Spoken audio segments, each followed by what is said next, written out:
Good morning, ladies and gentlemen. I hope that you are doing well. Before we dive into anything here, and actually, you know what? Usually we do the news right out the rip, but we're going to wait just a minute because nobody's going to watch this as a video later on. The games will be going on, and realistically, we need people to come into this stream so we can then give the news. So we'll talk about all the injury updates and everything as it happens.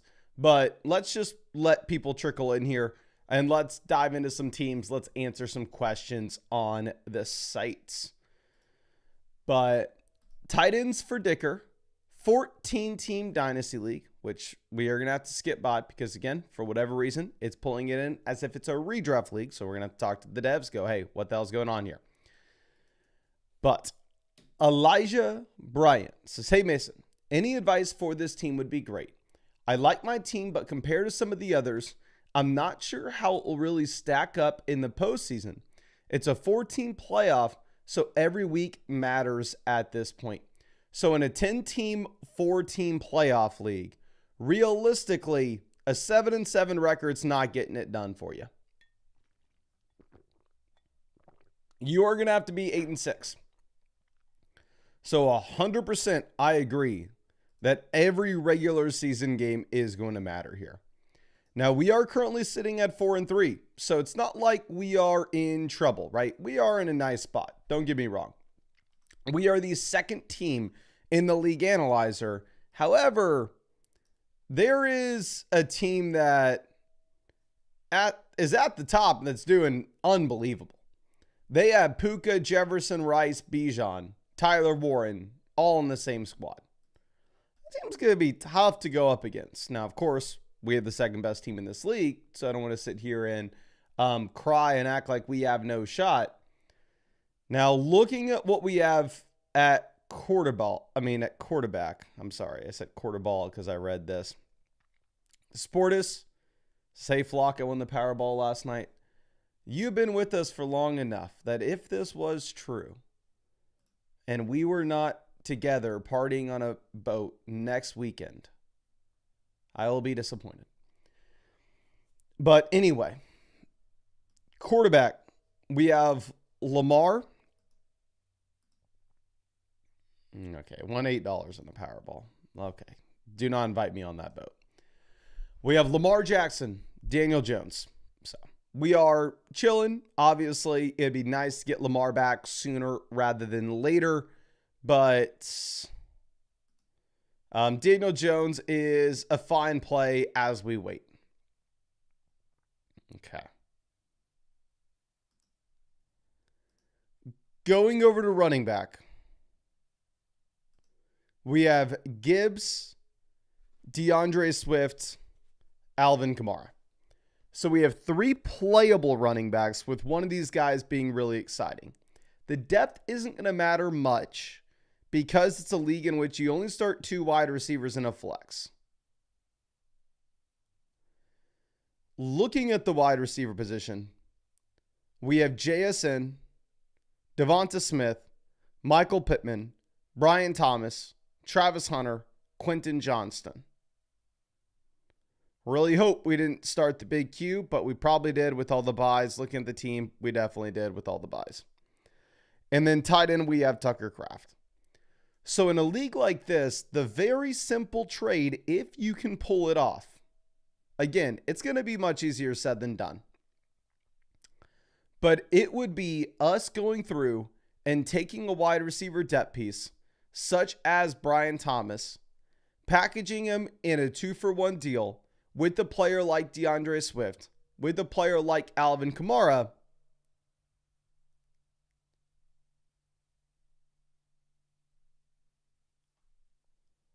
and getting that upgrade at running back.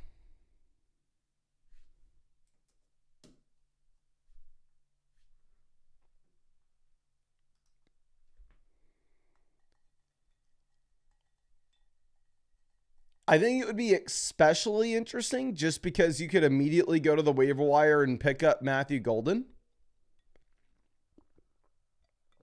which I would really love to tell you to pick up Golden, but ultimately, if this is a league where you can only start 2 receivers in a flex,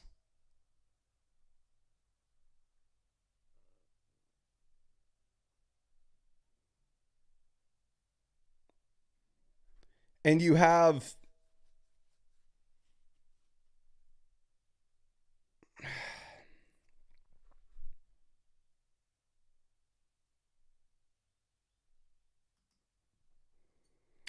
like Pittman, Brian Thomas, Quentin. Like, you're never going to be able to get Golden in your starting lineup unless you were to be able to transition some of this depth into your starting lineup points. If nobody's interested in making the running back move, maybe your alternative is we go through and we try to sell like Michael Pittman and Tucker Kraft, and we go try to get to the true elite level tight ends, guys like Trey McBride. But ultimately, 2 wide receiver, 1 flex. The move you're making is you are selling one of the wide receiver depth pieces, trying to get an upgrade inside your starting lineup, whether that's going to be at running back, whether that's going to be at tight ends, and then you turn around and you go ahead and you pick up Matthew Golden for your bench. But I think that's all I got for you. I really appreciate you, my friend. I really hope I was able to help you out in some way with this. And again, yeah, thank you so much for being a member of the flock. Now, let's move this over to our next question. It's going to be Dr. FML. Says, any advice on moves to make? It's a start 9 plus defense. So start 9 format is going to be something like you start 3 wide receivers and 2 flexes. So this is going to be very different than the team that we just looked at. This is going to be a situation in which you very much need to be optimizing for depth. And I would love to have 5, 6 viable wide receivers that we wouldn't mind getting inside the starting lineup. Okay. But made 3 trades so far. Swift to Pickens, love it. Chase Brown and Spears to Adams and Aaron Jones, love it. Jefferson and Aaron Jones plus Ridley to Jonathan Taylor. You've absolutely crushed every single trade you've made. And let me see something. No, they're not loading in yet. Oh. But anyway, we are currently 5-2. So we have the second best record in this league. We've scored the 4th most points in this league. And we are up there when it comes to the most value in this league as well. Looking at our quarterback room, this is not the league in which we want to go all out to pick up Josh Allen. The league you want to go all out to pick up Josh Allen is the one in which you only start 2 receivers in a flex. So you're going to be leaving this as is with Baker Mayfield and Jared Goff, and you can just play the matchups between these 2 guys. Then going over and looking at what we have at running back, we have Jonathan Taylor, RB1, elite anchor. We have Kyron Williams as a solid running back as well that we can just go ahead and start every single week. Then we have Kenneth Walker as a quality depth piece. And again, I would say for most people in shallow formats, you're never wanting to start Kenneth Walker outside of an injury to Zach Charbonnet. But a 12-team start 9 league is actually one in which it does make sense for us to put Kenneth Walker into the starting lineup and we don't have to feel bad about it. We have Algier and we have Brashad Smith. I think I would probably cut Brashad Smith now that you have Kareem Hunt healthy and good to go. We didn't know if Kareem Hunt was going to be fine before this. I think running back that I would probably rather have would be somebody like Emmanuel Wilson, who's second on his depth chart.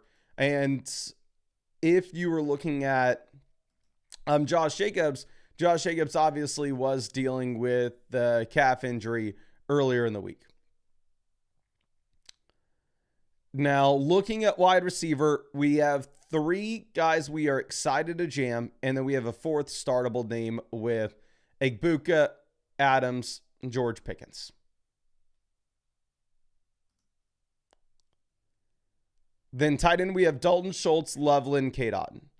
So realistically, I would love if there was a wide receiver out there on the waiver wire that we could pick up with confidence and that we could know, hey, this person's startable for a flex if need be.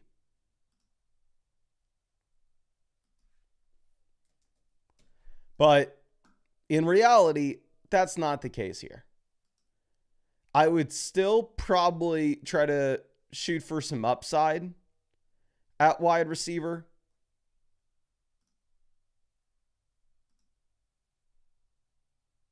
Maybe you go through and maybe you pick up a player like Jalen Coker, pick up a player like Christian Watson, and see what they end up doing this week.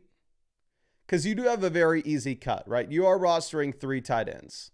I think you probably need to pick a lane. You probably need to go, okay, do I either want to have Schultz with all the injuries in Houston? Do I want to have Kate Otten with all the injuries in Tampa? Or do I just want to roll? I mean, I would say I want to hold on to Loveland. I want to hold on to Loveland for the upside pop, and then I want to hold on to Schultz or Kate Otten as a playable option here in the short term. But I don't want to have all 3. And then in terms of trades to make, like, there isn't really anything. Again, depth is going to matter a ton here. So the last thing I would ever want you to do is go through and make a trade where we end up selling like Kenneth Walker and Khalil Shakir to go and get a better wide receiver. The depth's going to matter a ton. But you do also at the same time have enough depth where you don't need to go out there and trade away one of your best players like Egbuka to down tier. So I think the main thing that we need to focus in on is how are we going to get enough upside down here on the bench where we could find somebody that turns into an every week start in our flex for us. So I would just go ahead and try to optimize this with the bottom end bench, trying to find the next player like Rico Dowdle, trying to find the next Rachaad White. Because if you hit on somebody like that with this team, you probably win the league. So again, only thing I would do, pick 2 tight ends, drop the 3rd, go out there and pick up a wide receiver like Christian Watson, like Jalen Coker, maybe one of the players that could make a difference in a league like this if things were to play out in their way. And then also now that Kareem Hunt's good to go, I would cut Rashad Smith and I would pick up somebody like Emmanuel Wilson that is only dealing with 1 running back ahead of him. But I really appreciate you and really hope I was able to help you out in some way with this, my friend. And ultimately, I think you have a great team. Now, let's move this over to our next one. This is going to be from Zach Pick. Says, I know I have a great team, but I'm trying to improve to make sure I win in the playoffs. So we're 6-1 right now. We've scored the most points in this league. And according to the league analyzer, we have the most valuable team. Now, something that I really want to hammer in on here is going to be the fact that this is an 8-team league. In an 8-team league, the only thing that is going to matter is making 2-for-1 deals, 3-for-1 deals to improve inside the starting lineup. The depth is completely meaningless.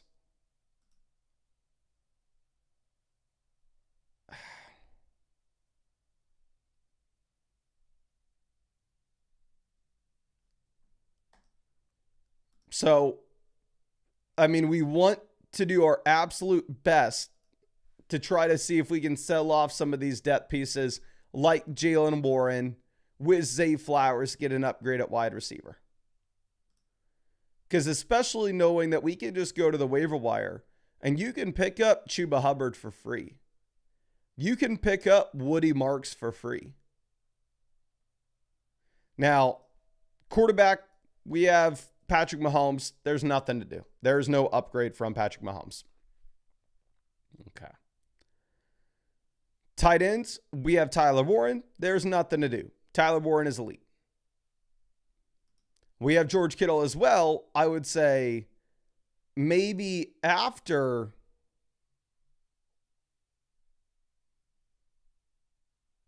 we get a decent game from George Kittle, we could go through and we could try to package together George Kittle with another name.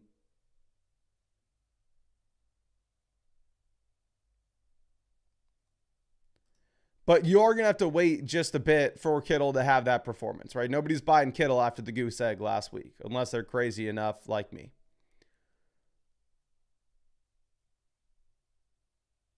Okay. Then looking at running back, we have the number 1 and number 2 overall player in fantasy. We have McCaffrey and Jonathan Taylor.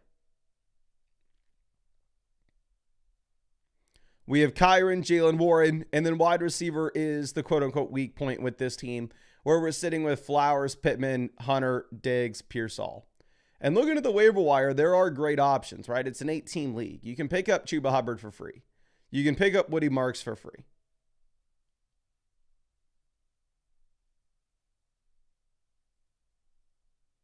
You can pick up Ja'Cory Krosky-Merritt for free.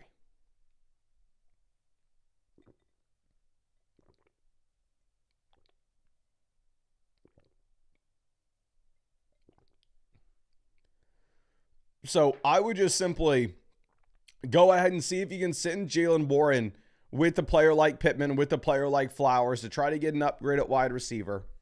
And then backfill with Chuba Hubbard. Try to send Ramondre Stevenson with Stephon Diggs, get an upgrade at wide receiver. And then backfill with Woody Marks for free.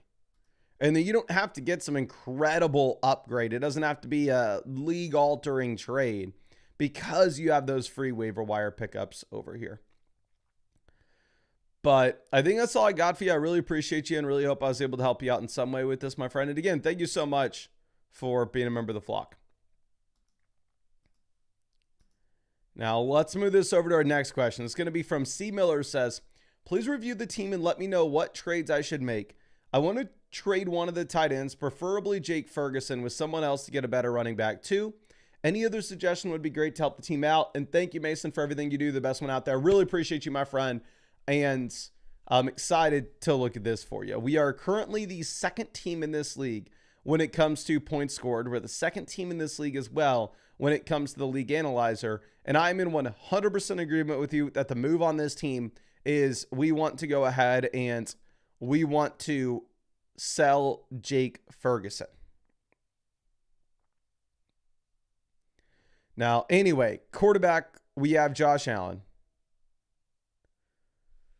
So nothing to do. Quarterback's going to make or break us a lot of weeks because it's a 2 wide receiver, 1 flex league. So 2 wide receiver, 1 flex league. Quarterback's just going to make up a very high percentage of our starting lineup output weekly. Okay. Now running back, we have Jahmyr Gibbs.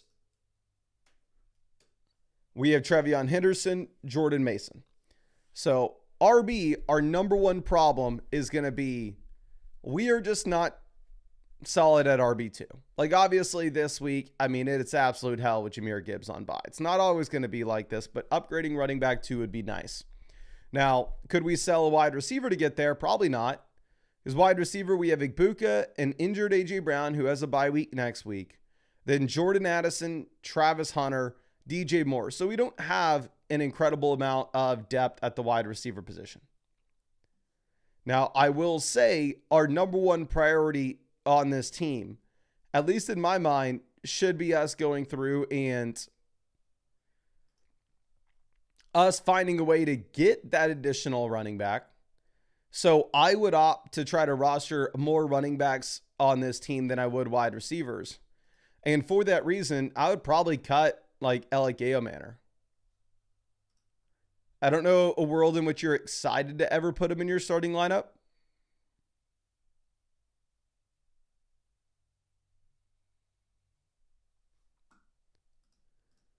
Looking at what we have with the running backs on the waiver wire, I do think if you were to get an injury to Scadaboo, Tyrone Tracy could turn it into auto start for you.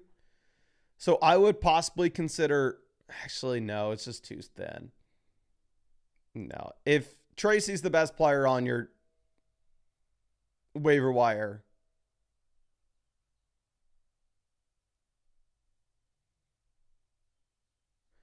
then I would go ahead and I'd actually hold on to Alec Manor. So in that case, the move is we just try to send Jake Ferguson and Jordan Mason and get the best running back that we can. Let's look at the teams that are the worst in this league at tight end. This team is David Njoku and Noah Fant. If you could potentially try to send Jake Ferguson and Trevion Henderson and get to Quinshon Judkins, I would absolutely love it. This team is Kyle Pitts and Dalton Schultz.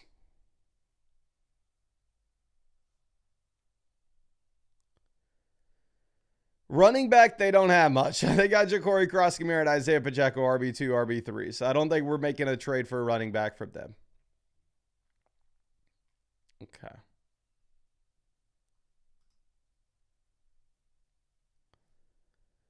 Now, next team has Josh Jacobs and the Carolina backs. They're not trading a running back to you. This team is Zach Ertz, Theo Johnson, and Mark Andrews. Maybe they don't want to roster 3, and maybe they want a real one. I think we could go through and offer them Jake Ferguson and try to get back Ashton Genty. If you could try to send them Jake Ferg and like Trevion Henderson for Genty, I would. This team has Gadsden, so they're probably not trading for a tight end. This team has Goddard. They're probably not. This team has Kraft. They're probably not. I mean, we can offer something to the Goddard team. Like, I have Dallas Goddard, and I'd pay very little for Jake Ferguson.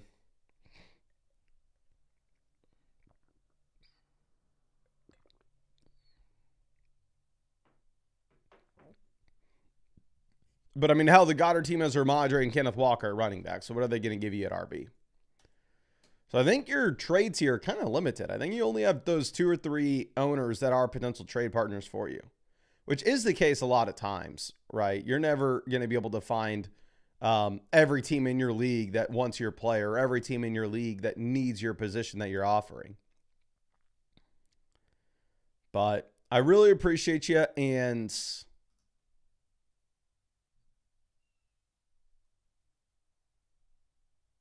really hope I was able to help you out in some way with this, my friend. And again, thank you so much for being a member of the flock. Okay. Now let's move this over to our next question.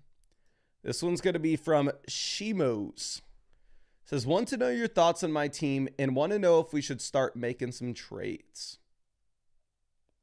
Well, we are currently the 7th team in the league analyzer. We've scored 843 points, so we're the 8th team in this league in points scored. We are 4-3, so we are currently slated to be in the playoffs.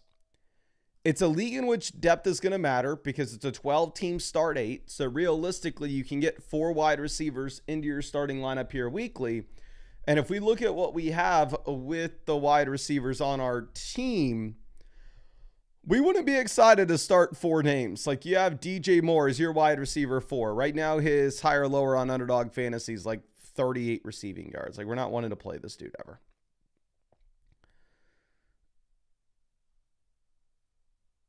So if we're looking at quarterback, we are currently sitting with Caleb Williams, Jackson Dart.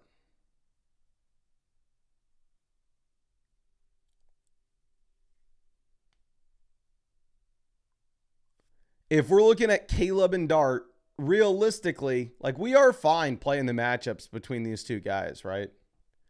Going over to the waiver wire, though, you do have Jared Goff out on waivers.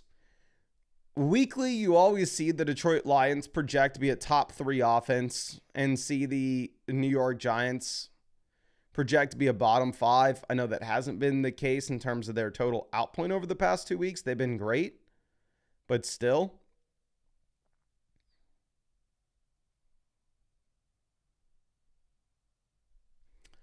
I mean, I would like to probably cut Dart for Goff depending on what happens this week. Obviously, we're not doing that right now with Goff on bye. There's no need to.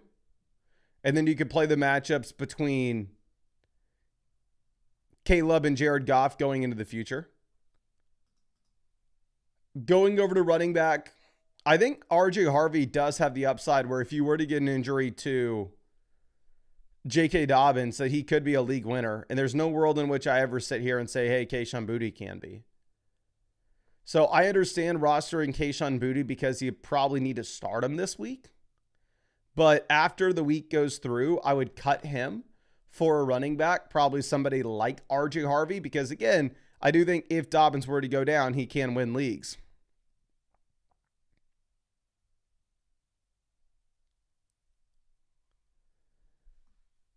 Now, wide receiver, we have Amon-Ra St. Brown, Brian Thomas, Xavier Worthy, DJ Moore, Trey Tucker, Kayshon Boutte. We don't really have the, like, depth matters in this league. We don't really have that much depth. We're not so bad off that we need a down tier from Amon-Ra St. Brown to pick up an extra starter. I would cut Kayshon Boutte for Darnell Mooney and play Darnell Mooney this week. The projections like Darnell Mooney a lot more, especially now that you have Cousins playing and you have Drake London popping up with a hip. And then we have the elite tight end with Tyler Warden where there's nothing to discuss.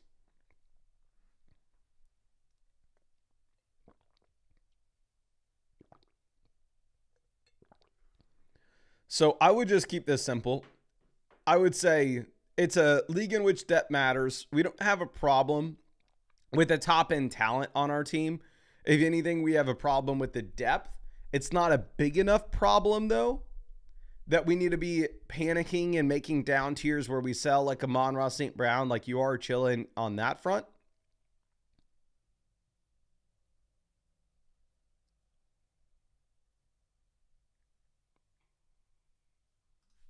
So what I would probably do here is I'd probably just make the waiver wire pivots where I'd cut Boutte, pick up Darnell Mooney.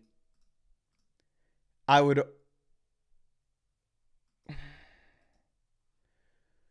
probably then cut Mooney, assuming that you do have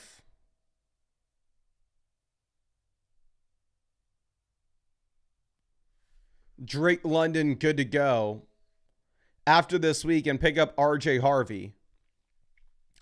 After this week, I would consider cutting Jackson Dart for Jared Goff, depending on how Jackson Dart performs.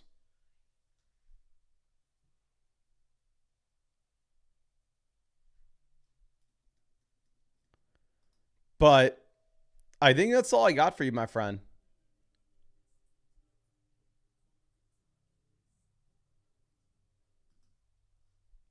Like, I really appreciate you and really hope that I was able to help you out in some way with this.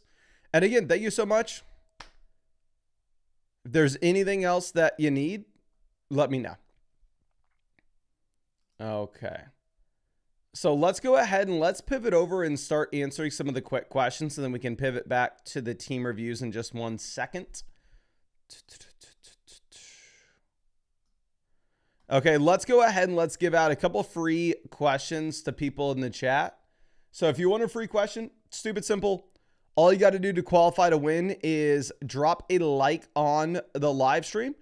And I'd say Sunday morning streams are by far and away the most important for us. So if you were ever going to drop a like on the stream, please make sure you do it now. Sunday mornings, like one of the very few times we can actually get recommended to new people and get new subscribers. And then also drop your flockfantasy.com username in the chat. So if you win a free question, I know who to send it over to. And also you can always get guaranteed free questions by taking advantage of the offer that we have on Underdog Fantasy, where if you go over to Underdog Fantasy and use promo code FLOCK, you are going to get $100 added to your account after you play your first 5. And on top of that, you'll get a free Jordan Love pick, higher, lower, half a total yard for today's games. And you'll get free questions for these live streams. Underdog Fantasy is the #1 sports app in the App Store because 1, they're available in almost every state. 2, because they have the best promos in the industry. You'll get all those promos if you use code FLOCK. And 3, they're an incredible app. They've been the only sponsor of this channel for 5 years. Links in the description as well as the live chat. But let me go ahead and send out some free questions. Let's find somebody in the chat here.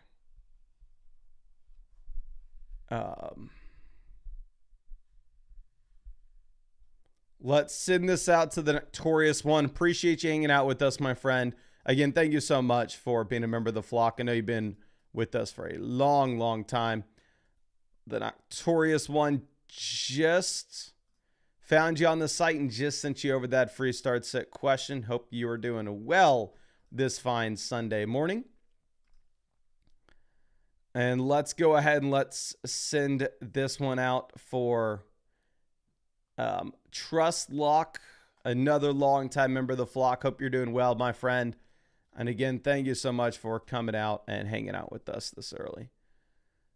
Okay.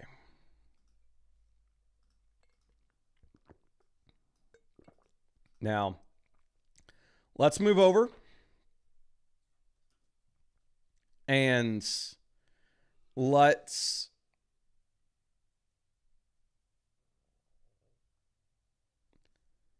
get this going for Matt.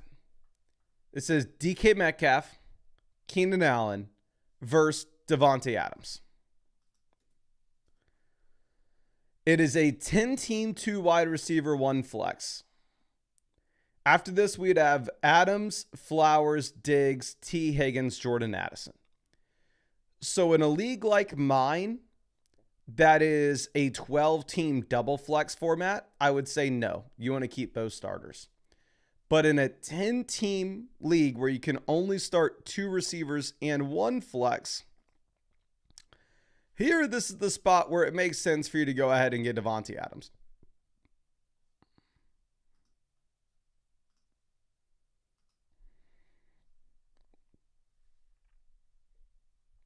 Like, I would go ahead and I would make the play for Adams because you have so much depth at wide receiver. Your biggest problem is you don't know who to put in your starting lineup.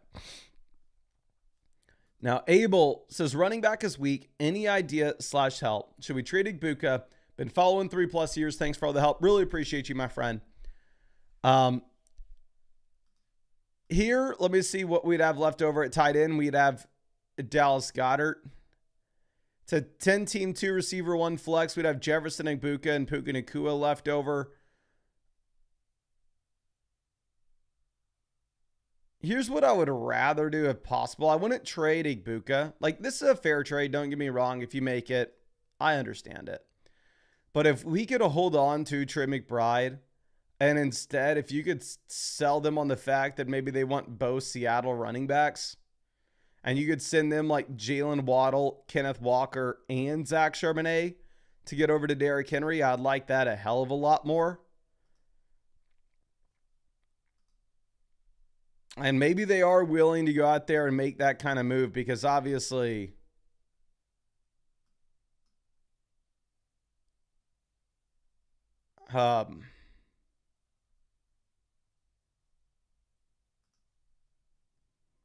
Derrick Henry is not looking super hot with Lamar missing another week.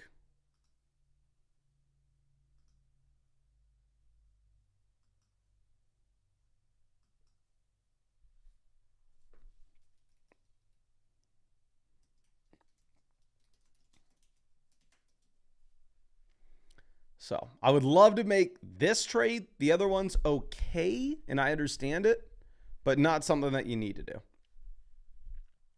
Okay. Now, dreams with our next question. Trading Nico Ladd-McConkey for Jamar Chase. It's a 10-team, 2 receiver, 1 flex. Leftover, we'd have Lamb, Igbuka, Xavier Worthy, and the depth's not going to matter much here. So 100%, I would love to make this move, my friend. Now, next one's coming up from Adam. Says 4-3. Would you consider Kittle at the flex? Well, running back, I'm going to be going Swift, Dowdle. Not going to play a running back at the flex. Wide receiver, we go Lamb, Sutton. Tight end, yeah, I think you have to play Kittle at the flex for sure.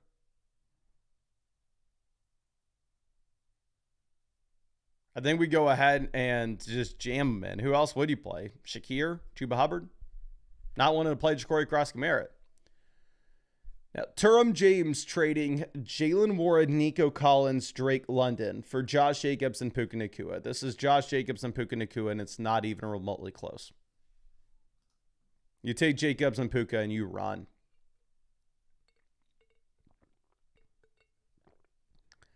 Now,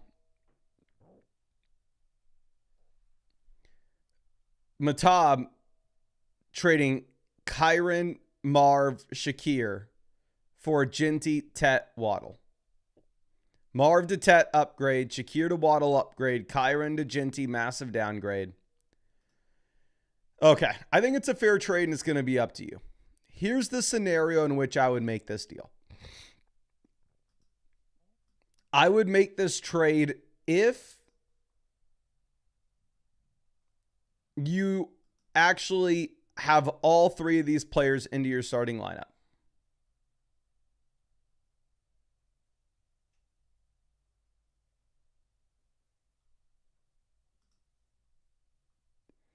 But my concern with this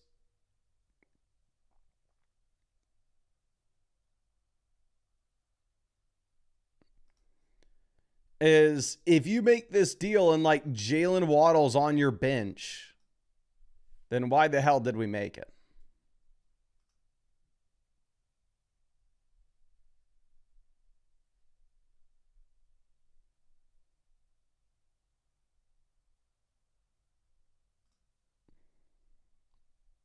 So I would go ahead and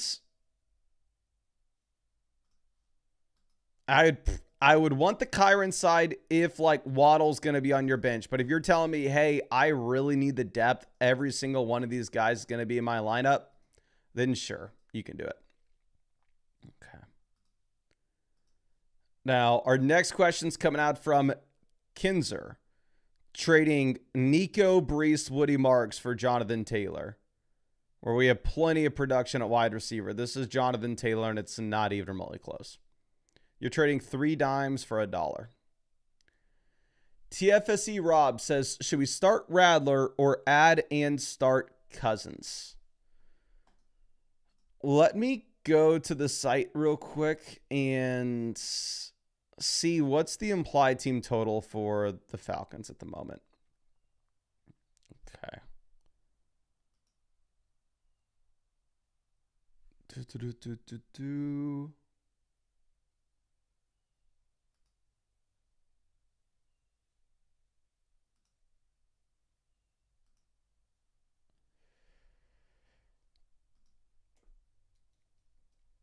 Right now, the implied team total for the Falcons is 26 points. It's not like Rattler's going to run the ball a ton, and the Saints are projected to score 21.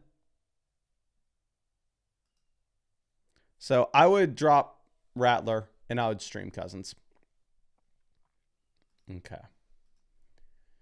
Now, Vexa says, Ertz or Kincaid at tight end, and Debo or Pacheco at the flex. If you had no Kareem Hunt, I would have told you to go Pacheco in the flex. But honestly, no, I think you play Woody Marks. I mean, it's Woody Marks or Debo Samuel. And tight end, I'm going to go Dalton Kincaid. There's no world in which you can play Zach Ertz if you have no Jaden Daniels. But Terry and Debo are healthy. You can't do it. Okay. Now, this is hurt, essentially. 3 and 4, is this too much? Scared about Hampton's injury? No. 3 and 4 team, you need to make this deal because you need to start winning. So, yeah, I would trade Hampton, Sutton, Kincaid for Judkins and Bowers. I mean, the expectations are...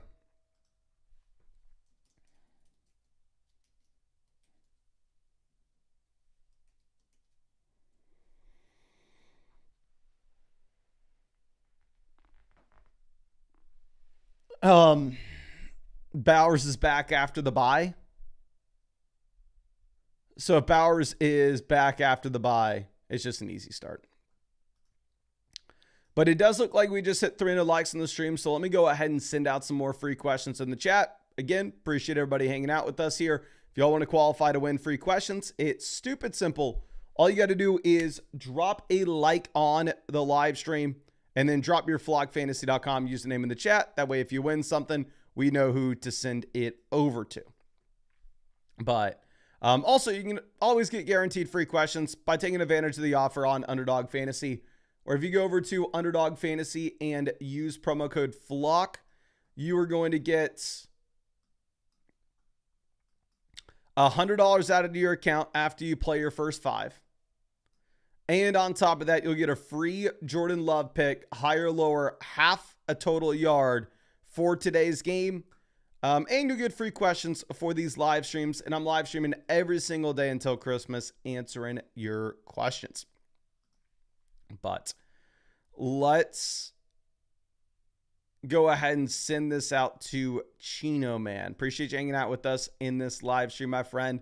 And we're going to send out a couple free questions, and we'll skip past the 400 like goal, and we'll go to the 500 like goal with our next one. Chino Man 10, I can't find you though. I don't know if you used code FLOCK when you signed up to the site. If you didn't, you can add it to your account page. That way next time you win something, I'm able to find you. Let's send this over to Samwam. I just found you, my friend. Again, thank you so much for hanging out with us in this live stream. Just sent you over that free start sit. And let's send this other one out to T Spates. T Spates. Just found you and just sent you over that free start sit question. Again, appreciate you hanging out with us in this live stream. Okay. Now, B. Meister.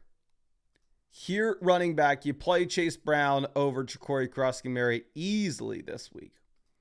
Wide receiver, we're going to go ahead. We're going to take, honestly, you're playing both Pittman and Diggs at wide receiver in the flex. It doesn't matter who you have over who. The fact of the matter is, no part of me wants to put Ja'Cory Krosky-Mary in our flex spot. Okay. Now, next question coming out from Average Joe. Running back, you start Judkins as the auto start, and Rashad White as well with no Bucky Irving. Wide receiver, Devonta Smith is the auto start. And then here for the flex, Drake London is going to go in if he plays. If he doesn't play, Breece Hall would be your backup. Hopefully we get clarity with Drake London soon. Which, of course, the second that we know, I'm sure that the chat will let us know, and we will talk about it. Now, Bitter Hornet with our next question. Here we need a tight end and a flex. Tight ends, we have Harold Fannin versus Dalton Schultz. I'm going to go with Dalton Schultz with all the injuries that we have in Houston. And then for the flex, it's going to be easy for us to go with Chase Brown. Not the biggest Chase Brown guy, because I do think that the Bengals offense will be bad going into the future. But as of this morning, the Bengals are favored by about a touchdown over the Jets. So I think that Chase Brown's somebody that you just kind of have to play this week. Okay. Now our next question is going to be coming out from Chris. So start Ingram or grab Schultz with Marks in the lineup. It doesn't really matter if Woody Marks in the lineup at all.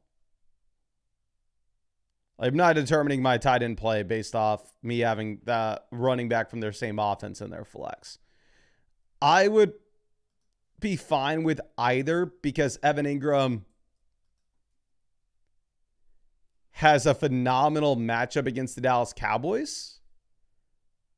But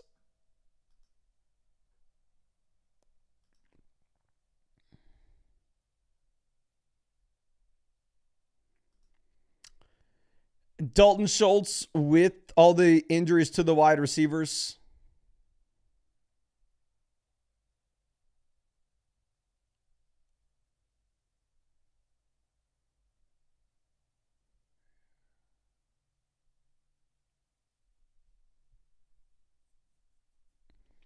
I would probably go Dalton Schultz myself, but I'd be fine if you win either one. I mean, it's marginal.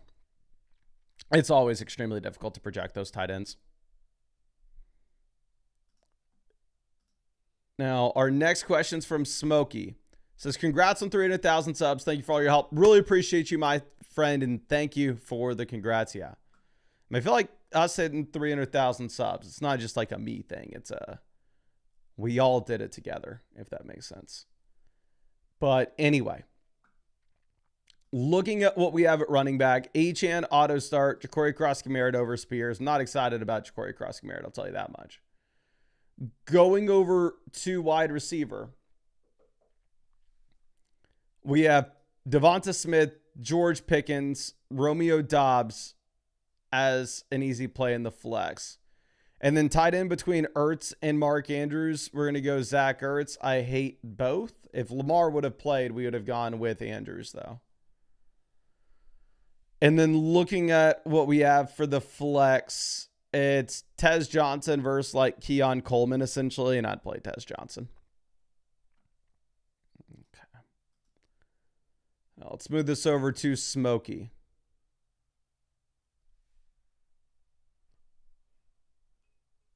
Here we need 2 running backs. We're going to play McCaffrey, Jalen Warren. We need 2 receivers. We play Metcalf and Igbuka. And then tight ends, give me Hunter Henry over Dalton Schultz. I would have gotten Flowers over Metcalf if you had Lamar playing, which I thought Lamar was going to play, but clearly we were wrong. Okay, now Raven to Rot. Here we're determining to start Tedero, McMillan, Kamara, or Jalen Warren. I think you play Jalen Warren. Like, I was concerned with Warren maybe losing some work to Gainwell after how well Gainwell played in that absence.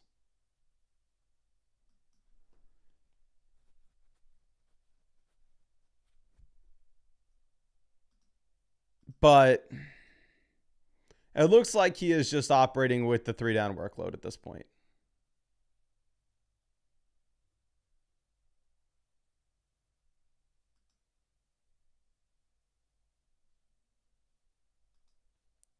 So I think you just play Jalen Warren. Don't like the matchup, of course, against the Packers.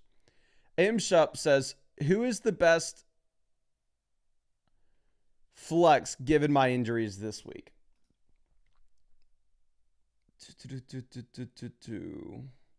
No Wilson, no Nico, no Laporta. So it's either Tony Pollard or Matthew Golden. I think if we're shooting for the ceiling, it's Matthew Golden. Pollard definitely gives you a higher floor, but I don't know in what world I could tell you to go ahead and play Tony Pollard, where you have them going up against the Colts and they are 2 touchdown dogs.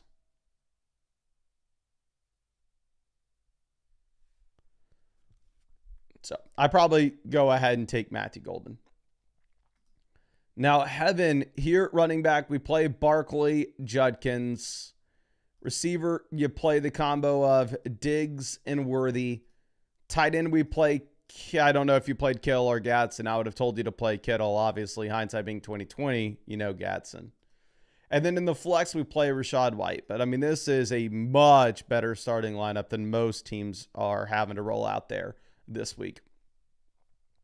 Okay.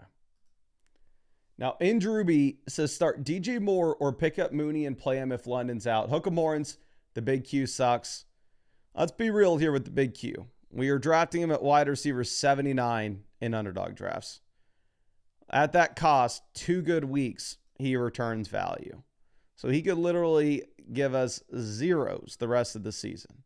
And he was still a phenomenal pick. So to say he sucks. He sucks if you were thinking he was a wide receiver 1 rest of the season, of course.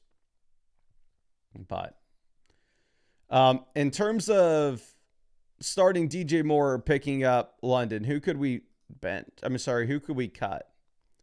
You would cut DJ Moore effectively. So I don't want to cut DJ Moore, but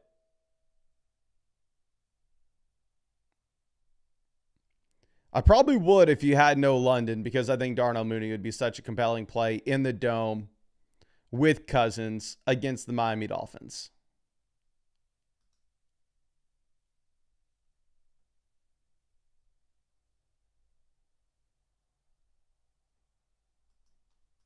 So, again, I think you just play DJ Moore for now. I hate the DJ Moore play, though. So I agree. I mean, if London is out and that opens the opportunity for us to be able to actually put in Darnell Mooney, I mean, that would be nice and it would make a ton of sense. Okay.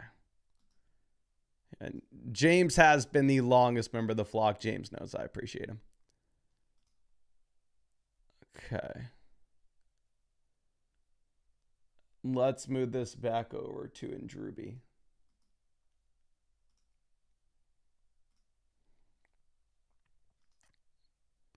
Sorry, we had to refresh this to make sure the site was still sending out those custom links. Now, Jay Cawley here at wide receiver. We're going to go ahead. You auto start Devonta Smith. Tight end, you play Kincaid over. Actually, if London misses, you go Pitts. And then in the flex, it's either Tedero, McMillan, or Chase Brown. We're going to go Chase Brown, given what we have with the spread of this game against the Jets. Like, the Bengals are actually going to be able to run the ball here, which isn't always the case. Now, smoking beef.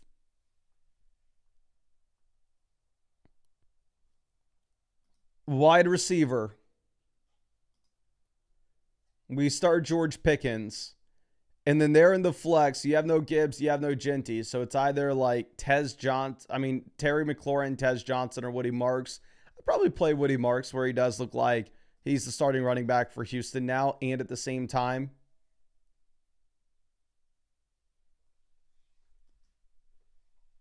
like, he does have the receiving role. Now, Kev Dog says, wanted to see how this looks. Okay. Right now, our best option on the bench this week would be Kyle Monangai to get in the starting lineup.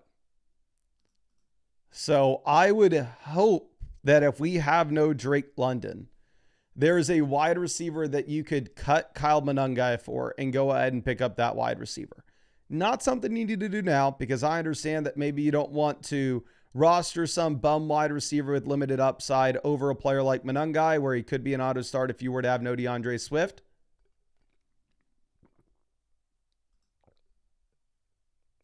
But that is something that we have to stay aware of. Just because there may be some like random wide receiver that doesn't have the raw upside that Kyle Monangai would, that projects out better this week if London were to miss. But obviously, if London plays, we can leave this as is. But you just have no alternative to get in from your bench here, which is the issue.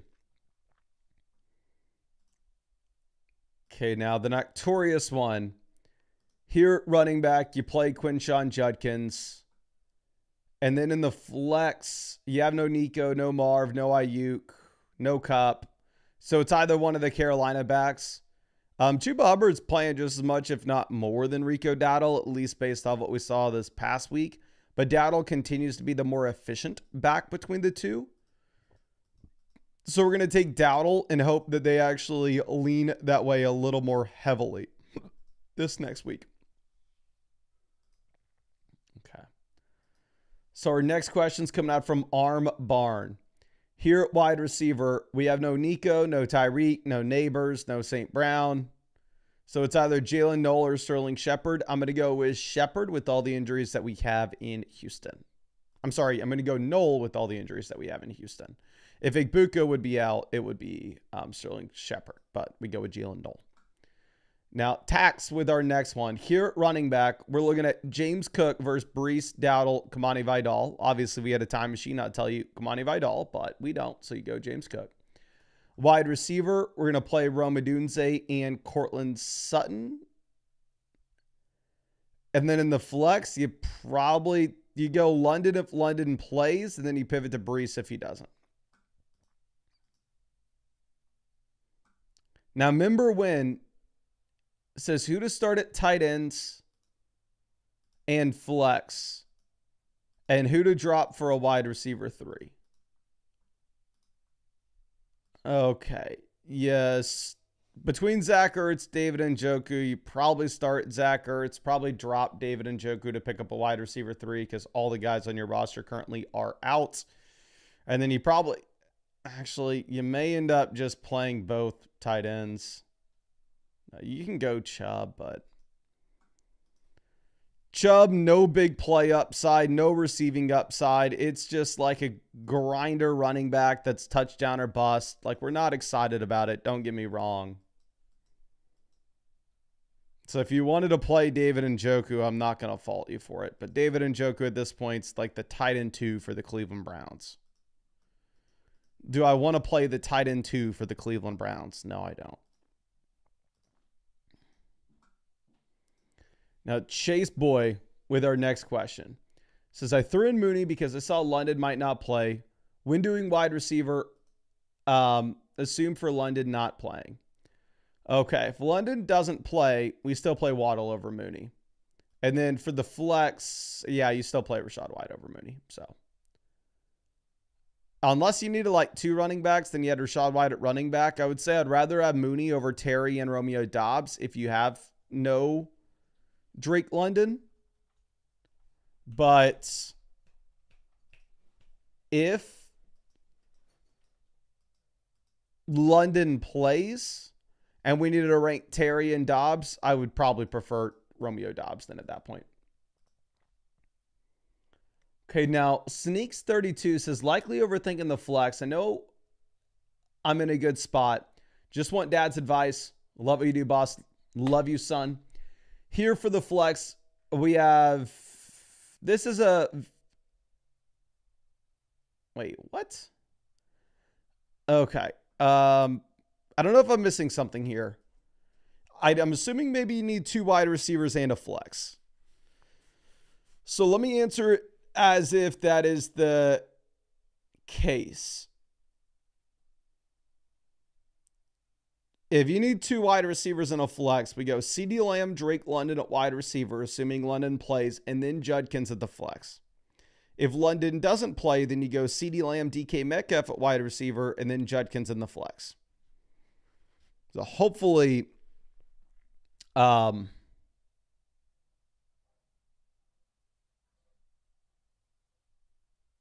answers this. If you just needed 1 flex here and you play in the weirdest fantasy football league ever, like CeeDee Lamb is the best name out of this. But again, I think realistically, you're going to need more of those options. But I really appreciate you and really hope that I was able to help you out in some way with this.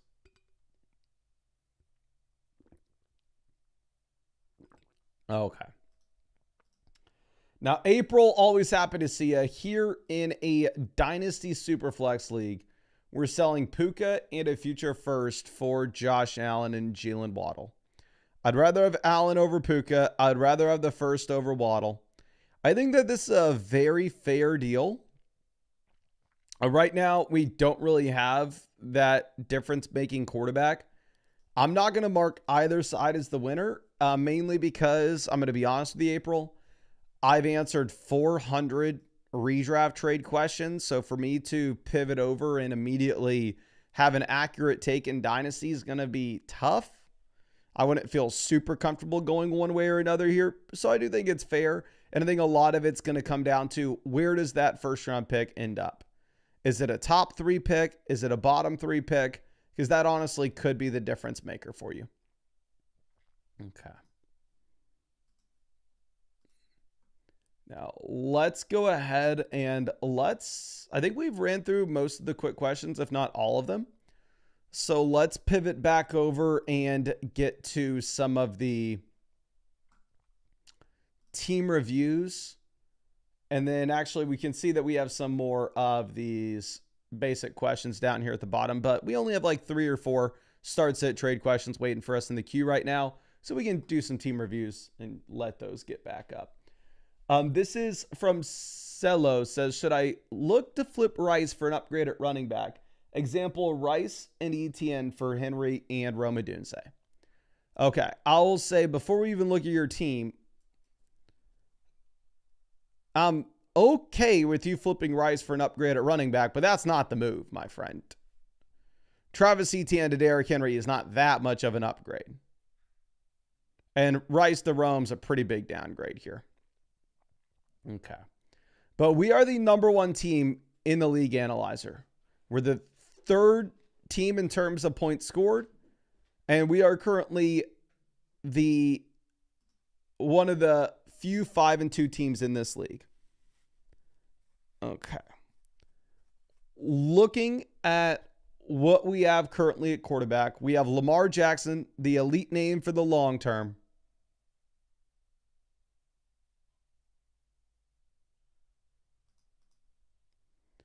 And we have Kirk Cousins as a viable streaming option for right now. So we're chilling at quarterback, right? Not much to discuss, not much that we need to do. Then running back, we have Cam Scatterbu, Travis Etienne. So we have two viable running backs. I would say that this is definitely the weakness of the team, though. But here's the thing, like, when you're talking about flipping a running back and a wide receiver for a running back and a wide receiver, Puka, JSN, and Rice, they're all in your starting lineup. And like if you were to get Rome Odunze back, he's going right in your starting lineup as well. So yeah, maybe you're transitioning some of the wide receiver value to running back, and you're putting yourself in a position in which you have a little bit more balanced roster with where your points are coming from.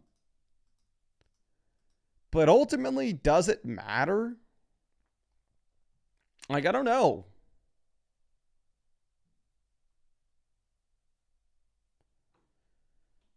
Because realistically,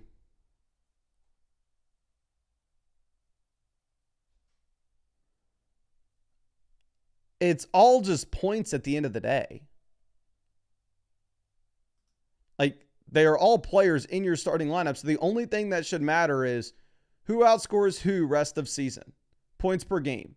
Derrick Henry and Rome Odunze, or Rashee Rice, Travis Etienne. Kind of regardless of the position that they're playing in. In this instance, I would probably say, you know what? Rashee Rice and Travis Etienne probably outscore them. So, like, that's not necessarily a move that I would love making. It's a 2 wide receiver, 1 flex format, so the depth down below is not going to matter much. We are sitting with Matthew Golden and Troy Franklin. Like, we're chilling with that. We don't necessarily have that many solid plays on the waiver wire. Technically, I have Jerry Jeudy ranked higher than Troy Franklin. Is it something that you need to swap? No. And then going over to tight end, we have the elite name with Tyler Warren. So this is an incredible team. The only thing that is relevant here for us to maybe discuss and for us to maybe need to make a swap with is it would be nice to pick up some additional running back depth. I don't think you need to make the move in which, like we discussed, you're just trading a running back and a receiver for a running back and a wide receiver. Seems kind of pointless.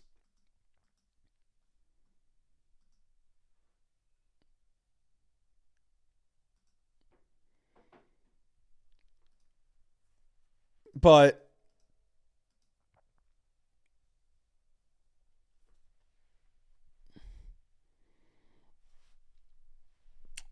like, if you could backfill your bench with more running back options, it would be nice. The issue is running backs on the waiver wire are somewhat limited. I mean, you have Michael Carter, you have Kenneth Gainwell, you have Byshell Tootin, so you actually have some names that could move the needle depending on how things play out in front of them.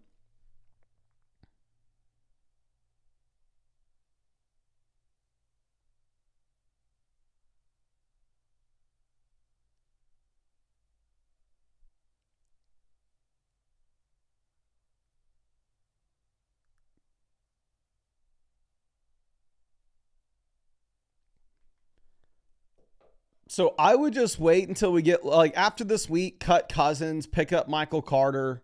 I would honestly, you're never starting Troy Franklin here. Your wide receiver room's good enough. I would cut Troy Franklin. I'd pick up Michael Carter now. And then after the week, cut Cousins, pick up Kenneth Gainwell, or pick up Byshell Tootin, either or. They're both very similar where they're not startable outside of an injury in front of them. But if you were to get an injury in front of them, I mean, you could be looking at them as a league winner. So I'd keep it stupid simple like that. I don't necessarily think that this is a situation in which you need to go through and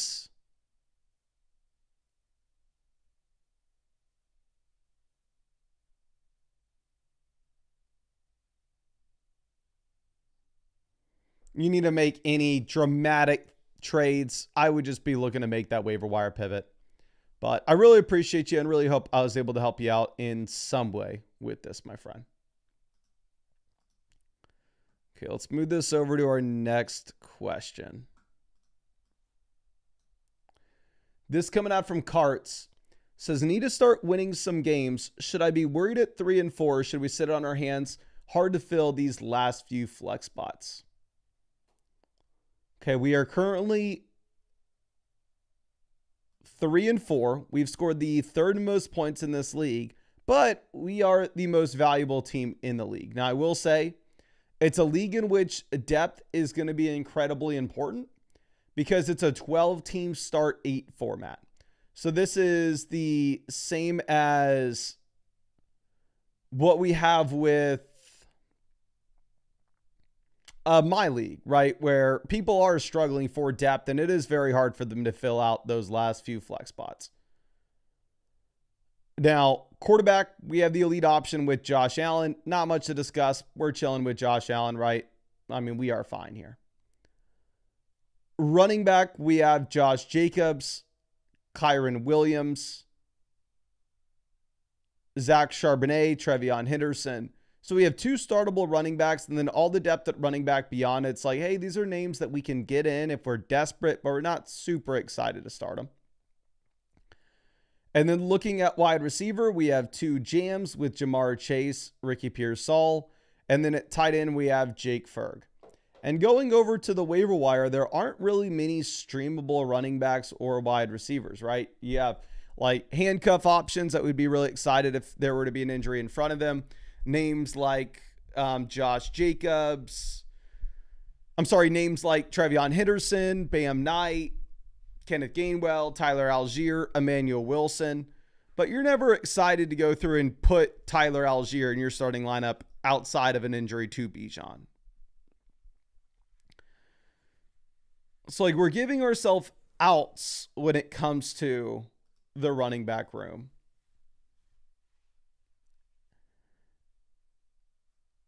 We are currently sitting at 3-4, so it actually is pretty important for us to win games right now.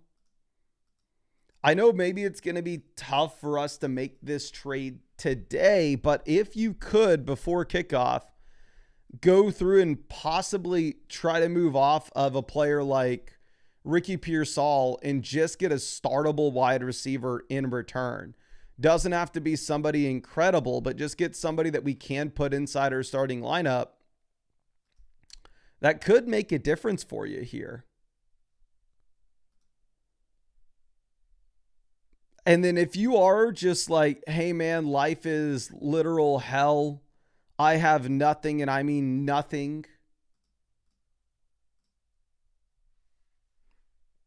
That I can put into my flexes. You could consider the possibility of punting tight ends. And tight end looks like it's maybe more streamable in your league than other positions would be. So if you wanted to go ahead and if you wanted to send, say, Jake Ferguson and get a viable running back or a viable wide receiver, that's something that you can look at. And then you could just pick up Loveland, play Loveland this week with no Cole Kmet. Because again, this is a league in which it is going to be important to have that depth at running back and depth at wide receiver, the way that it wouldn't be if it was a 10-team, 2 wide receiver, 1 flex.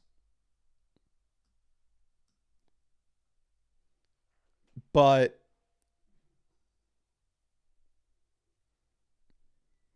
I think that's all I got for you. I really appreciate you and really hope I was able to help you out in some way with this, my friend. I know you've been a long time member of the flock. I like the team for sure. There aren't many easy waiver wire pivots. So I think if there was a play to be made, it's us selling Ricky Pearsall to get a startable option in now, or us selling Jake Ferguson to get a viable running back wide receiver combo, and then us streaming tight end, because it looks like that may be easier to stream in your league than the other positions.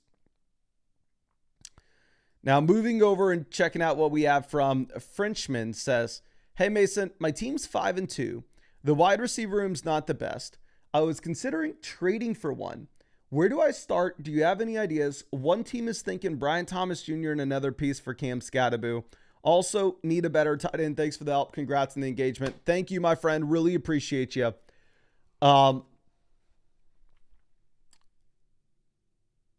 So Cam Scattaboo, I actually just traded Cam Scattaboo effectively for Rome Odunze in the Flock League. Would I have done it for Brian Thomas? No. So, I mean, if it is a decent additional piece that you're getting on top of it, I wouldn't hate it. This is similar to the team that we had just looked at, where the depth is going to matter here because it's a 12-team start 8 league. First thing that I will say, pulling up your team, is there are some easy waiver wire pivots to be made. Like, first thing that I think I would do is cut JJ McCarthy if he was on your actual roster. Now, of course, if he's on your IR, then you can go ahead and leave him. But if he's on your actual team, I would cut JJ McCarthy. I think your league is one in which it should be very easy for us to go through and for us to pick up a quarterback whenever we need one, whether that's Jared Goff, whether that's Justin Fields. I mean, can kind of be easy one way or another. Trevor Lawrence.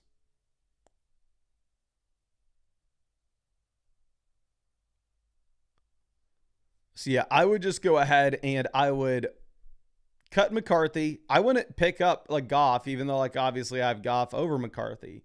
But I think you could just open up that roster spot knowing that you always can backfill from waivers and pick up a name like Byshell Tootin instead. If you were to get an injury to Travis Etienne, he turns into a league winner.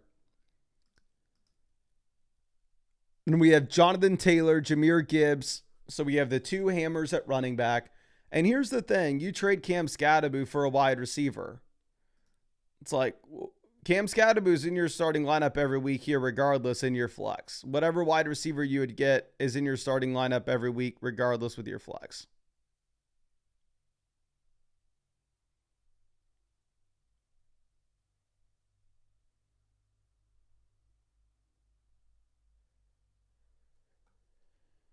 So, like, I don't necessarily know if that's doing much for you. Wide receiver, we have Waddle, Terry, DJ Moore, J-Mo, Jerry Jeudy, Alec Yaleman, Jalen Knowles. So I agree, your wide receiver room's garbage.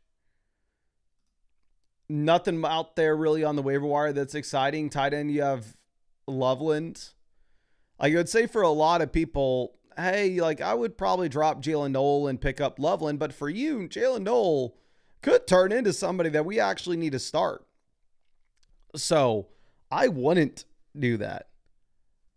In terms of our starting lineup, when everybody's healthy, which is going to be the most important thing, you're 5-2, right? So you should start thinking about your fantasy football playoff starting lineup. We have Taylor Gibbs in at running back. We have Cam Scattaboo in at one flex. We have Waddle, Terry in at wide receiver. And then we're like playing the last flex spot with another one of these random names.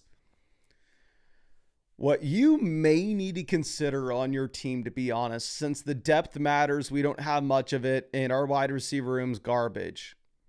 If there's a world in which you could, and I'm not selling him at a discount, let's be on the same page here. But if there's a world in which you could sell Josh Allen and get a true elite level wide receiver like Igbuka, that may be the play. Because again, like the issue with your team, like you go through and you sell, say, Cam Scattaboo for a wide receiver. It's like, oh, okay, well, hell, you're just going to be struggling with your skill positional depth anyway. Your flex spot's probably going to be the position that you need the most help with.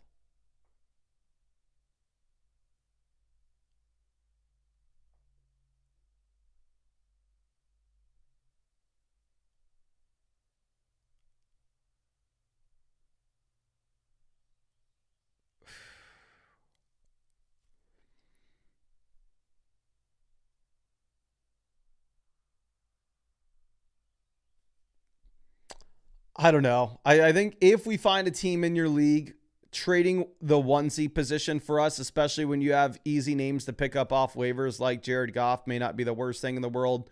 This team has Kyler and Cousins. They have Rashee Rice. I'd offer them Allen for Rice. This team has Jaden Daniels injured. They're streaming Mariota this week. Maybe you offer them Josh Allen for Chris Olave and Jaden Daniels. This team is Love and Stafford. They don't really have that viable name. I mean, I would offer him Josh Allen for James Cook, and you just go ahead and jam in James Cook into your starting lineup. In one of the flexes. This team has Caleb and Sam Darnold. Maybe you offer them Josh Allen and a wide receiver like Terry for JSN if you could somehow, some way pull that off. This team has Herbert and Bo Nix. I don't think I would trade Josh Allen for Drake London at this point. But I think that's all I got for you, my friend. I really appreciate you. And really hope I was able to help you out in some way with this. But yeah, I think you may have to get unique. I don't like the Cam Scatterboo for like Brian Thomas in a piece deal. I think you may need to get unique here and actually consider trading away the quarterback, to be honest. Well, let's mark that complete and let's pivot over and let's get back to some of the quick questions. These are going to be the start, sit, and the trades. Okay. Now, let's check this out for Revan. Quarterback between Caleb, Stroud, Rodgers, Flacco. We play Caleb. Flex, you're going to play Jalen Warren over Kamara and Tetaroa McMillan. Okay. Now, Nate Berta says, should we start Kirk or Mariota? I think I would go Christian Kirk. Right now, the Atlanta Falcons are projected out to score like 26.5 points this week. So they do have some of the best projections of any team. If you have no Drake London and you wanted to pivot over to Mariota for that reason, I wouldn't fault you for it. But with how things stand right now, I think that we would probably opt to go with Kirk Cousins. Okay, now going over to our next question. Okay, give me 1 second.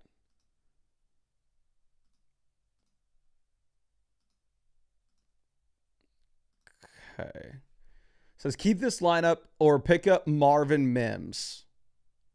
Oh, dear God, I hope that we do not need to do that.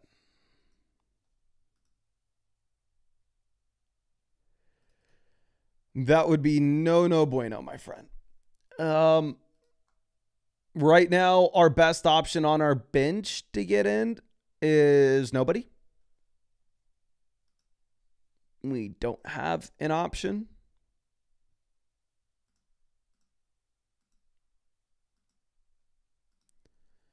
In our starting lineup, we have Bourne, Alec Pierce, and Romeo Dobbs. I would rather start all three of these players over Marvin Mims, though.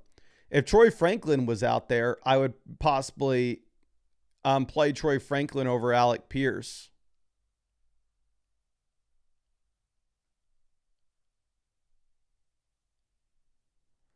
But it's not necessarily something that you're needing to do. So I'm fine with you going ahead. I'm fine with you keeping this as is.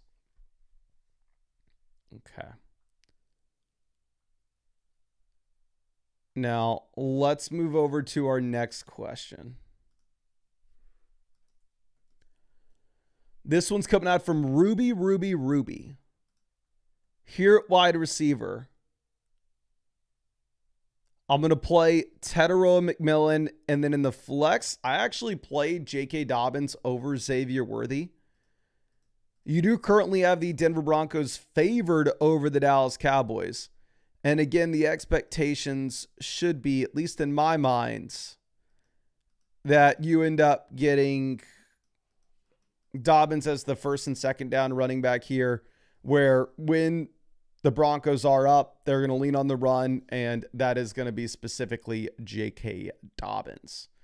Like, you don't want Dobbins in a game in which the Broncos are going to be trailing, but you do want Dobbins in a game in which they are going to be winning, which I think they'll be winning this one. Now, here comes Mongo. Quarterback between May and Baker, give me Drake May. Running back, give me CMC Cam Scat. Wide receiver, we're going to go with Igbuka, Sutton, Metcalf. Tight ends, we played Gadsden. And then here at the flex, we're going to go ahead and take Jalen Waddle. Okay. Now, Nathaniel is trading Swift for Bucky Irving. If you had, honestly, if this is an 8-team league, you don't even need to start Swift right now. So Swift's on your bench. So yes, you make this deal for Bucky Irving almost regardless of your record. But let me go ahead and send out some free questions in the chat. It does look like we hit 500 likes in the stream. Again, thank you so much for everybody hanging out with us here. If y'all want to qualify to win free questions, it's stupid simple. All you got to do is drop a like on this live stream and then also drop your flockfantasy.com username in the live chat. So if you win, I know who to send it over to. And then also you can always get free questions guaranteed by taking advantage of the offer on Underdog Fantasy. Or if you go over to Underdog Fantasy with promo code FLOCK, you're going to get $100 added to your account after you play your first 5. And on top of that, you'll get a free Jordan Love gimme pick, higher or lower half a total yard for today's game. And Underdog Fantasy is the #1 sports app in the App Store. It's been this way for about a month because for the past month, they've had these promos and they are the best promos in the industry. And Underdog Fantasy is available in almost every state. Code FLOCK with the link in the description and comment section will get you all those promos and free questions in these streams. But let me go ahead and find some people in the chat, send them over some free start sit questions. Here we got Average Joe. Appreciate you hanging out with us in the stream, my friend. This is Average Joe with an A, right? Just found you and just sent you over that free start set question. Again, appreciate you hanging out with us in this live stream, my friend. And let's send this next one out to Connor Flock. Just found you and just sent you over that free start set question. Again, appreciate you hanging out with us in this stream. Okay. Let's mark this complete for Nathaniel. And I guess we are caught up on these questions, so we can pivot over and we can get back to some of the team reviews. And then obviously we'll just keep going back and forth. When you all submit start set questions, we can get back to those.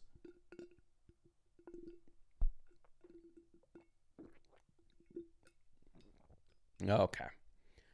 So now this next question's coming out from Happy A. It says, we're a lucky 6-1 right now, but trying to prep for the playoffs. Feeling pretty weak at every position other than running back, especially wide receiver. Would it ever make sense for me to sell JT or CMC? I'm going to say right out the rip, no. The reason is you're 6-1. So losing because we have a lack of depth in the bye weeks isn't going to be the end of the world. Ultimately, the most important thing here is going to be the upside that we have with our lineup in the playoffs. And by the time we get to the playoffs, you're not dealing with any bye weeks.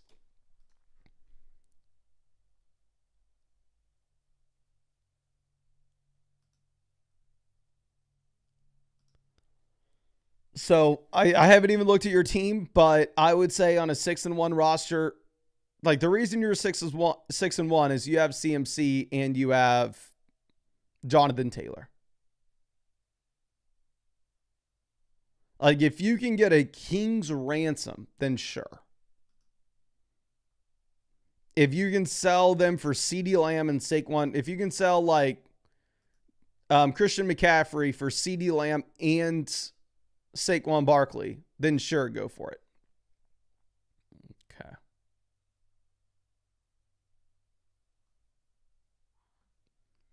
But, or wait for Benson to come back and sell him with the wide receiver to get a true wide receiver one. That's something more like I would want to do.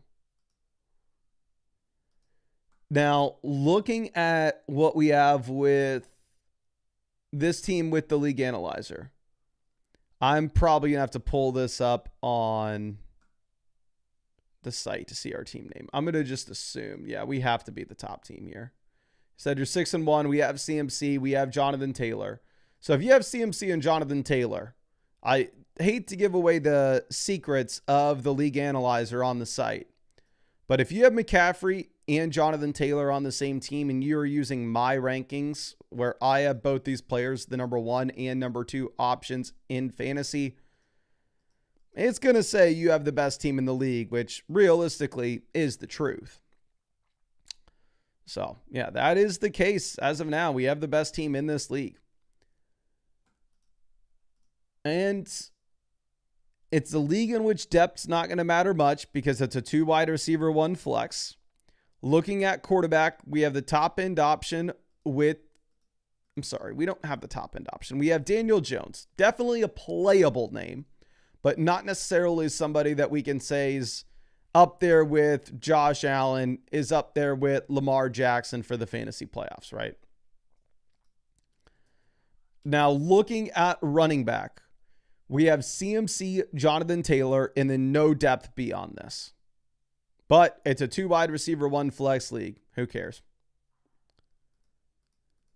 Going over to wide receiver, we have Tet, Waddle, T. Higgins, Xavier Worthy. So we have 4 startable wide receivers. I mean, hell, you're not playing Tez Johnson right now. And the Bucs are on bye next week, and you're eventually going to get Godwin back in. So for me, you know what I would actually consider doing?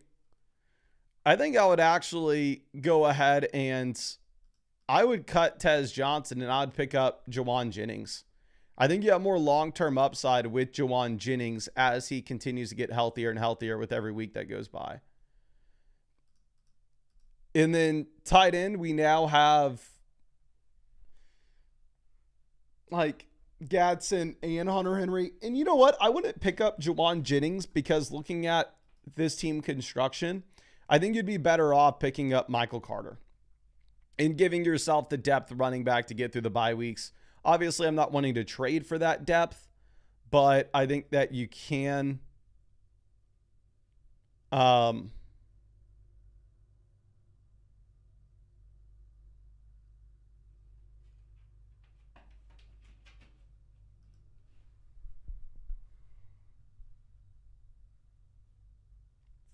just pick it up for free. So I'd cut Tez Johnson, pick up Michael Carter.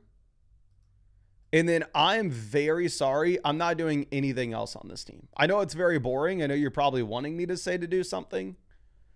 But realistically, I think if you can just get to the playoffs with a healthy CMC and a healthy Jonathan Taylor, you win the league. I don't think there's much more than that. Like in my league, Sal has both CMC and Jonathan Taylor. And I am terrified of his team for that reason. And I think your league mates should be terrified of your team as well, my friend. But I really appreciate you and really hope that I was able to help you out in some way with this. And in reality, just the thing that you need to do is you need to sit on your hands and just keep winning games. And then I make that one small waiver wire pivot. But let's move this over to Lucky Trick. Says, team has lost 4 in a row. Not really sure what to do. No shot of making the playoffs. Just can't come in last place. Should we move some of these players to just ride it out? Full PPR, 1 quarterback format. I went to the bottom of the league analyzer expecting to see us there because we are 1-6 right now. We have the worst record in this league. We have the 4th fewest points scored. So we are an unlucky 1-6. So here's the thing. If you are now in the mode of, I just can't lose the league, my record at the end of the regular season is going to matter more than anything else. You are essentially in the playoffs now, my friend. You need to win every single week you can. And for that reason, any long-term value piece that we hold that's not going to give us short-term production is somebody that we need to immediately sell. Looking at the construction of our roster, are there any pieces that are better in the long term than they are in the short term. I think you could throw Garrett Wilson onto that, where obviously Wilson's not playing in week 8. He's not playing in week 9. You're kind of hoping to get him back in week 10. I think you should have sold Garrett Wilson the second he went down with an injury. Nico Collins fits that mold as well. Like right now, we're starting Tetero and McMillan and Khalil Shakir. If you could flip Nico Collins and go get a wide receiver like Rome Odunze, I would. Again, I just don't know if you can afford to hold on to these injured names. And then beyond that, the other flips that I would want to be making with this team, other than just selling these injured guys and getting players in that can start now, is if you're able to go through and if you're able to just make the waiver wire pivots where we cut Zach Ertz, we cut Joe Flacco, and we pick up some running backs off the waiver wire that could give us upside if things were to play out in their favor with like Bam Knight and Michael Carter, I think I would do that. Actually, realistically, you don't need to cut Zach Ertz specifically.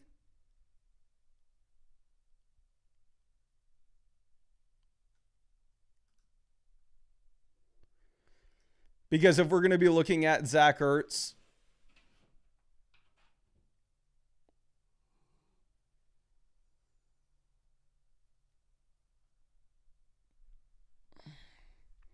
like, I guess you still can play him. You do have the Kittle bye week upcoming. He's not past it. And if you're going to start Flacco this week over Jordan Love, then I would maybe just say, well, hell, cut one of the other quarterbacks. Like, I don't want to roster 3 QBs. So try to flip Nico, try to flip Garrett Wilson. Go into the mode where you need wide receiver points now. Like if you could sell Garrett Wilson and go and get Rome Odunze, we would do it.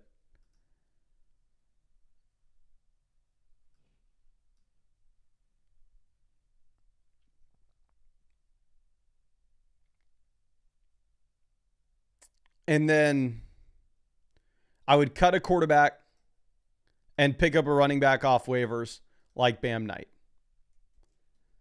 But I think that's all I got for you. I really appreciate you and really hope I was able to help you out in some way with this, my friend. I'm going to go ahead and send you over some free questions. So if there's anything that you want to follow up with, I'd be super happy to take a look at it for you. But yeah, 1-6 team. It's all about just winning games right now. So you got to sell the injured guys. Even if it's at a discount to just get points in your lineup. Now, the one and only says, yo, Mason, really need your help on 2 things. First, I need help with running back. Do you have any advice on trades or moves I can make to improve my roster?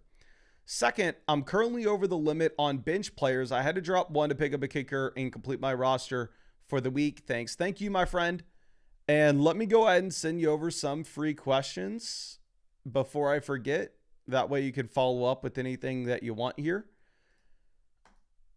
But this is Tush Push Nation.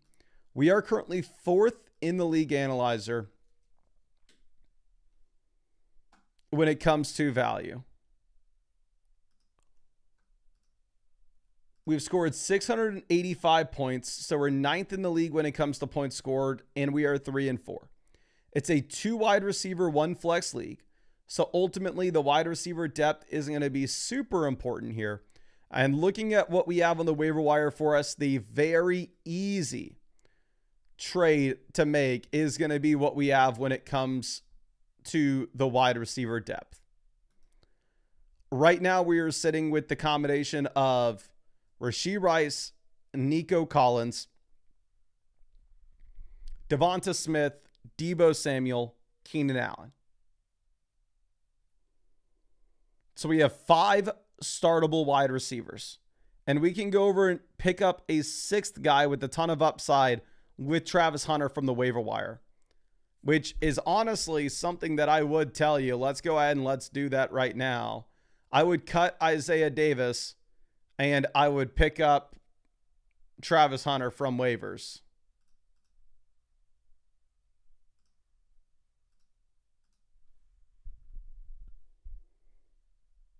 So cut Davis, pick up Travis Hunter, and then we have the elite quarterback. We have the elite tight end. Nothing that we're needing to do on that front. So it's stupid simple. If you could go through and trade somebody that's going to be missing in the short term and get an upgrade here in the short term, I think it'd make a lot of sense. So if you could sell like Nico Collins as an example with Chase Brown and go get a better running back, I would absolutely love to do so.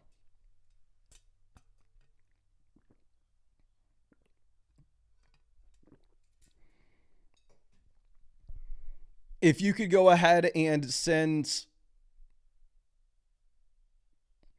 Deebo Samuel with Alvin Kamara and get a better running back, I would absolutely love to do so. If you could send Keenan Allen and Ja'Cory Cross-Kamara and go get a better running back, I would absolutely love to do so. It's stupid simple. That's the move that you make. You have to sell one of your startable wide receivers, go get an upgrade at running back in a 2-for-1 deal. It's a league in which you can only start 2 wide receivers and 1 running back at the very most.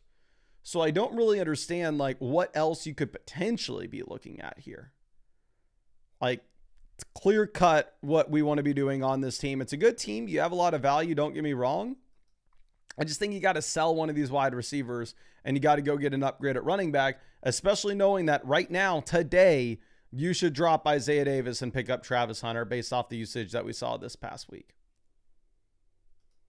But I think that's all I got for you. I really appreciate you. Like I said, I sent you over that free question. So if there's anything else that you want to follow up with, I'm going to be super happy to take a look at it for you. Okay. So let's move this over. And let's go to our next question here. This is going to be from Pistol Pete. And real quick, we got Underdog sent me the emails of everybody who used code FLOCK on Underdog yesterday. So I got to go ahead and upload that CSV to flockfantasy.com. That way we can give you all the free question vouchers. So if you use code FLOCK on Underdog yesterday, you should have the free questions in your account in about 3 seconds.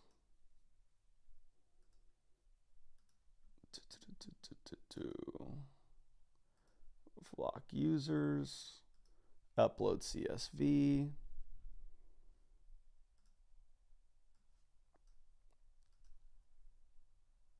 Just sent you all over those free questions.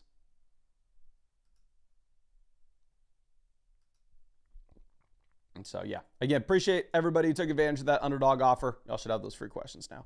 And here's a quick side note that I have for y'all. Would y'all rather have Rome Odunze or Bucky Irving rest of season? I don't want to tell y'all my opinion on it, but I would be interested to hear yours. Rome Odunze or Bucky Irving? Now, Pistol Pete says, looking to improve our wide receiver room. Swift for Sutton, how to improve the team. Okay, we are the bruh team. We are 6th in this league in terms of value. We are 4-3. We've scored 880 points, so we are 6th in this league in points. So let's see. We got Rome, Bucky, Rome, Bucky, Bucky, Bucky, Bucky, Rome, Rome, Bucky. Bucky, Bucky, Bucky, Bucky, Bucky, Bucky. Okay, so it does look like most people are on the Bucky side of it. Sammy says, please don't do that. It's just a hypothetical, my friend. Don't you worry. It is just a hypothetical. I'm just making sure I wasn't missing something. Oh, and Sammy Rome is on the trade block if you want him. Okay. Let's check this out for Pistol Pete. Anyway, so 4-3 team. It's a team that it's not like we need to sell out to make sure that we get a win in the short term, but you are in a fine spot, right? Now here, quarterback, we have Baker Mayfield, Matthew Stafford. So Realistically, you are just playing the matchups between these two guys weekly. I'd play Baker most weeks, and honestly, you know what? I think I would rather. Actually, I can't tell you that with confidence. It doesn't matter if I would rather have Jared Goff over Matthew Stafford. I could be wrong. I don't think you make that waiver wire swap. You just keep the guy you have. Running back, we have James Cook, Ashton Jeanty, DeAndre Swift as startable names right now. We have Amari and Hampton for the long-term upside. Wide receiver, we have Egbuka, Devontae Adams. So we have two locked and loaded wide receivers.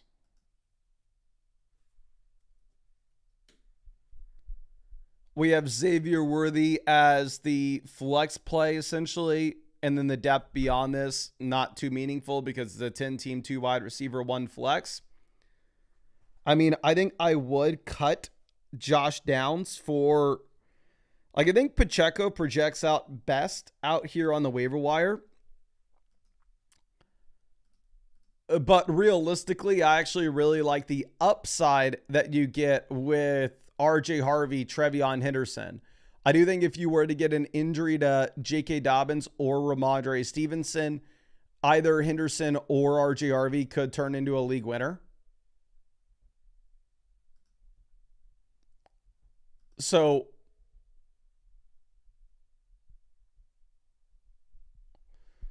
I think I'd probably cut Josh. Obviously, if Malik Neighbors is actually on your team, you would cut Neighbors. Here's what we're doing. It's a 2 wide receiver, 1 flex.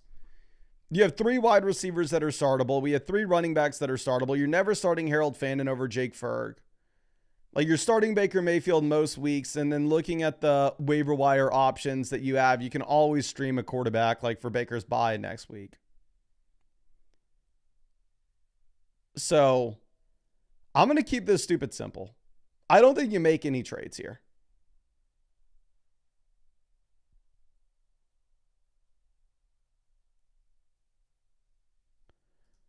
I would go ahead. I would cut Matthew Stafford.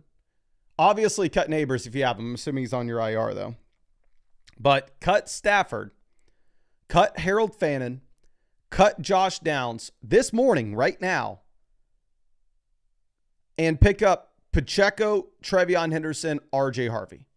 I understand this week, maybe you're really wanting to go out there and trade a running back just to pick up a wide receiver. And Swift for Sutton, not a bad move whatsoever. Especially if you were to make that kind of trade, it's even more important for you to pick up those running back depth pieces. But what I'm most focused in on is how can we find a true league-winning player coming from the bench? Like, I don't necessarily think a trade is needed with this team. I really like the balance that you have on the roster. But what world does Matthew Stafford turn into a league winner for you? It can't possibly happen. What world does Harold Fannin turn into a league winner for you? You have Jake Ferguson. It's not happening.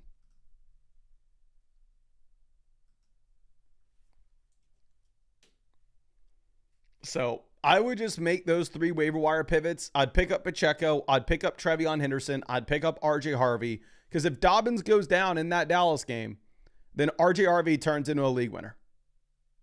And then you could very easily go out of your way and sell DeAndre Swift and Xavier Worthy and go get yourself the best wide receiver possible without hesitation. Right? So I would go ahead. I would backfill with the high upside running backs as my number 1 priority here. But I really appreciate you and really hope I was able to help you out in some way with this, my friend. And again, thank you so much for being a member of the flock. Okay. Now let's move this over to our next team. This is going to be from a Hogan. We're going to have to pull this up with the screenshots on another screen. Okay. It says, I uploaded my team standings, running back, wide receiver, tight end, waiver wire. I'm about to trade Daniels and Rome for Pickens and Dak. I actually really like that trade, my friend. I'm 3-4, the slowest start I've ever had, but the league is super tight. I'm sitting 9th in the playoff race. As you know, I'm a Tennessee fan. What are your thoughts on Ward? Go Vols, by the way. I have a very base understanding of these rookie quarterbacks. Here's what I will say. Cam Ward very much looks like he is going down the path of all the recent quarterbacks selected at the first overall pick, minus outside of Caleb Williams. Caleb Williams had a much better rookie season than him. But he's looking like rookie season Bryce Young. He's looking like rookie season Trevor Lawrence. Like, let me actually pull this up. I mean, this is maybe a great example of how we can use the player comparison on the site. If y'all don't know, on the site, you can always go to this like compare tab. Let's look at Lawrence. Let's look at Ward. And let's look at Bryce Young. And then we want to look at the rookie seasons for these guys. So 2021 for Trevor Lawrence. 2023 for Bryce Young. And hell, I mean, we can even throw in Caleb here. Caleb's rookie season is just going to look so much better than these guys, though.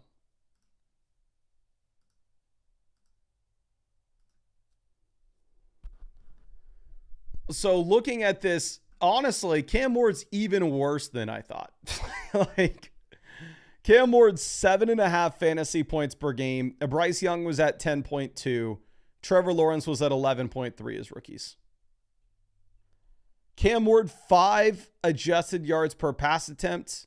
This is actually right in line with what you've had with Bryce Young at 5.1, Trevor Lawrence at 5.1. Cam Ward is running the ball less, though. Cam Ward is last out of these last out of these quarterbacks in rushing yards. So as a passer, he's just as bad, if not worse, than rookie season Trevor Lawrence and rookie season Bryce Young. And he's worse as a rusher. What's also is relevant to note is the age for these quarterbacks coming into the league. Cam Ward playing his entire rookie season at 23 years old. Bryce Young played his rookie season at 21.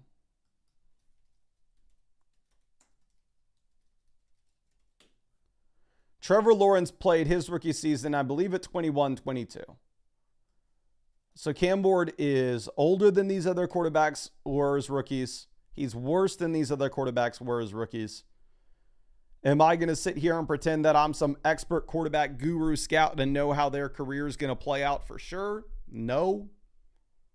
But I mean, I can go ahead and I wonder, will the prediction tool on the site let us? No, it's not going to let us pull in rookies yet. We're going to have to wait until the offseason. But it will be interesting to see what the range of outcomes looks like based off that tool. But yeah, so I'm sorry. Again, I'm not going to sit here and pretend like I'm some expert guru when it comes to quarterback development. But as it stands right now with Cam Ward, it literally can't look worse. For that reason, I'm probably going to move him down my dynasty rankings. I thought he was undervalued in dynasty coming into the year, and clearly we were wrong. But anyway, we are currently sitting at quarterback with Joe Flacco as a streamer. Are we excited about this? Hell to the no. But it is what it is. Going over to quarterback, we have Jaden Daniels for the long-term upside. I think you said we are 3-4, so it's definitely important to win games right now, but we are okay with how things sit. Looking at running back, we have Barkley, Jordan Mason inside our starting lineup, and we have J.K. Dobbins in a flex. Going over to the bench, our running back depth is very, very lackluster. We have like Brashad Smith, Bam Knight. Wide receiver, we have Rome Odunze, Tedero McMillan, Xavier Worthy. We have Amon-Ra St. Brown after the bye. And it's a league in which you can start up to 4 wide receivers weekly, so I don't like selling the wide receiver depth. And we have the elite tight end with Tyler Warren. Looking at the options that we have on waivers at the moment, tight ends aren't going to be interesting pickups because we have Tyler Warren, like we discussed. I do think that running backs could be interesting. Right now, you do have Kenneth Gainwell out there on waivers.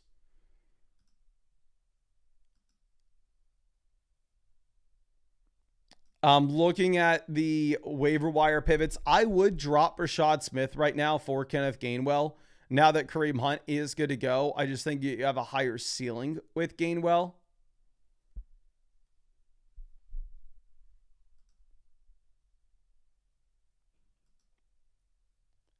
And then after that, I don't necessarily think I do anything with this team because it is a double flex format. I mean, yes, our running back depth, like our RB2 is a little bit shaky here, but I don't exactly see the path for us improving this without making a significant hole elsewhere on our roster. So I think you probably just kind of got to keep this as is, to be honest, my friend. But I would make that waiver wire pivot. I like the construction of your team. I think you just have to hope that it starts performing better. And again, I'm sorry to be a downer when it comes to Cam Ward, but it's not looking great. But again, hope I was able to help you out in some way here.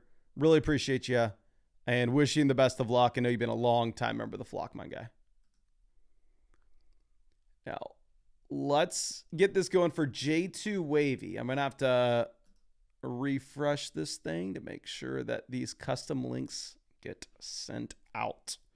If y'all have never gotten a question on the site before, how it works is as soon as I answer your question in the live stream, you get messaged and emailed a custom link that takes you to the exact time in the live stream that I answered your question. So like you can always ask a question. I mean, you can't always ask a question. If the questions are open, which they are right now, but you can ask a question. And even if you're not in the live stream to see the answer, you're going to see the answer anyway because it's going to get sent straight to you. But God, I'm tired. Let me get a good stretch going. So obviously during the season, I have no time whatsoever. We live stream every single day and put out multiple videos every single day. Like I'm sure y'all watch other fantasy football YouTubers, and it's kind of obvious that nobody else live streams every single day and puts out multiple videos every single day. We're going to stream every single day until Christmas.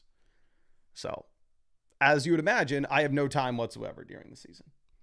But this week, we've started streaming still every day, just not 4 or 5 hours a day. Instead, we've been doing about 2 hours a day. So it's been letting me go to the gym. So I started lifting weights again for the first time in forever this week. And I'm like doing the bare minimum, like a 30-minute weight workout, and then get crazy sore from it, which is a great feeling because I haven't done it in so long. But yeah, we also had to stop running as much because we're tapering we got the 50-mile ultra next Saturday, which I'm excited for. We're going to try to go pretty fast. We'll see if we can do it. Okay. But anyway, J2 Wavy says, yo, what's good? Feel like I'm in a good spot with my team, but not sure if I should hold or sell Wilson. Was thinking about QB packaging him in a trade for Jalen Warren. Any other moves / trades you would suggest? Would love hearing from you again. Love the content. Keep up the great work. Peace and love. Really appreciate you, my guy. Looking at the squad here, it's a 14-team league. So being 9th in the league analyzer is not the worst thing in the world. We are 10th in the league when it comes to points scored. So we are a little bit of a lucky 4-3, but sometimes it's better to be lucky than it is to be good. 14-team format. So the depth's going to matter a ton because ultimately you're not going to have a ton of depth on the waiver wire that you can just easily backfill with. So looking at quarterback, we have Bo Nix, Justin Fields. 14-team league, quarterback job security is going to matter a decent amount. So I actually like Justin Fields less than a 14-teamer. Like, I think Justin Fields is a fine QB in a 10-team league because it's like, oh, okay, well, if he starts, his rushing upside, and doesn't matter if he gets benched because there's always quarterbacks out there on the waiver wire. However,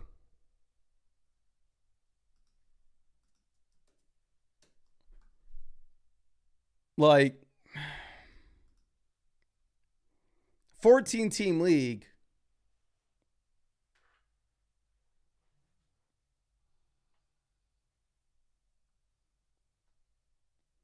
Justin Fields gets benched, your waiver wire options are zilch, nothing. Does look really tough. But we have Bo Nix. We can start Bo Nix. Is the best thing in the world? No, but we can get by with it. Running back, we have Achane, Kamara, Chase Brown. So we have 3 startable RBs. Wide receiver, we have Sutton, Garrett Wilson, Jacoby Myers, Trey Tucker, Jerry Jeudy, Jalen Noel, Luther Burden.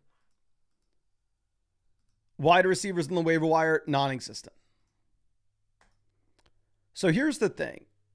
I understand you wanting to sell Garrett Wilson with the injury, with the offense, and with the fact that it's not like we're 5-2. We kind of need to win games now.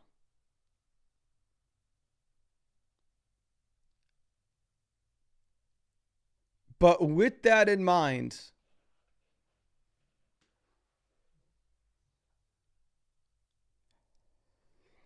why the hell would we ever package him in a 2-for-1 deal for freaking Jalen Warren on this team? The depth here matters. In general, you don't have enough depth in a 14-teamer here for you to be going through and making 2-for-1 deals in the first place.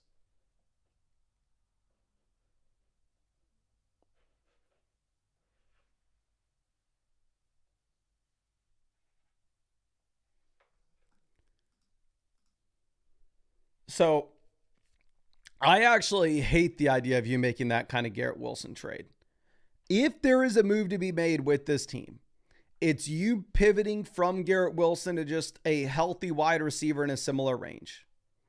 Since you are 4-3 and we need a win now. Like if you wanted to try to send Garrett Wilson and pick up Rome Odunze, I'm not going to fault you for it, because realistically, if you are looking at a move like that, you're going to get an extra 2 games out of Rome, and obviously, we need those points in our starting lineup. Right now, you're starting Jerry Jeudy. I mean, you're probably starting Jalen Noel this week, but like wide receiver 2 isn't great. So, again,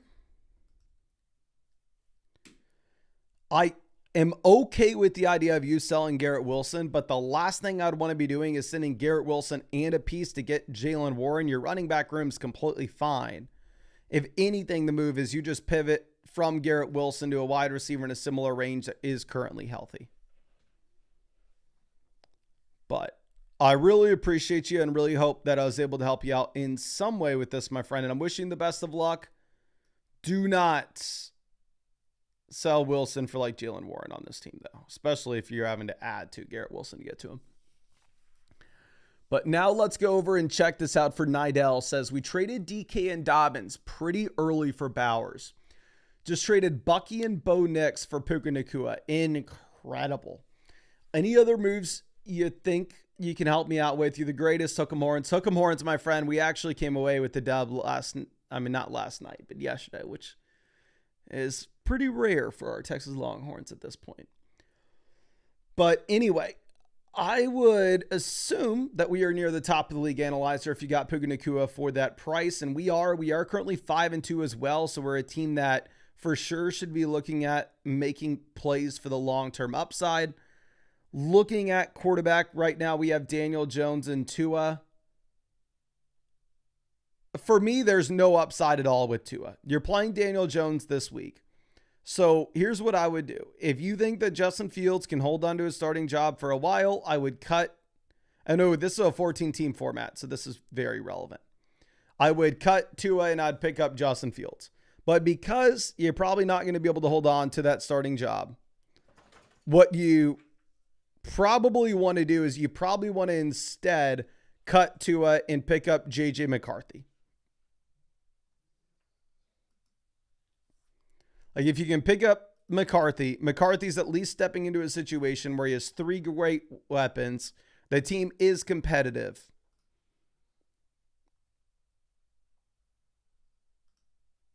The Miami Dolphins aren't competitive at all, and Tua doesn't have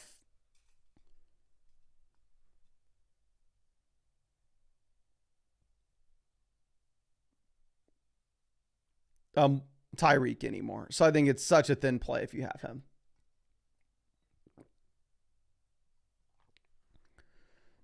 Now, going over to running back, we have Jonathan Taylor, Travis Etienne, Rachaad White. One thing that you could have possibly done is if we were sitting with Rachaad White on this team, if you wanted to go ahead and try to send Rachaad White to a team that's desperate for some running back points now, for us to get a viable wide receiver or a viable running back here in the long term, I think that would be interesting. Like, there should be some teams here in a 14-team format that this week are starting like Kenneth Gainwell that are so far down bad at running back that it's not even funny. This team is Jalen Warren, Jordan Mason in their starting lineup. This team has Ja'Cory Krosky-Merritt and Trevion Henderson as their 2 running backs. I would offer them right now Rachaad White and Josh Downs for Michael Pittman Jr. and see what they say.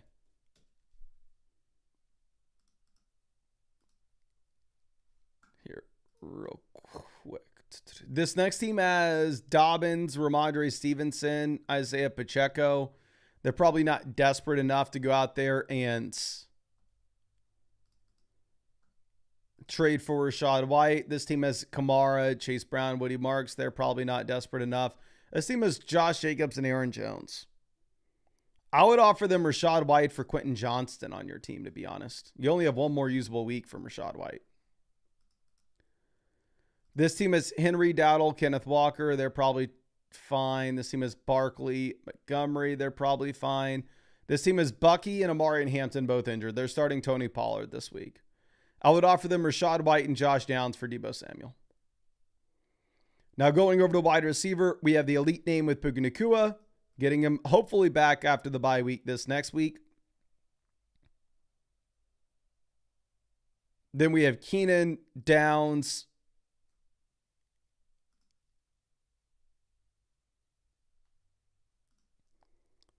Calvin Ridley,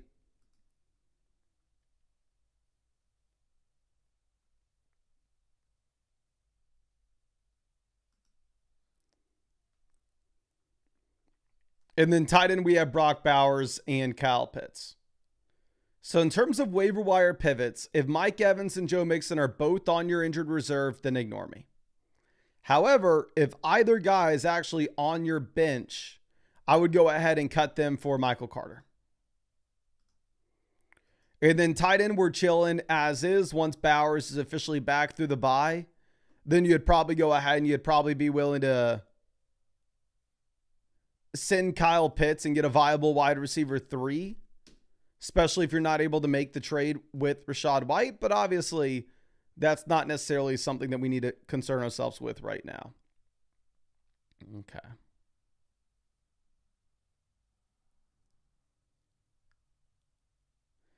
But I really appreciate you and really hope that I was able to help you out in some way with this, my friend.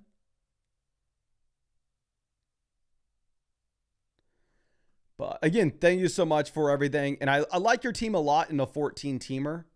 I just think that it's maybe about time for you to start looking for that upside for the fantasy playoffs.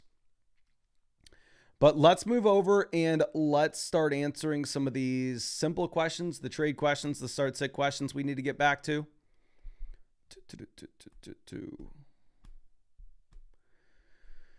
This one's from I'm Josh. Here at running back, we have usually Jahmyr Gibbs, but on bye this week, you got to play Chase Brown. Wide receiver, we usually have Nico Collins, but we have Nico, Pearsall, and Ridley all out, so you're playing Alec Manor. And then for the flex, it's between Tyler Algier, Trevion Henderson, and Emmanuel Wilson. I would go Tyler Algier over Trevion Henderson this week. Really like the matchup against the worst rush defense in the NFL. Okay. Now, Tyler Smith, here for the flex, we are looking at JSN, Hampton, both out. So it's either Hubbard or Tyler Algier. I will go Hubbard. Well, honestly, I am kind of hoping that Rico Dowdle continues to expand his role just because he is the more exciting name.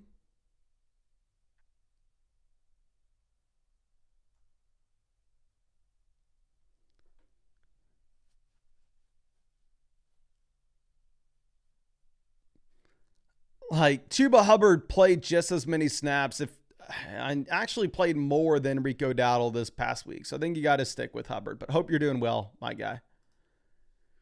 Now, Hugo Flock with our next one. Wide receiver, we have no Myers, no St. Brown, no Nico. So it's Terry or Tez Johnson. I'll go Terry over Tez Johnson. And then in the flex, you play Chase Brown here pretty easily. Chase Brown's actually a very good start this week, where you do have the Bengals projected as one of the best offenses in the league this week, and they are like 7-point favorites as well. Okay. Now let's move over to our next question.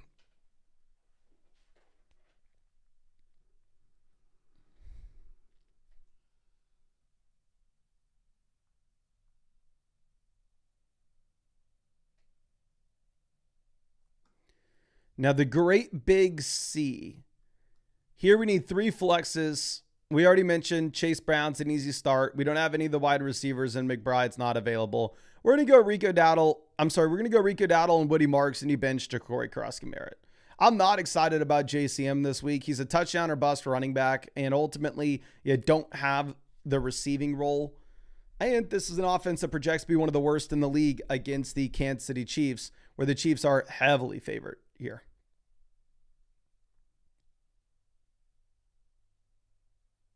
Okay. Let's move over to our next question. This is from Aluna. Running back, we're going to take Judkins. Wide receiver, you go Mooney with the banged up London. And then in the flex, you take Breece Hall. Now, Nathaniel says, hey, Mason, need up for quarterback, flex, and tight end. Thank you, bro. Thank you, my guy. Quarterback, between Daniel Jones, Drake May, it's tough. You actually do have the Indianapolis Colts projected to be the highest scoring offense in the league this week.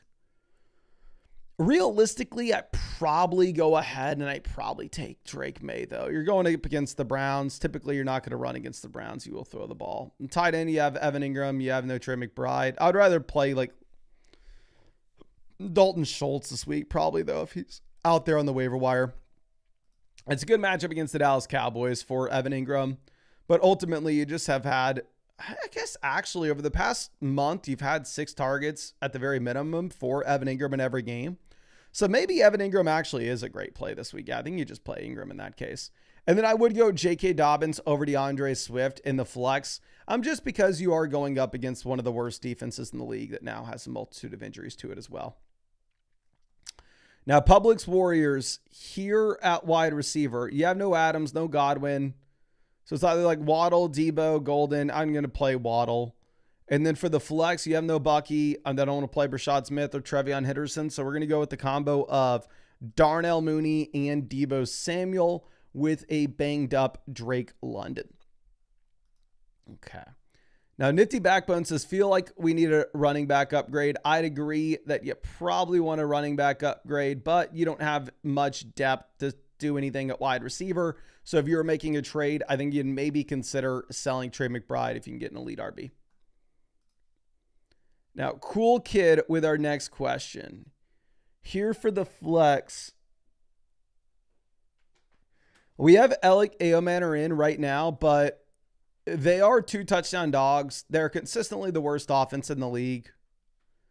So I would probably actually play Tyler Algier instead. Like, Algier projects pretty well against the Dolphins, who have the worst rush defense in the league. Like, you actually do have Tyler Algier projected out to score more points than Ja'Cory Krosky-Merritt on Underdog this week. That's how they have the higher lowers. So I think I would play Tyler Algier here. Again, really, really good matchup. Okay. Now, our next question is coming out from Greg. It says, looking to upgrade at either running back or quarterback. What are your thoughts? We have Bowers at tight end. So 100%, if you can get this kind of price, I would. If you could send McBride for James Cook, let's do it. Or if you wanted to send McBride and our current quarterback and go out there and get Josh Allen, I think you could do that as well. But trying to think if there's anything else that we could say with this. Not necessarily.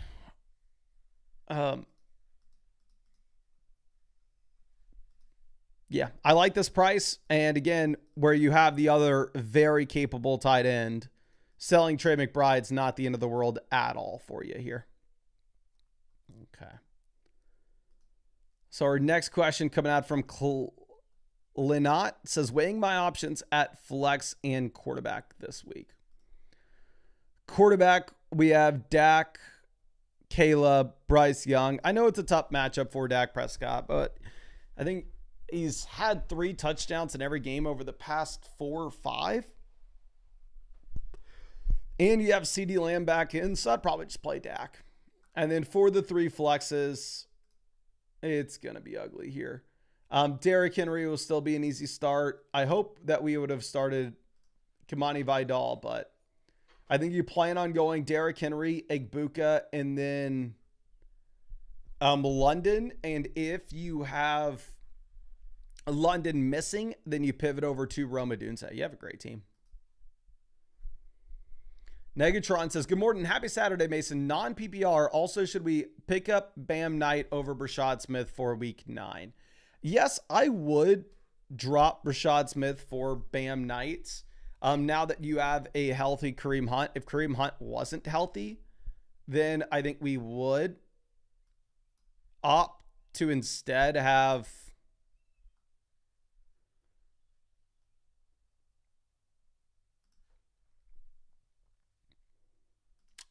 I think hypothetically, if you had Kareem Hunt injured, then at that point, it's probably easy for you to go through and for you to go with Brashad Smith, knowing that he's 1 injury away from being the starting running back for the Kansas City Chiefs, and he's shown more juice than Pacheco. But now he has 2 running backs that he has to jump that hurdle with. So, cut Smith for Bam Knight. In terms of who we start at running back out of this list, probably start Ja'Cory Cross-Merritt, and I hate it. And then here at wide receiver, you play Darnell Mooney, and then in the flex, you play Jalen. Actually, it's a non-PPR format, so you're going to flex the running back Nick Chubb over Jalen Noel. Full PPR league, you would play Jalen Noel, though. But big difference with the Nick Chubb projections when it comes to non-PPR versus full PPR, of course. Now, Ginger Baby. Here, running back. We're going to go Jalen Warren, Derrick Henry pretty easily over Chuba Hubbard. Wide receiver, we have Diggs, Worthy. Tight end, you play Kyle Pitts. And then in the flex, you're going to plan on probably, it's a full PPR format, probably Terry McLaurin. But if London does not play, which we should have that clarity in about 2 hours, then at that point, you would pivot over to Darnell Mooney instead. Okay. Now, our next question coming out from Double Tap. Gibbs versus Rice and Amari in Hampton.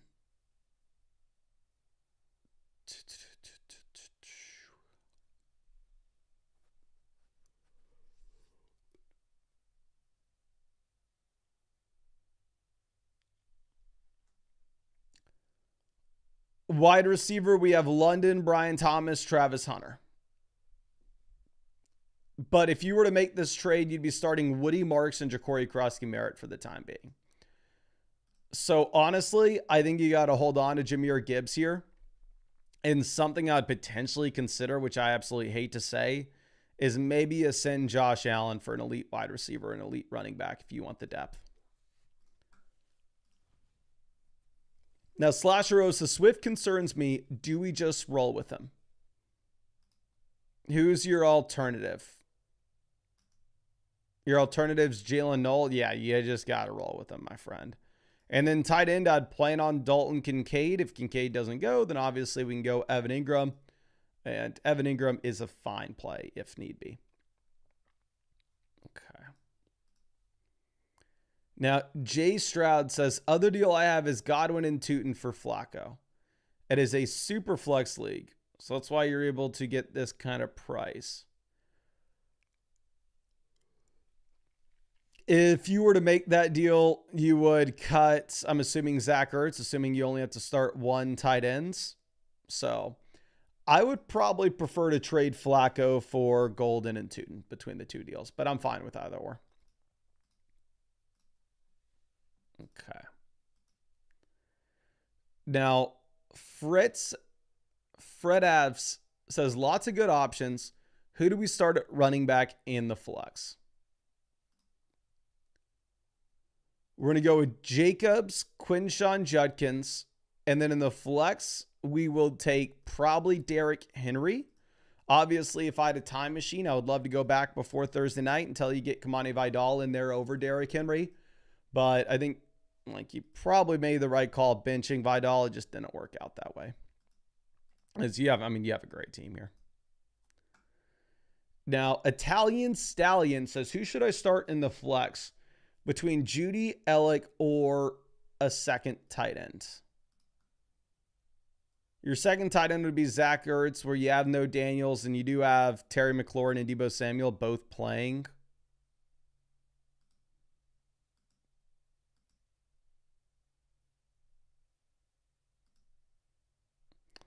So realistically,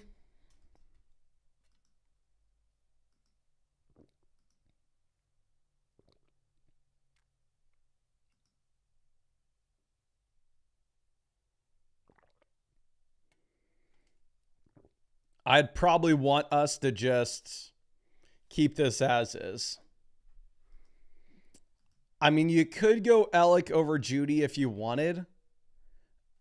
Both wide receivers have the same problem. They're both in some of the league's worst offenses. But at least if you are looking at Jerry Jeudy, he's getting the target volume that Alec Aomatter is not consistently seeing. So I think we would go with Jeudy here. Now, iKenny says, trying to leave the Giants fan in me out of it. Lamar to Scatterboop. Honestly, with the Lamar injury, up to you. Kamani Vidal, Trey Benson versus Dart and Kyle Monangai. I'd probably rather have Kamani Vidal. So here's the thing, and you have Goff at quarterback, so you're fine at QB. Here's the thing, I think this is a fair deal. If it was my team, I would probably go with Lamar Jackson. But it's very close, and it is marginal. So realistically, if I'm going to be honest with you,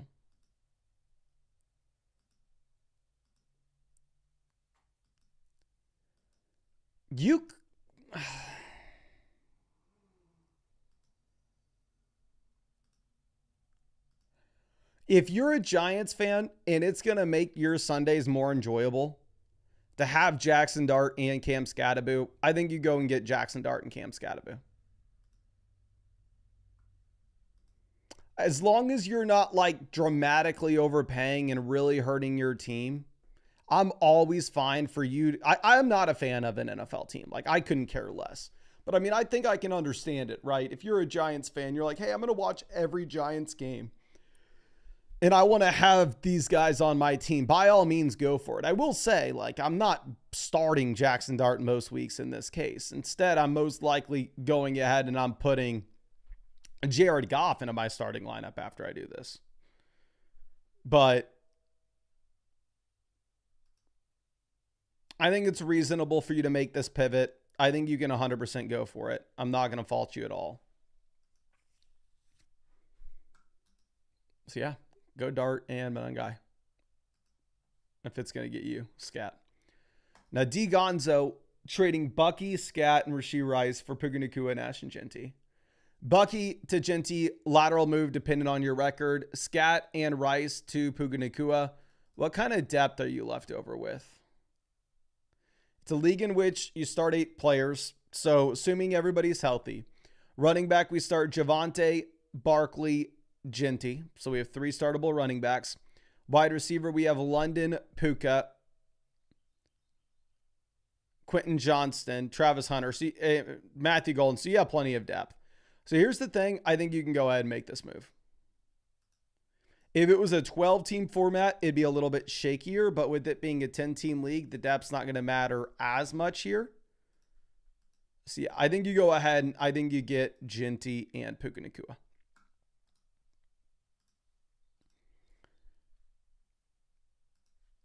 Okay, now our next question is going to be from G Money. It says, could I trade Adams for Pittman, but we would lose week 8? Wait, what? Here's the thing. Oh, you're saying could trade Pittman for Adams. Oh, okay. You just mix that up. Well, you could play Xavier Worthy in at wide receiver and then play Chase Brown in the flex. And then, yes, you're chilling, my friend. Go ahead, make this starting lineup call and trade Pittman for Adams. It'd be different if it's like, oh my gosh, I have to go to the waiver wire and I have to play Jaden Higgins. If that was the setup, then maybe I understand you going through and saying like, I really don't want to make this move.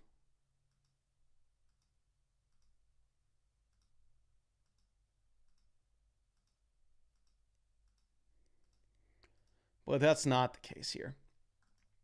Now, Caesar the G, here at running back, we're going to take Woody Marks over Ja'Cory Krosky-Merritt.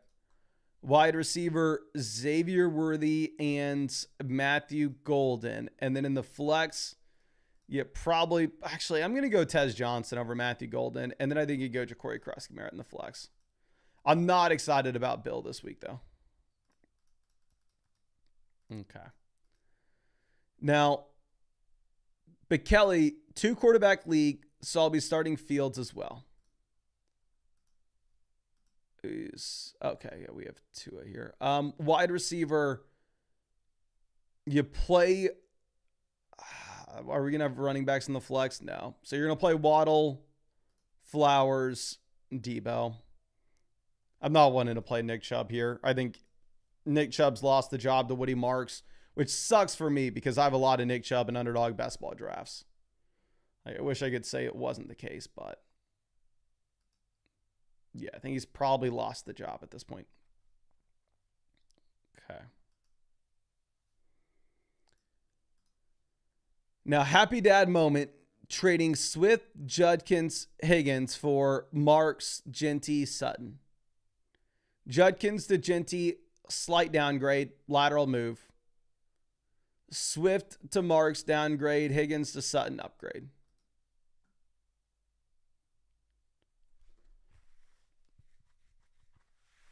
The running back depth here matters. Honestly, I think that this is a fair trade, and I think it's going to come down to your personal values. I'm not going to fault you for going either way with this. Okay. Let's go over to our next question from Donald's Dominant. It says, no clue what to do with injuries and bye weeks. I would go ahead. I would start London plan A at wide receiver. I would go Tetero McMillan plan A in the flex. But our plan B would be as if London misses, then you move Tet to wide receiver and you put Ja'Cory Krosky-Merritt in the flex. I'm sorry, if London misses. Now let's move this over to our next question. Trevder. Here for the 2 flex spots, I think you play George Pickens. And then Romadunze, Breece Hall is kind of going to be up to you. I would actually like and I just traded for Rome, so I hope Rome balls. Like, that's who I'm rooting for. But I would like the Rome play more if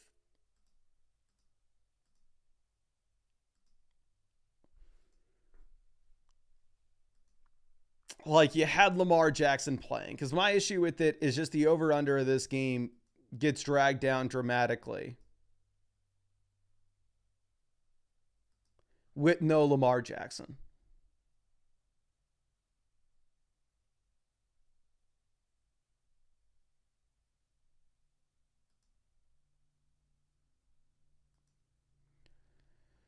Can y'all spam the chat? Who would y'all rather start? Would y'all rather start Breece Hall this week against Cincinnati, or would you rather start Romadunze against Baltimore? Which direction are you going to go with?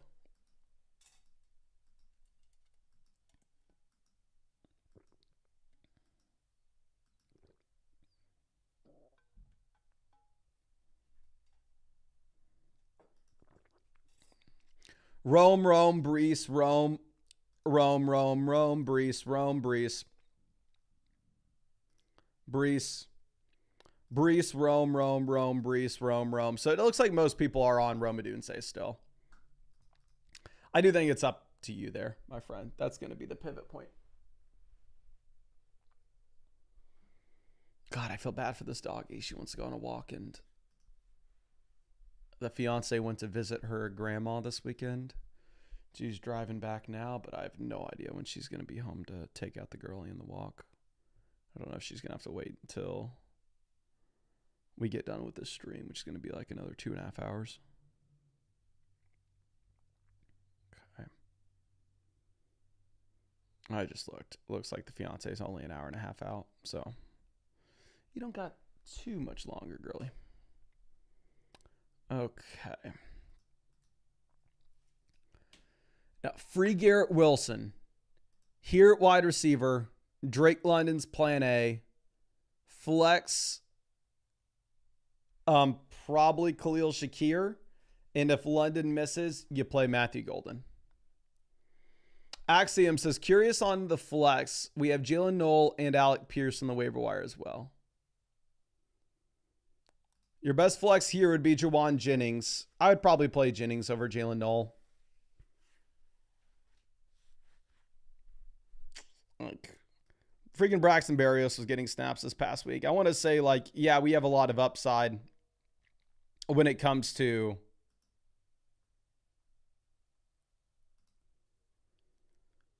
Jalen Knoll, but it is a massive question mark. Obviously, you like him a lot more with all the injuries. But it's not the easiest thing to say. Like, oh, yeah, let's go out there and let's jam him. Okay.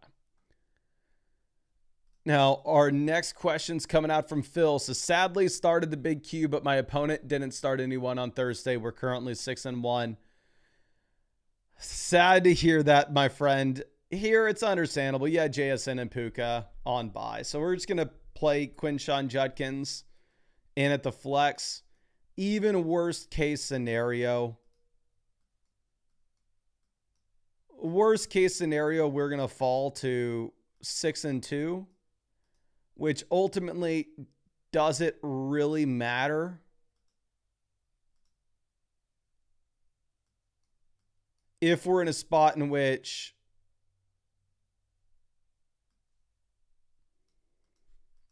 like we have JSN and Puka Nacua with Bijan Robinson on the same team, you've already locked up the league. And always happy to see you, my guy. Now, Chance says, help, I'm 5-2. He's 5-2. Is there anyone on the waiver wire you would start? I can't see the waiver wire, my friend. I'm sorry. Here at tight ends, we're going to go ahead. We're going to take Waddle. In the flex, you play Khalil Shakir. And then at tight end, you take Evan Ingram. Now, 87D, here quarterback, you play Baker over Flacco. For the flex, we go Chase Brown, super high implied team total for the Bengals. They're favored by about a touchdown. They should be able to run the ball. And then for the other flex spot, I think you're probably going to go ahead and take Matthew Golden. I understand Kayshon Bouttie's been the one there that's scoring points out of those options. But realistically, if you are looking at Kayshon Boutte, he's doing so with touchdown efficiency, not necessarily target volume. Now, Steven's here with our next question. Here for the flex, we have no Gibbs, we have no Adams, we have no Godwin, so we're just going to play Tez Johnson. Like, I'm not telling everybody, like, oh, yeah, you need to play Tez Johnson. Because realistically, since you have Igbuka, I think it's a little bit more of a marginal play. But if you're desperate with the bye weeks and injuries like you are, like the desperation teams definitely can go ahead and do it. Okay. Now, I think we're all caught up with the quick questions, so we'll wait for some more of them to come in so we can go ahead and pivot back over to the team reviews for now. It's going to be a good Sunday. We'll be all caught up on questions by the end of this stream. Vexa coming through says 4-3 most points scored in the league, which means I have to play better defense. 100%, my friend. We got to fire that defensive coordinator. Should I target a trade or should we ride it out? Love the content. Keep it up. Hook 'em horns. Appreciate you, my friend. Hook 'em horns. Yeah, we currently are the #1 team in this league with points scored. We are 4-3. We have one of the more valuable rosters on this team, not the most valuable. So here's going to be the setup with the league settings. It's a league in which it doesn't matter much when it comes to wide receiver depth. The reason for this is it is a 2 wide receiver, 1 flex format. So if it is a 2 wide receiver, 1 flex league, then realistically, like, you can only get 3 of these guys into your lineup at the very most. And on top of that, I mean, you're sitting in a 10-team format where there are decent options out there on the waiver wire. Like, you do have somebody like Brandon Ayuk out there on waivers that you can pick up if need be. Now, moving over to quarterback, we have the combination of Caleb and Jackson Dart. 10-team league, this isn't a good combo. I would like to upgrade quarterback if we can. Like, you can play the matchups between these two guys. I would say that realistically, I'd probably plan on going with Caleb more weeks than not.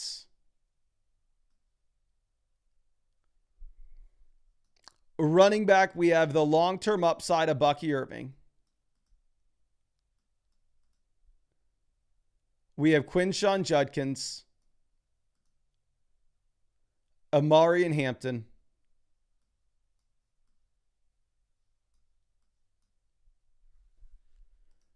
Zach Charbonnet, Rashad White,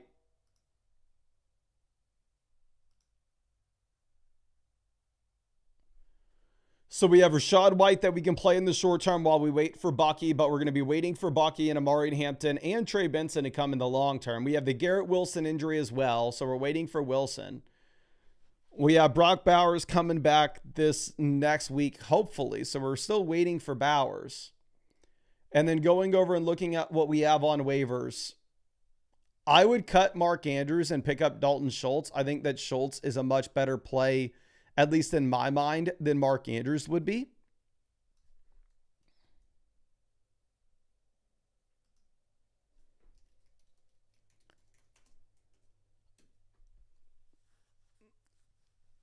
So I'm trying to think here.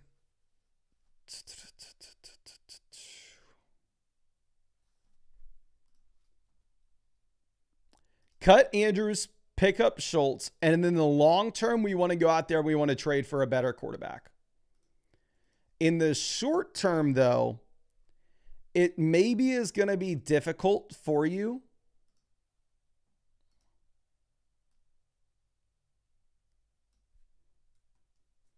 Given the fact that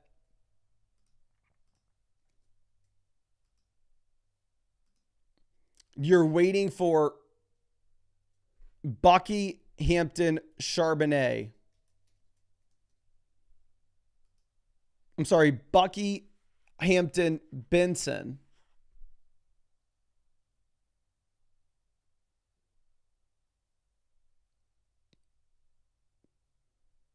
And Garrett Wilson to all come back from their injuries.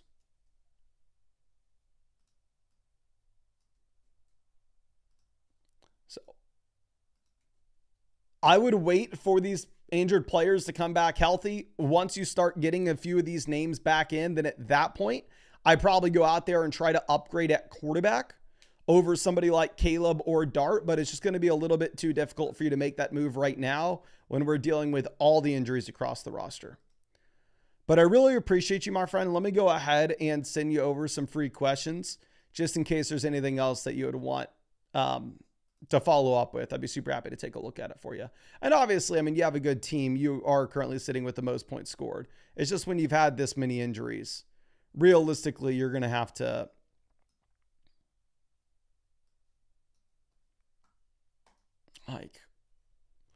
just kind of tough it out until you get those players back in.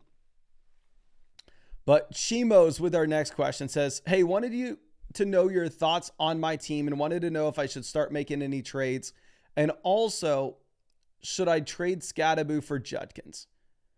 I traded Scadaboo for Judkins myself, my friend. I then flipped Judkins for Romadunze. I needed wide receiver desperately on my team, but I have Judkins ranked slightly ahead of Cam Scadaboo. I do think it's a personal preference type deal. I would not argue with anybody if they wanted to have Scadaboo over Judkins in a full PPR format because he will be running the ball a bit more.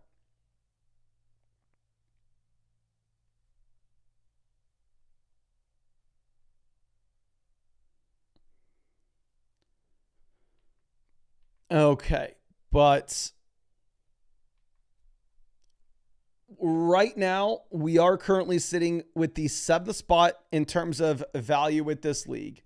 However, with that being said, we are currently the number 1 team in the league standings, but we're kind of lucky to be there because we are 4th in the league when it comes to points scored.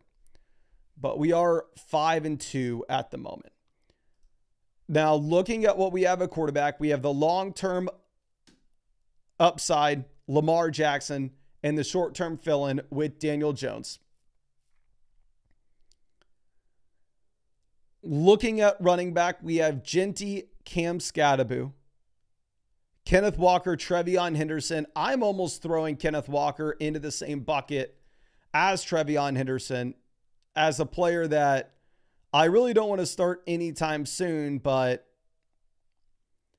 if you were to get an injury to the guy in front of him, he does turn into a league winner.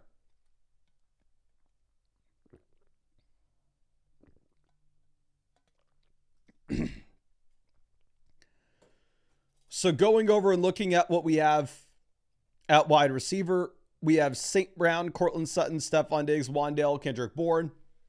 It's a 2 wide receiver, 1 flex league where the wide receiver depth's not going to matter much. In reality, I don't think you're starting Kendrick Bourne here, so I would cut Kendrick Bourne for a player that I think has a higher ceiling. I would pick up Chris Godwin. Then going over to tight ends, we have Jake Ferguson and Travis Kelce. I believe that both of these tight ends have the same bye week, so we're not really accomplishing much by having both of them on the same team, right? You're starting Ferg every week regardless. And then during the Ferguson bye week, you're going to have to pick up a different tight end.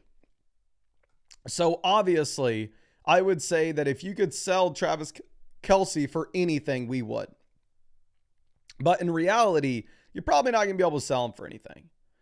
In reality, instead, you're probably going to have to go through and you're probably going to have to just cut him.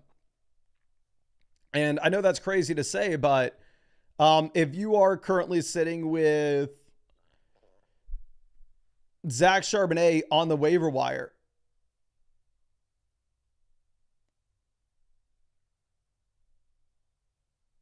like I would opt to have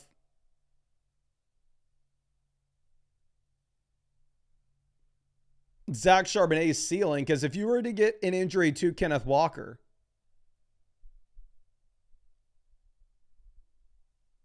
then all of a sudden you could see Zach Charbonnet turn into a league winner. So again, I almost think that Kenneth Walker and Charbonnet are very similar players.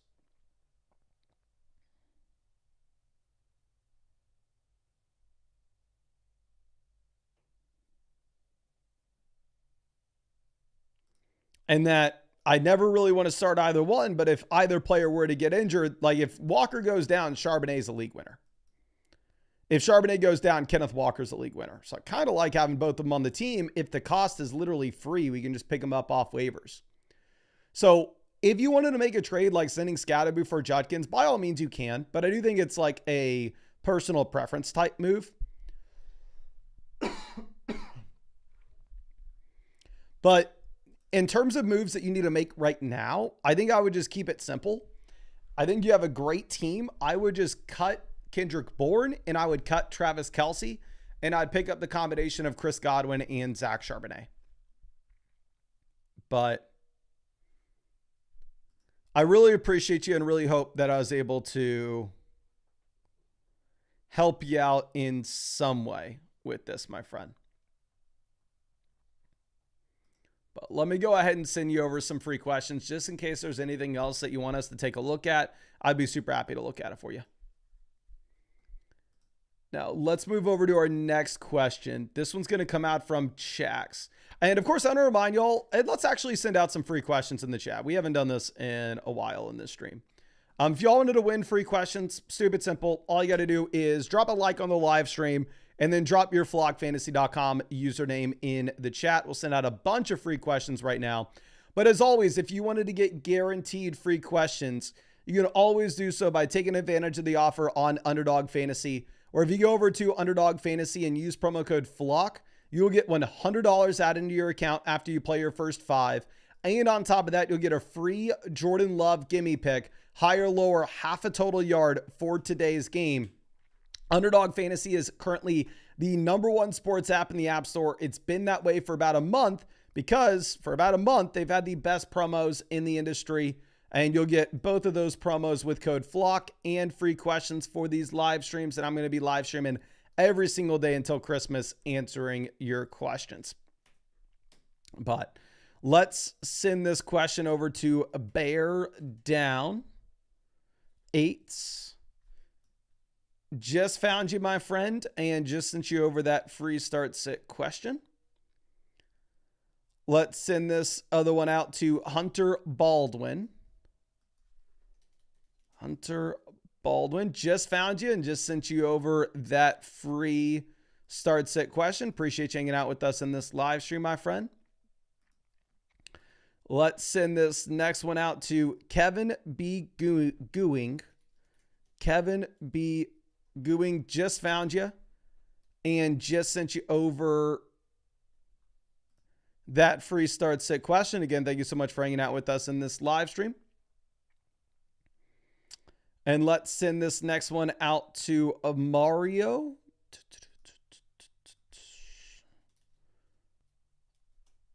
Just found you and just sent you out that free start set question. Again, thank you so much for hanging out with us, my friend. But now let's go ahead and let's get this going for Chax. Says, hey, Mason, just looking to see if there's anything I should try to do to improve the team. I just traded for Lamb and Hampton to make my team more competitive for the playoffs, but I'm struggling at tight end and quarterback and trying to figure out what we should do. Just overall want some advice. Thank you. So here's the thing. It's a 2 wide receiver, 1 flex, 10-team league. So I actually think that in a league like this, you are most of the time able to trade for an elite quarterback or an elite tight end because running back and wide receiver depth's not going to matter much. Now, we are currently 3rd in this league when it comes to value on the team. We are 2nd in this league when it comes to points scored. However, we are 1st in the league standings because we are currently 6-1. Quarterback, we are just streaming. Jackson Dart in a 10-team league is just a streaming quarterback. So for me, I would really like to upgrade at quarterback here if possible. At tight end, we have Dallas Goedert. Dallas Goedert, I think, is a better tight end in fantasy than Jackson Dart is a quarterback. I know Dart's been incredible over the past few weeks, but we got to be realistic with ourselves. So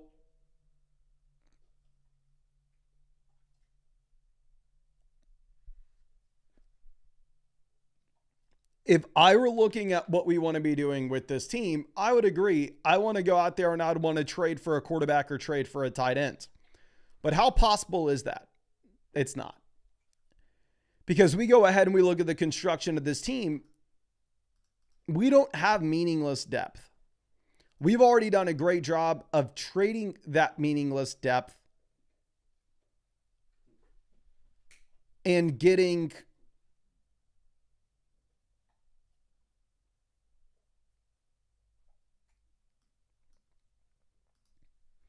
the elite quarterback, getting the elite running backs, getting the elite wide receivers.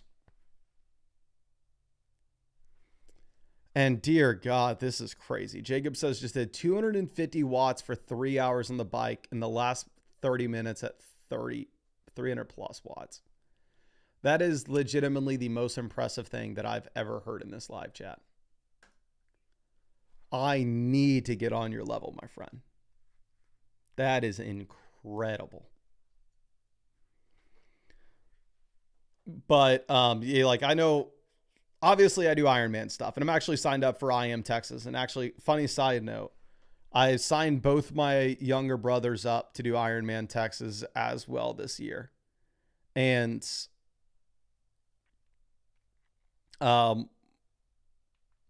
one of them has literal zero training, and he has about 6 months to prep. So I just wrote him a little training plan.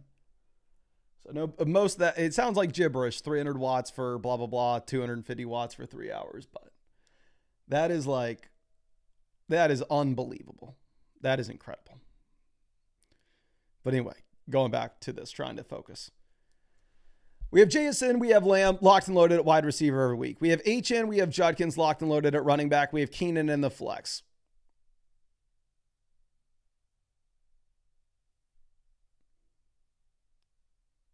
On our bench, we have like Charbonnet, Trevion Henderson, Romeo Dobbs. Who can we trade here to get an upgrade at quarterback? Who could we trade here to get an upgrade at tight end?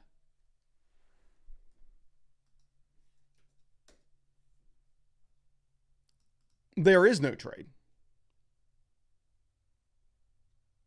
In terms of waiver wire moves that I would make, I would probably cut Tez Johnson for Jacoby Myers and hope Jacoby Myers gets traded.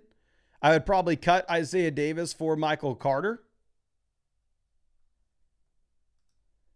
And then afterwards, I think you just got to wait until Amari and Hampton comes back.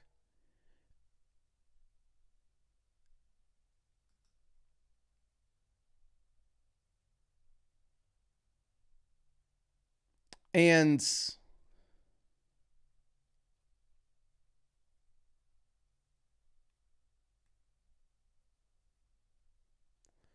once you end up getting Amari and Hampton, then at that point, maybe you can afford to send Judkins and Dart to get yourself an elite level quarterback.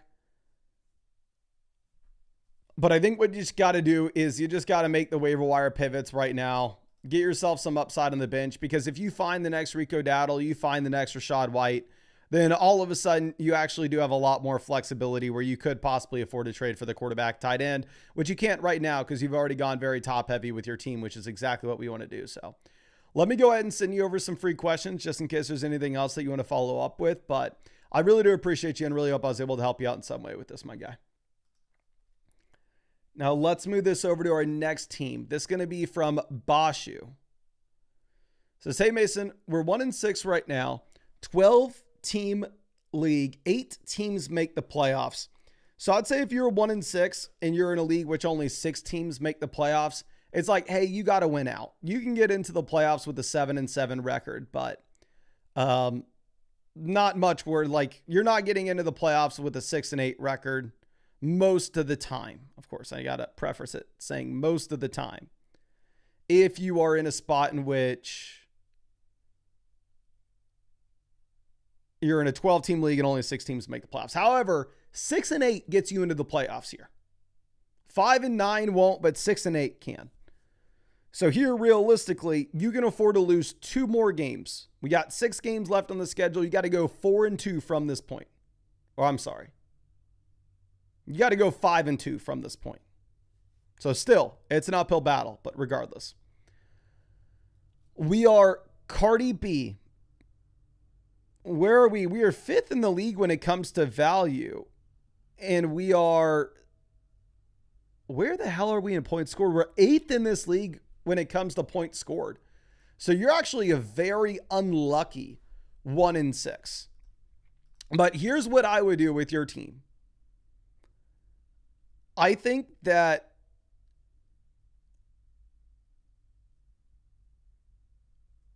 what we would need to do is sell any of the injured players for points in your starting lineup right now. Like, realistically, my friend, you should have sold Buck Irving a long time ago with your record. I think now that you're dealing with the A.J. Brown injury, you should be looking to sell A.J. Brown.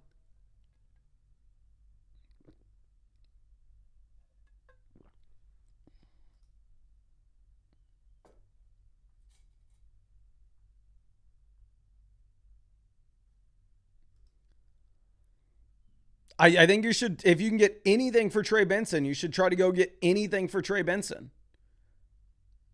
If you could send like Trey Benson and Jaden Daniels and go get to any of the elite quarterbacks that are actually playing, go get to Jalen Hurts, let's do it.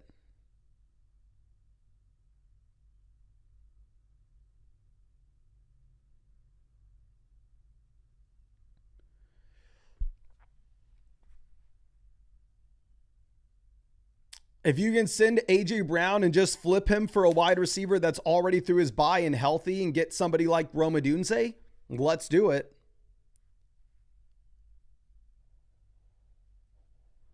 But yeah, you're 1-6. You can't afford to wait for, like, what the hell are we waiting for? You got to sell Bucky, sell A.J. Brown, sell Jaden Daniels. Even if you're selling for 75 cents on the dollar, you need points in your starting lineup right now.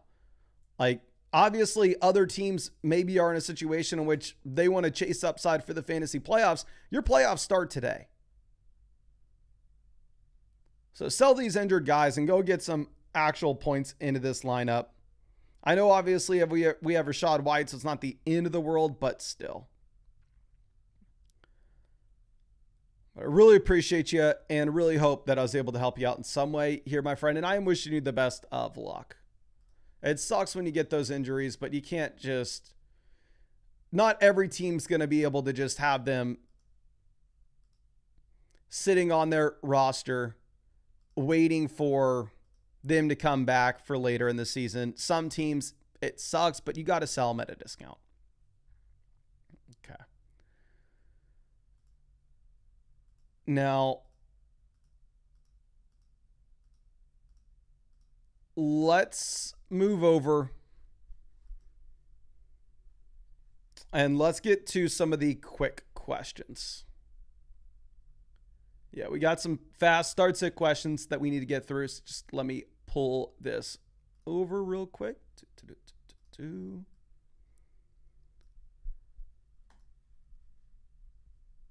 Now, this is from Cosmos. Says, sitting at 4-3. Somehow with my team, not sure if I should wait for Lamar and a Wilson to return. Lamar to Igbuka, upgrade. Wilson to Baker, downgrade. Quarterback, we also have Love. Wide receiver, we are very shaky. 4-3, where you're needing to win now, I'd be completely fine with you making this deal. I think you can go get Baker and Igbuka. You don't need to do it because you are 4-3, but I'd be okay with it. And we are about 20 minutes away, ladies and gentlemen, from us actually being able to get the final injury reports and know if Drake London's going to be good to go or not. Now, Ferris here is trading Jordan Mason, Jalen Waddle, Zach Ertz for ETN, Godwin, and Fannin. Ertz to Fannin, who cares? Waddle to Godwin, downgrade. Mason to ETN, massive upgrade. I don't think Jordan Mason's startable anytime soon.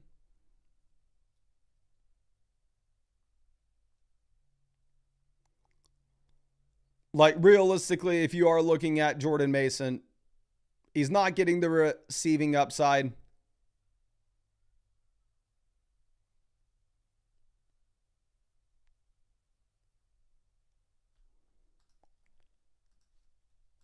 He was barely playable with no Aaron Jones. Like, he just does look like a handcuff running back at that point. So I'm okay with you going with Travis Etienne. Okay. Now, C-Rick with our next question. Running back, you play Judkins. And then in the flex, you're going to go ahead. You're going to play. If London plays, you play London. If he doesn't, you play Brees. Now, JB, Barkley to Kyron. Lateral move up to you. Pollard to Sharp upgrade. Kincaid to Kraft upgrade, and we're paying Shaheed to get it done. So yes, I would probably go ahead and make this trade. Okay. Now our next question is the Dodler. We're trading Chase Brown, Xavier Worthy for Jalen Warren. 14-team league, so the depth here is going to make a difference. I know we have a capable squad. If this was a 10-teamer, I would be fine doing this. But in a 14-team league, if you're trading the startable wide receiver, I would want a better running back upgrade.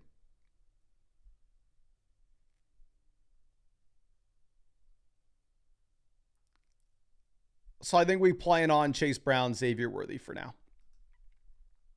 Okay. Now, Phil says 4-3. We need to bounce back. Feel like it's between White and Rome. What do you think? Go Team of Destiny. Appreciate you, my friend. I would say that, and you know I have Rome Odunze on my team, but realistically, I would go ahead. I would take Rachaad White here pretty easily as well. I mean, with White, I think you get a comparable ceiling to what you have with Rome. I think you just get a much higher floor. So it's honestly kind of an easy spot for us to take Rachaad White. Okay.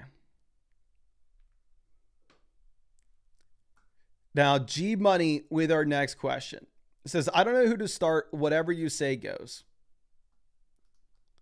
Okay, let's take a look at this. Flex Rachaad White's an auto start. And then, actually, no, never mind. You got great options. I would start Rashee Rice over Devonta Smith. And then I think I do start Smith over White now that you have no A.J. Brown. If A.J. Brown was going to play, then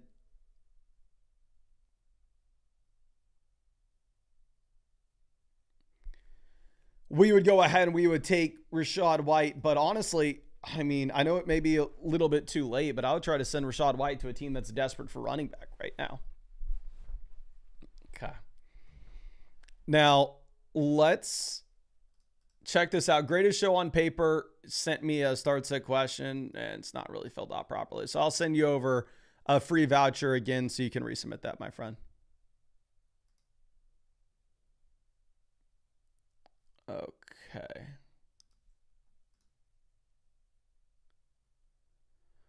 Now, Bright Cheese is trading Daniel Jones, Kenneth Walker, Quinshon Judkins for Josh Allen, Breece Hall, and Matthew Golden. Judkins to Allen, give me Allen. Walker to Breece, give me Breece. Daniel Jones to Golden, up to you. So honestly, yes, I think I'd make this deal. Okay.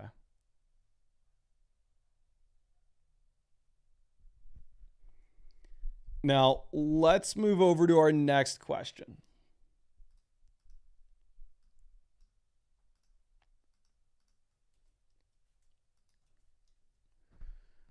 The second quarterback should be a super flex option. The team is Carter's Loogie. Well, we're probably just going to be playing Jackson Dart here regardless. Running back, you play Chase Brown. Tight end, you go Tyler Warren. And then in the flex, we take Devonta Smith and we flex George Kittle over Rico Dowdle and Deebo Samuel in a full PPR format. I know he said it in a couple of videos, but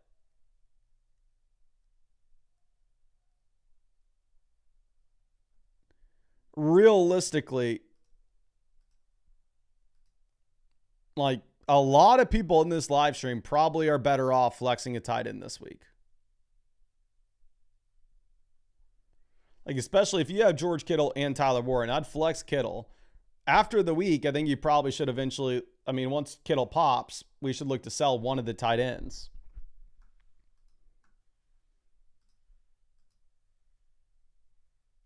Okay. P. Boda trading Ja'Cory Krosky-Merritt, Terry McLaurin for Zay Flowers. If this is a 10-team, 2 wide receiver, 1 flex format,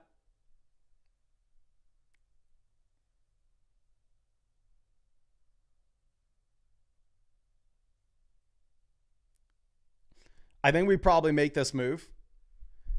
If it was a league in which depth was going to matter, then I think you go with the Terry and JCM side. But the thing with JCM is he just doesn't look startable anytime soon with him not having any receiving role whatsoever. Okay.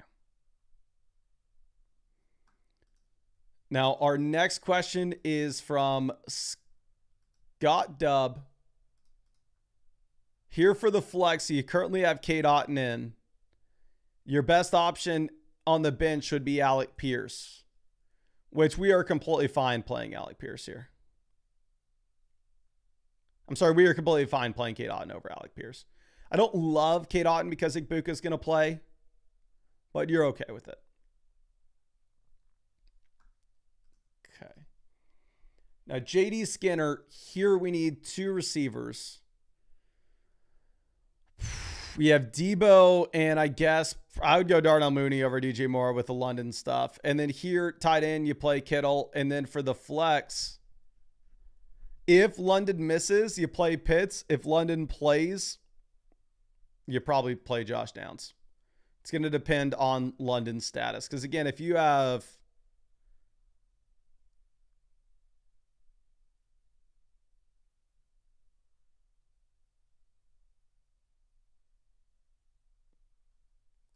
If you have no London, not only does it benefit Mooney, but it also is going to give the bump to Pitts. Now, Granters here for the flex. No JSN, no Puka, no Bucky. So it's either Ramondre Stevenson or Romeo Dobbs. I think you can... Stevenson Dobbs will be close. I think it is going to be up to you here. Non-PBR format, half PBR league, I'd easily want Stevenson. Full PBR league, though, you can make an argument for Dobbs, but it does look like Christian Watson is going to be good to go in today's game. Okay. Now, our next question is going to be from 3 Notch. Says, need upside, Kittle over Worthy on tight end week. Yeah, I think you can do it. And then running back, I would go Marks over Pacheco now that you have Kareem Hunt good to go. And Phil, yes, if London's out, put Rome in that spot. Okay. Here's what we're going to do. I need to fill up this water so we can stream all the way until kickoff. I know we have questions to get to. Let me fill up my water, and once we get back, we will, 1, be able to go through the injury update stuff because that comes out in 12 minutes. And 2, we'll send out a bunch of free questions in the live chat because it looks like we're caught up on almost all our questions.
All right, we are back. I am sorry for the holdup, but let's send out some free questions. Again, if you want to win free questions, stupid simple. All you got to do, drop a like on the stream and then drop your flogfantasy.com username in the chat. That way, if you win a free question, I know who to send it over to. And then you already know as well, you can always just get guaranteed free questions for these live streams by taking advantage of the offer on Underdog Fantasy. If you all go over to Underdog Fantasy and use promo code FLOCK, you'll get $100 added into your account after you play your first 5. And on top of that, you'll get a free Jordan Love gimme pick, higher, lower, half a total yard for today's game as well. Underdog Fantasy is the #1 sports app in the App Store. It's been that way for about a month because over the past month, they've had the best promos in the industry, and obviously they are available in almost every state. But let's go ahead and let's send out a free question here to a longtime member of the flock in Julius Cook. My guy, appreciate you. Thank you for still rocking with us and excited to send you over a free question to Julius Cook. Just found you and just sent you over that free start sit question. Again, thank you so much for always hanging out with us, my guy. Okay. And let's send this next one out to Sarge. Sarge 5101. Perfect. Just found you and just sent you over that free start sit question. And y'all know what sounds so good? What sounds so good is after this live stream, going and sitting on the couch and sitting there for 7 hours playing Clash Royale and having Red Zone on the TV. But I freaking told the lady that I would go and watch her friend's short film. So I'm going to have to get my butt off the couch at some point today and go and watch that freaking short film because I am a dumbass. It's one of those things that I agreed to do it back like 2-3 weeks ago. And I went like, oh yeah, I'll say yes now. And Mason today it will be better off because he will avoid an argument and won't be in trouble for not wanting to go. And I'll just make it Mason's problem 2 weeks from now. And it looks like that problem's now coming to life right now for me, where I'm not going to get to watch Red Zone and play Clash Royale for 7 hours. Okay.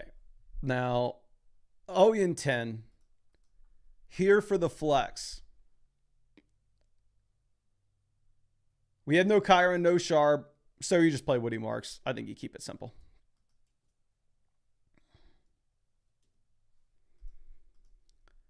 Okay, Andres trading Kamara and Quentin Johnston for Chase Brown and Teteroa McMillan. Kamara to Chase Brown, lateral move, Quentin Johnston, Teteroa McMillan. Slide up. I probably prefer the Chase Brown and Tet side, but the concern there is if Kamara, I know they keep on saying over and over again, he's not getting traded, he's not getting traded, he's not getting traded. But if he does actually end up getting dealt, and then he could be in a horrible spot, but obviously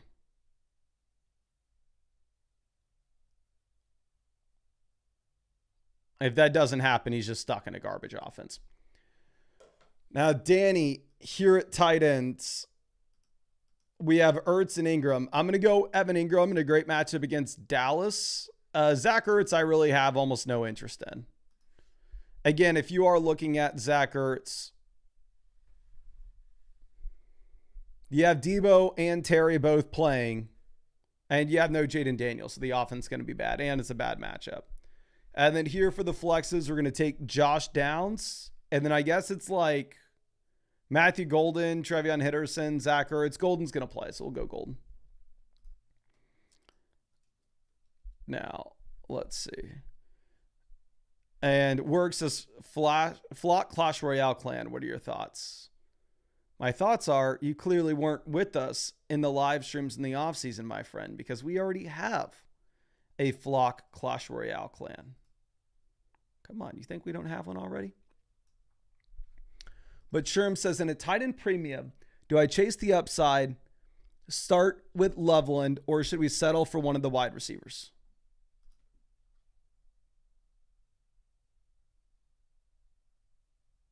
I would not start Loveland.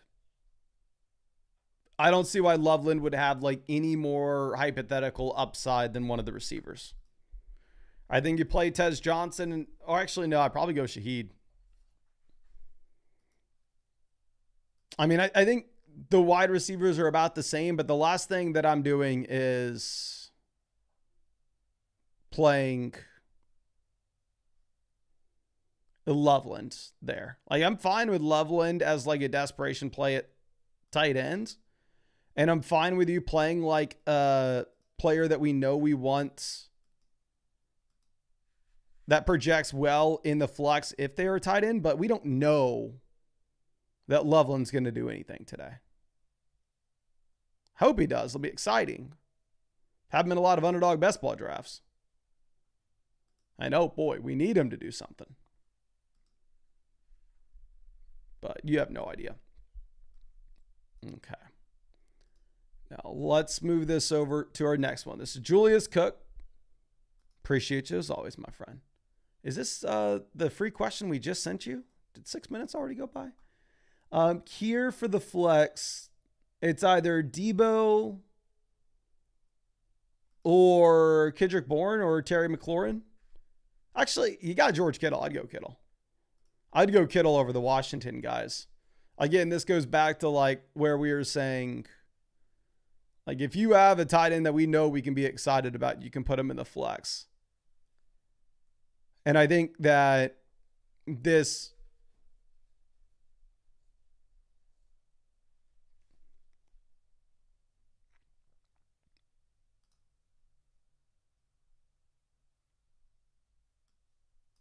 is a good example of what we should be doing here.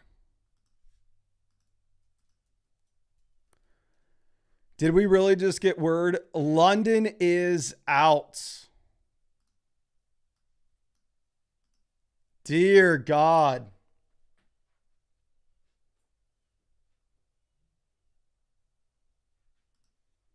Drake London is officially out week 8, ladies and gentlemen. Let me update the title of this live stream. If I even know how to do that. I don't. Stream settings, edit. Okay.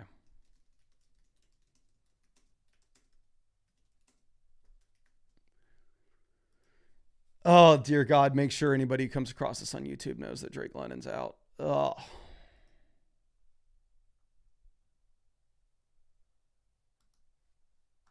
I got a message. Zach, real quick.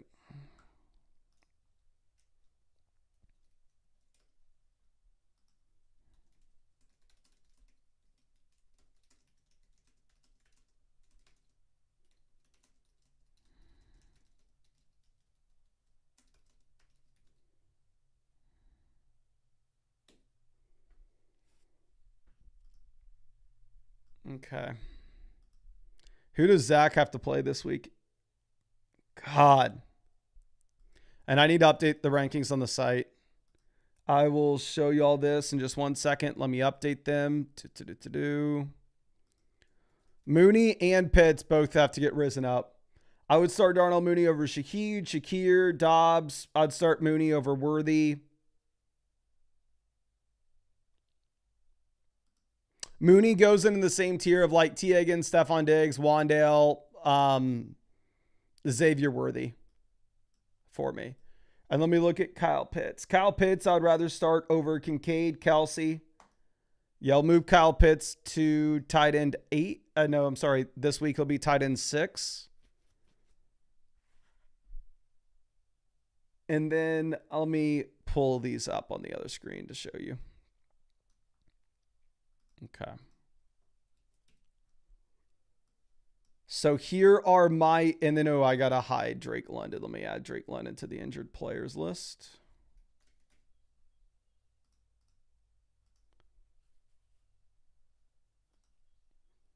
So here are my rankings this week, ladies and gentlemen. God, I love that the site incorporated these new loading states here.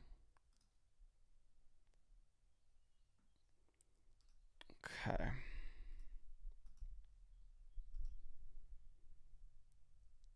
Wide receiver, we've moved Darnell Mooney to wide receiver 23.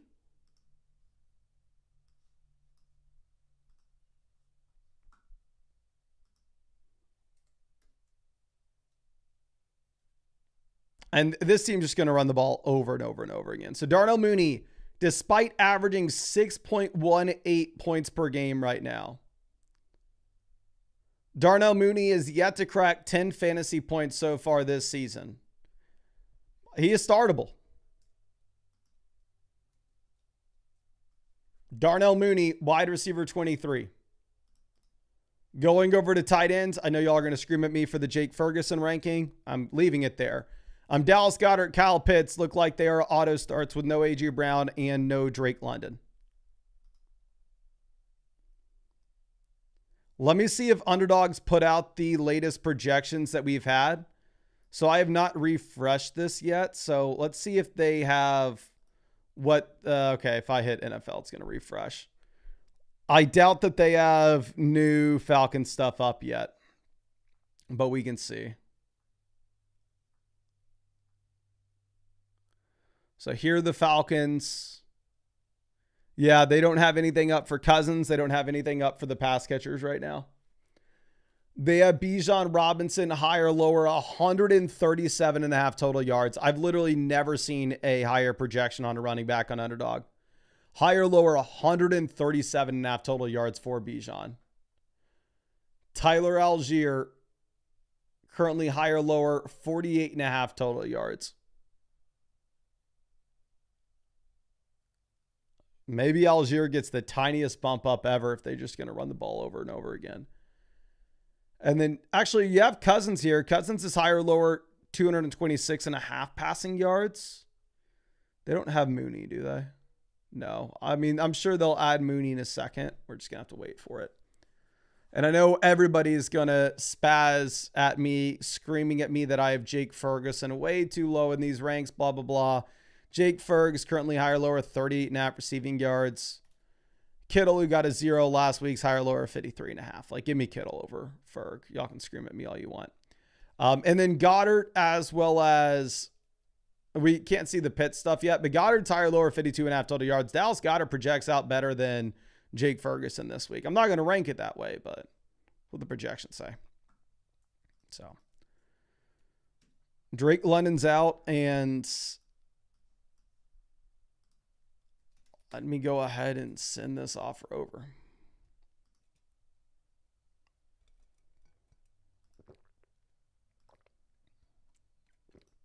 As right now, if I'm looking at Zach's lineup, he puts Jaden Higgins in there. So we'll see if he'll take Rome for Bucky.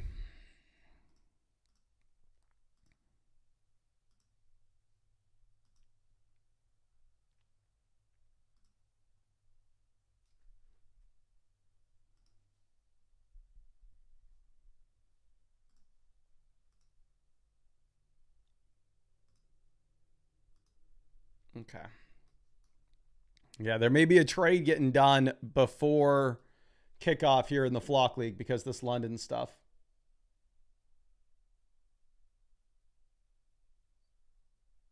Ooh. God, I'm sorry, but this is a big deal. And one thing that I want to do, and I know this is horrible content, and y'all are like, Mason, shut the hell up and just get back to answering our questions. We got a lot of money in underdog drafts. What's my percentage London? Because the thing with London being out is, are we 100% London is coming back this next week? We 100% that London's going to play week 9? No, you can't be.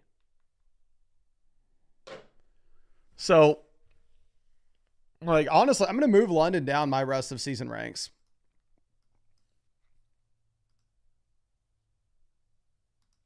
Because, like, the Nico Collins example, y'all know I just traded for Nico Collins in the Flock League. It's like, oh, okay. Concussion, pretty safe. We can say that he's going to miss 1 week and then he's going to be back, right? Can't say it for 100% certainty, but pretty likely in the case of Nico. With London, you don't have that type of certainty. You have no idea how long London's going to be out. At the very minimum, this game.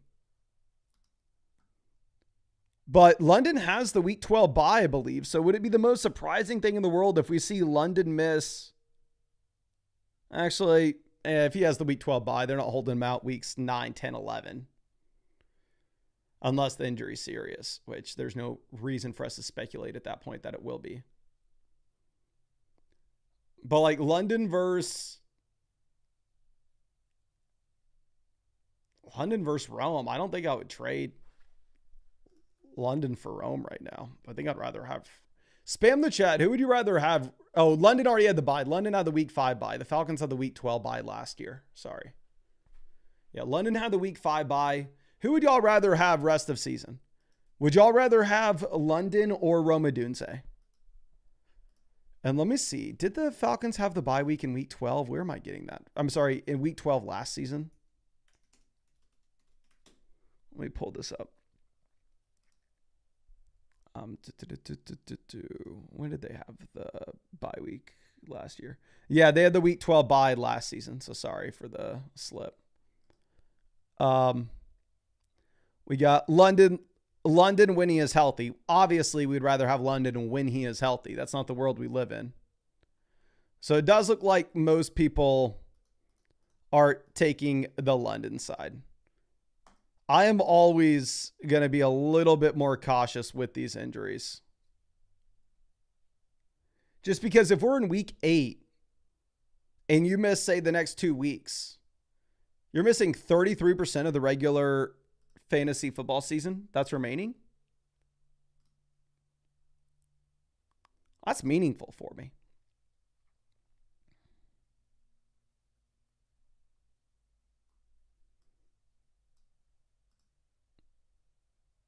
Okay, let me see if there are any other injury updates that are relevant here.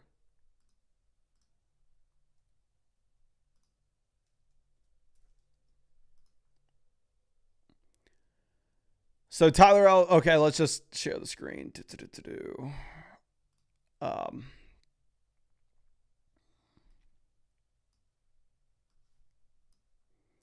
Bryce Young's inactive. Tyler Allgeier's active. Mason Taylor's active. Brees is active. David Njoku is active as well. So let me make sure that we have Njoku ranked on the site, and let's make sure that we move Harold Fannin down. Harold Fannin's a lot less interesting if David Njoku's good to go. Okay. Let's move this over. Harold Fannin versus... I would rather play Cade Otton over Harold Fannin this week. No, who I need to move up dramatically is I'd rather play Evan Ingram over Harold Fannin.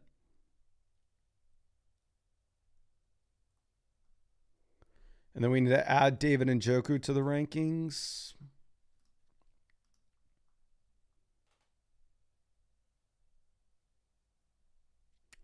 I put David Njoku right over, like, I'd play him over Juwan Johnson.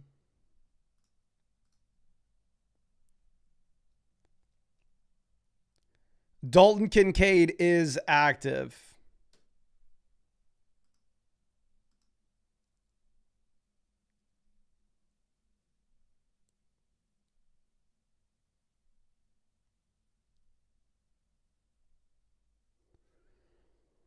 Sorry, I need to think on this real quick. Are there any other rankings updates that we need to make?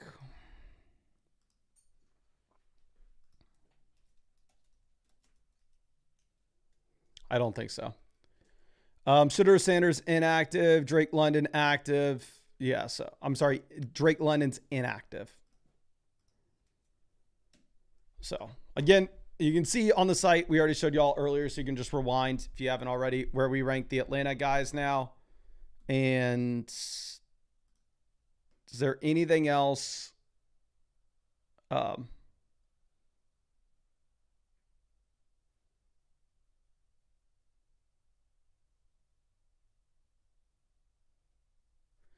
We could possibly do. I don't think so, but yeah, London's out, so push Mooney up, and I'm sure we'll have some starts of questions about Mooney in a second.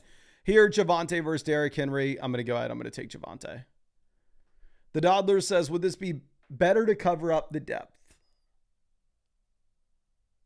14-team league. I don't think Troy Franklin's making the difference. I think you still hold Chase Brown and Xavier Worthy in a 14-teamer. Like 10-team league, I'd be okay with it, but 14-team league, no. Okay. Now, straight killer here at wide receiver. We have no Puka, so it's like Tez Johnson or Khalil Shakir. I'm going to go with Shakir. You've had a bunch of trade rumors circling around the Buffalo Bills and wide receivers, but we haven't had anything yet. Okay. Now, Hypnotic Goop trading Ramondre and Ladd McConkey for Drake London. Yes, I'd rather have London here. Assuming that you, here's what you got to assume. It's a 10-team league, so the depth's not going to matter much. But we got to assume that we are a team with a winning record. And also, since Ladd McConkey's already played, I'm assuming you already have Ladd McConkey's points in your lineup this week, and those points aren't going anywhere. So it's like a trade that would process next week, I'm assuming. Which, if that's the case, yeah, we'll take Drake London. Okay. Now, JNV Z, wide receiver. You have no London. You have no Nico. You have no Evans. So you don't have a choice. You play Terry McLaurin and Khalil Shakir. And then tight end, we're going to play Dalton Kincaid. Let's refresh this, get some more questions in here. And I want to remind y'all, if you wanted to get guaranteed free questions for these live streams, you can always take advantage of the offer over there on Underdog Fantasy, where if you go to Underdog Fantasy and use promo code FLOCK, you will get $100 added to your account after you play your first 5. And on top of that, you're going to get a free Jordan Love gimme pick, higher, lower, half a total yard for today's game. And you'll get free questions for these live streams. And I'm live streaming every single day until Christmas, answering your questions. Underdog Fantasy has been the #1 sports app in the App Store for pretty much a month now because 1, they're an incredible app. 2, they're available in almost every state. And 3, they currently have the best promos in the industry. And code FLOCK will get you all those promos and free questions for these streams. Well, let's check this out from Jake here at wide receiver. We have no Jimbo. We have no JSN. I'd play Downs over Franklin. Tight end Schultz over Ertz. And then in the flex, we're going to take Woody Marks. Okay. Now, Isaac Dutcher here for the flex. We're going to take Woody Marks and no Nico, no Tucker, no Hunter, no Pearsall, no Gibbs. So it's either Henderson or Pacheco. Less excited about Pacheco now that Kareem Hunt's going to play, but you still probably go ahead and take Isaiah Pacheco here. Okay. Now, marked Genie, running back. We have no Bucky, no Gibbs. So I think you take Chuba Hubbard. Like I said, either Chuba Hubbard or Tyler Algier. Obviously, Algier's in a good spot against the Miami Dolphins, especially if they're going to have to run the ball more with no Drake London. But realistically, it is going to be a tough spot for us to come through and say, like, oh, go Algier with confidence, because Chuba Hubbard is playing just as much, if not more, than Rico Dowdle at the moment. And if we're looking at what we have when it comes to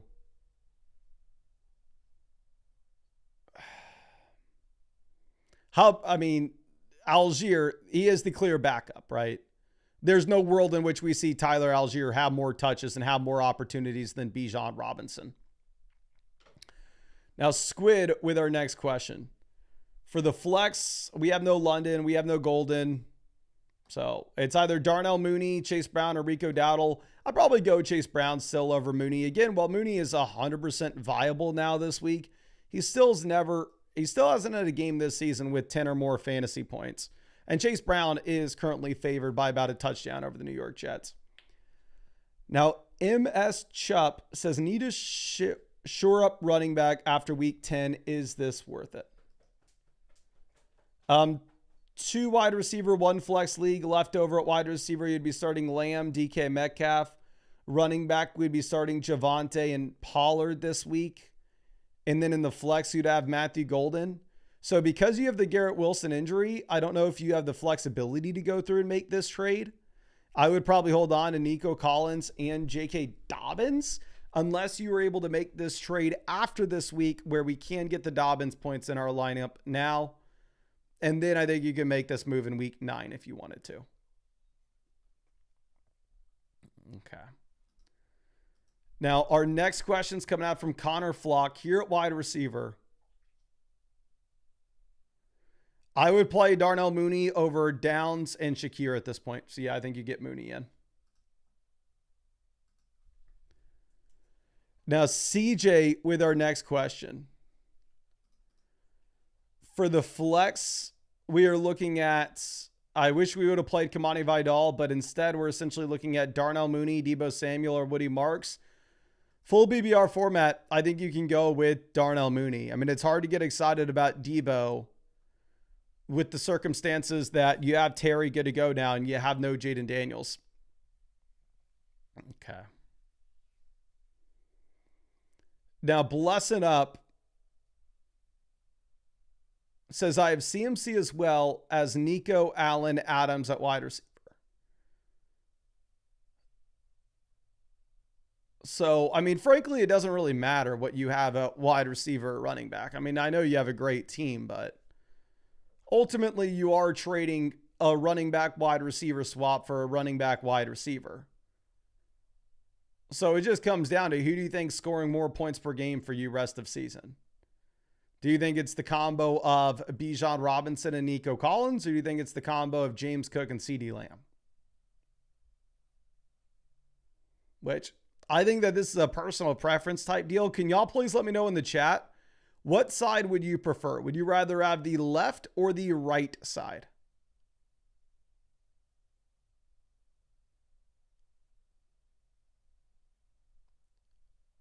Would y'all rather have the left or the right side?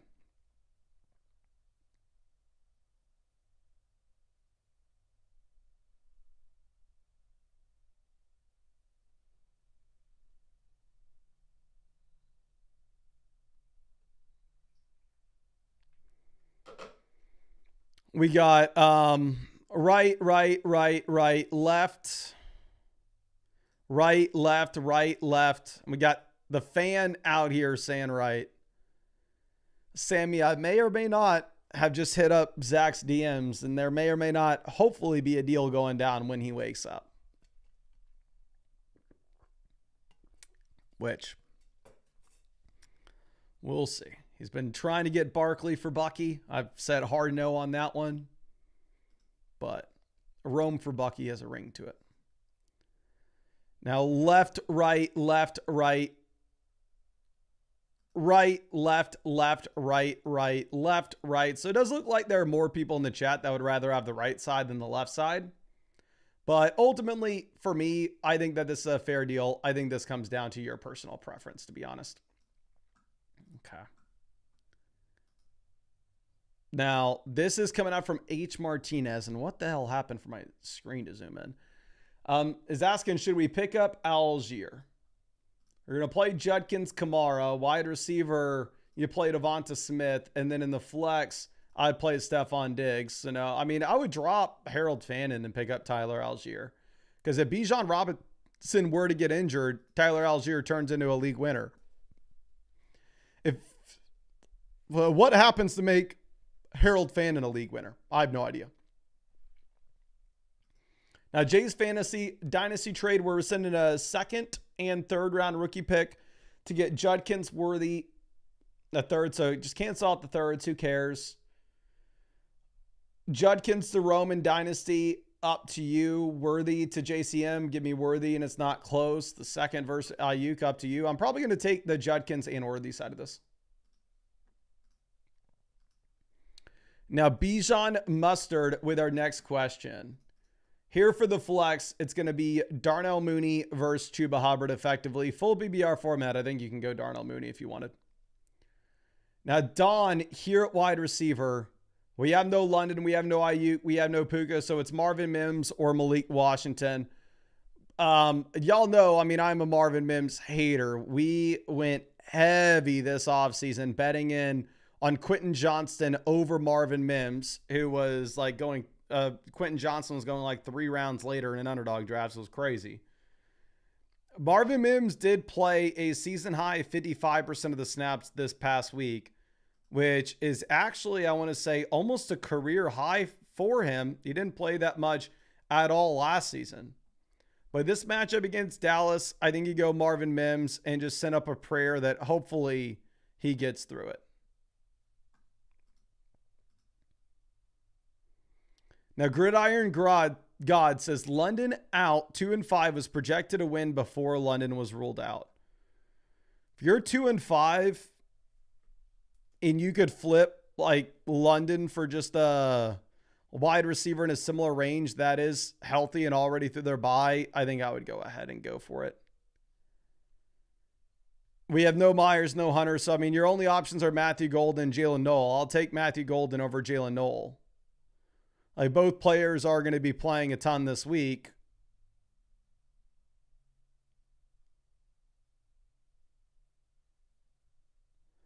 If you're looking at what you have with Golden, though, he's just a better player within a better offense.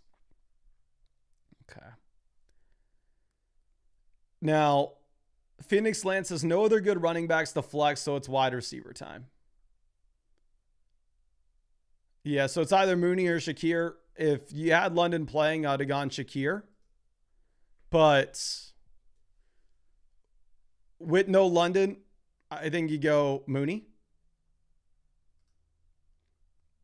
Okay. Now, in Vargas says by Apocalypse and London's out. It's rough, but WTW. I'm assuming what you doing? I have no idea.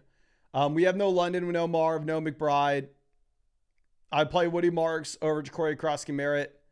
Matthew Golden versus Ja'Cory Crosky-Merritt. You probably play Bill, but I am very much wanting to avoid Bill this week if you can.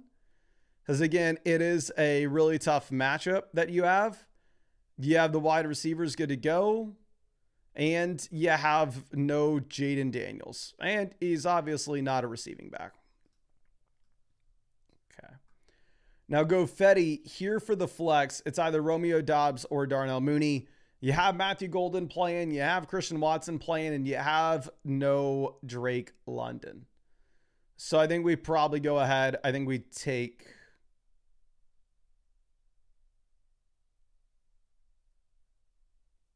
Mooney over Doubs. Okay.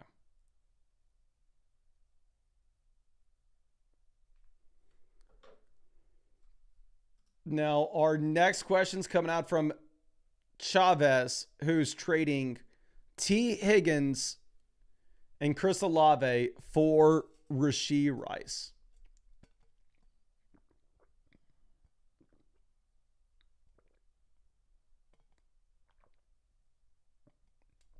I think you have to do this. I don't even think it's remotely close. I understand 12-team start 8 formats. The depth's going to matter a bit more, but if you can sell Higgins and Olave for Rice, you do so in a heartbeat. Now, the Serb trading Pittman and Olave for Rome Odunze. This is tougher. And again, this is very similar. This is a league that depth matters, 12-team start 8 format. So on this one, I would probably take Pittman and Olave over Rome Odunze. But the Rice trade, you go Rice. Now, Jack's here at quarterback between Herbert, Flacco. I mean, hell, Herbert already played. If you didn't play him, you play Flacco. Running back, we're going to go ahead and between Bucky, Etienne both being out. It's just Ja'Cory Crosky-Merritt or Tyler Algier.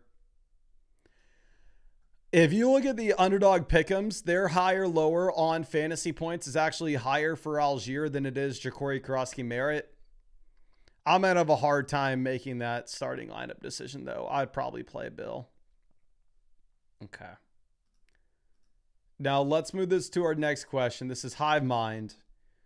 Here at wide receiver, you play Sutton, you play Rice. And then for that last flex spot, it's a full PPR format, so I think you probably go Rome. But if you wanted to play Chase Brown's in a really good spot considering you have the matchup against the Jets where this team is actually favored. Okay. Now, in zone, quarterback between Daniel Jones, Brock Purdy. Purdy's not going to play, so you play Daniel Jones. Running back, we have Barkley and Chase Brown in the lineup. Tight end, you have Tyler Warren. And then in the flex between Matthew Golden, Kamara, or Ja'Cory Karosky-Merritt, we're going to take Kamara under the assumption you didn't play Ladd McConkey. But if you didn't play Ladd McConkey for Troy Franklin and Darnell Mooney, you're the craziest person I've ever met in my entire life. And I would consider, and honestly, I would. I'd take out Troy Franklin and I'd put in Matthew Golden, but I hope you played Ladd McConkey. Okay, let's refresh, see if we have any more questions in here. And I want to remind y'all, please, if you haven't already, go down there, drop a like on this live stream. While I live stream every single day answering fantasy questions, and I'm going to do so until Christmas. Sunday morning streams are by far and away the most important for us. It's one of the very few days in which we can actually get recommended to new people and possibly get new subscribers. So if you're ever going to drop a like, I would kindly ask for you to do so now. But anyway, T-Max Sauce says, Worthy or Flowers without Lamar? It's much closer without Lamar. I think you can flip over to Xavier Worthy. My hold up with it is Washington with no Jaden Daniels is just going to have such a hard time keeping pace with this team that it's hard for us to know that it's hard for us to project there to be decent passing volume in this offense. Okay. Now let's move over to our next question. This is from Duke Coates. Here for the flex, I think you just play Judkins. Obviously, Judkins is a worse play this week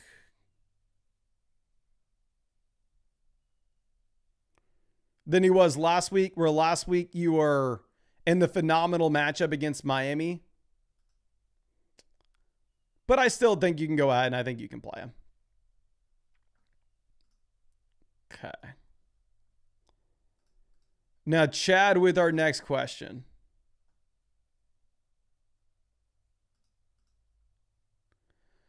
Running back, it's Dowdle or JCM. We're going to take Dowdle and hope he continues to take more work from Chuba.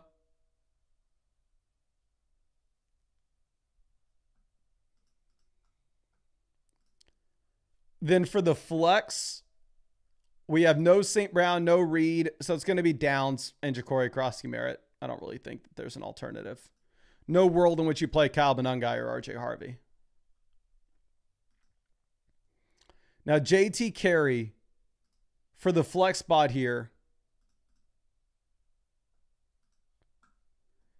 We have Xavier Worthy or Darnell Mooney. I'd still play Xavier Worthy over Mooney. Again, while Mooney is 100% viable this week, he's not a must-start player. He's had, what did we say, 0 games with 10 or more points this season? Again, I still think he's viable. You can get him in, but you don't need to play him. Okay. So now, Keon Samet. Here for the flex. No London, no Nico. So you're either looking at Terry or Woody Marks. Essentially. Which, god dang, Terry just seems like a horrible play.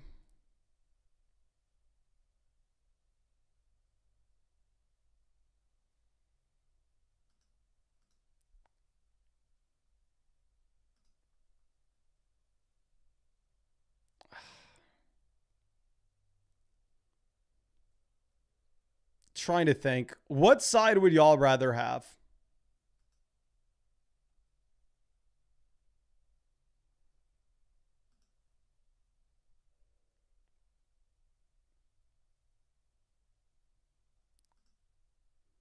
Sorry, not even side. Who would you rather start? Would you rather start Terry McLaurin?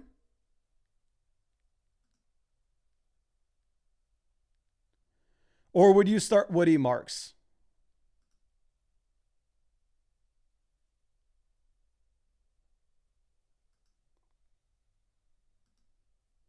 Terry McLaurin or Woody Marks? What are you doing? We got Terry, Marks, Terry. Terry, Marks. Marks,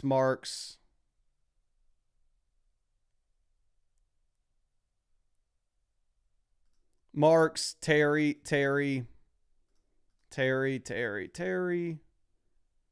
Marks. Atsuma says PPR, it's Marks for sure. What the hell are you talking about, my friend? You think Woody Marks going to have more receptions than Terry McLaurin? Why would Woody Marks get the bump up with it being a PPR league? What are the projections on Underdog for receptions? That was just a hilarious comment. Let's see. What do they have Marks at? They have Marks higher, lower 2.5 receptions. Higher, lower 9.25 points. They have Terry higher, lower 3.5 receptions. If it's a PPR format, you're more excited about Terry McLaurin than if it was a non-PPR league, you're more excited about Woody Marks, not the reverse. It's up to you here, my friend. I frankly don't know. Probably Terry McLaurin, but again, the offense is going to have such a hard time putting points on the board. Okay. Now, Brandon trading Woody Marks, Tet, and Gadsden for ETN and Devontae Adams. Yeah, this is going to be ETN and Devontae Adams and not close either.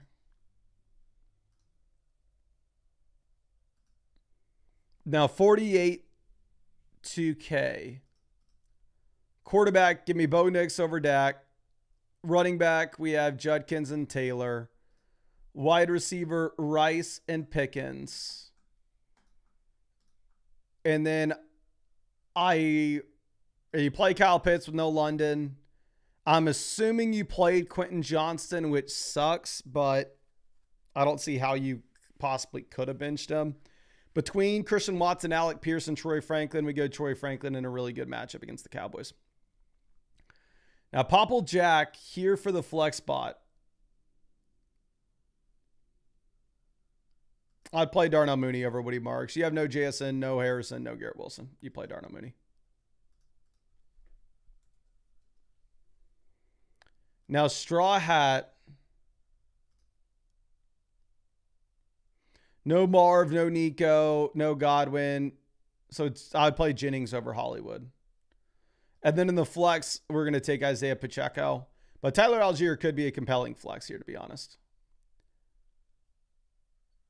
Now, I'm just waiting for Zach the Australian to wake up, so I know my deal's going to get accepted.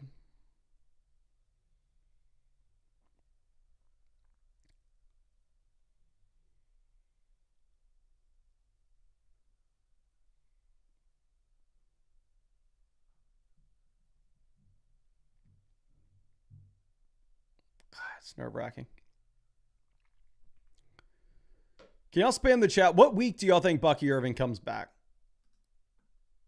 Because trading for Bucky, my concern is, obviously he's out this week. He has the bye week in week 9. What I'm scared about is I trade for Bucky Irving, and then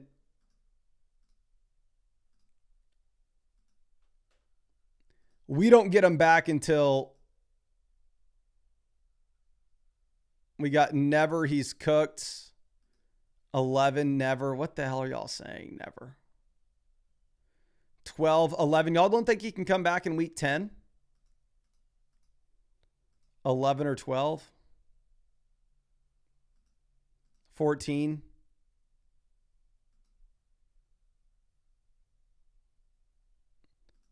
$11-12. Dear God. Do I need to... So in that case, would y'all rather have Rome Odunze or would y'all rather have Bucky Irving rest of season? So here's the thing with Bucky, right? They opted to not put him on the IR, and he's already missed 4 weeks.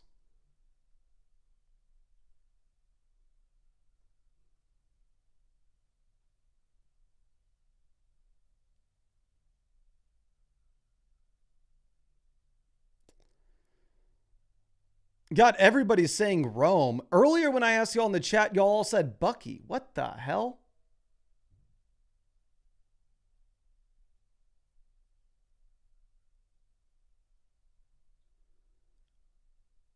Because Bucky's missed 4 games as is. Is the bye week next week. They had opted not to put him on the IR.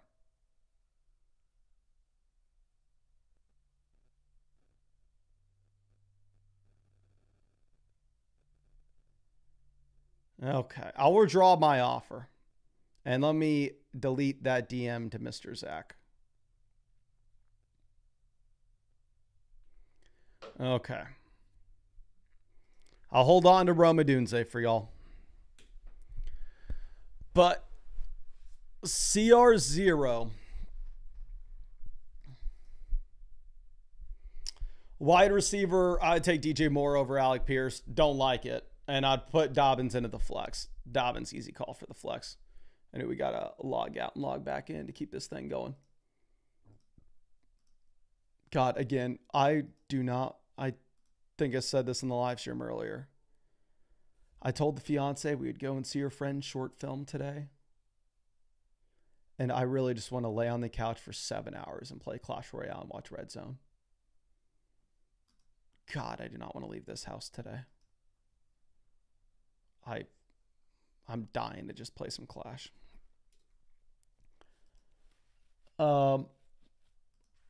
Let's switch this over. She says pretend you're sick. Not a bad idea, my friend.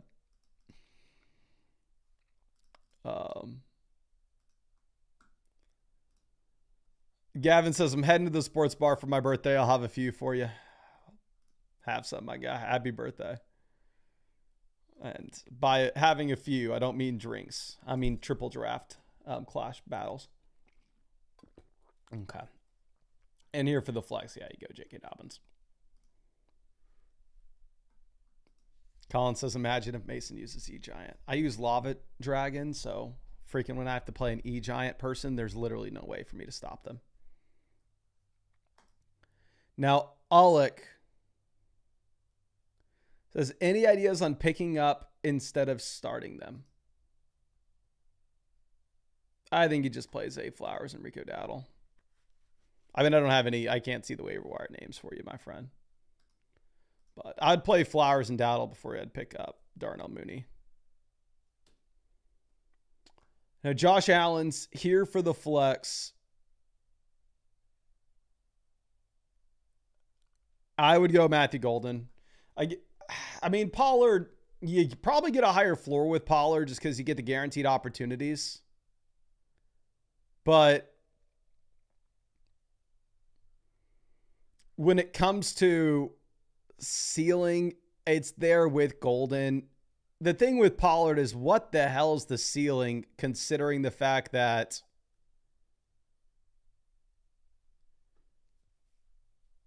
you have the Titans as 14-point dogs.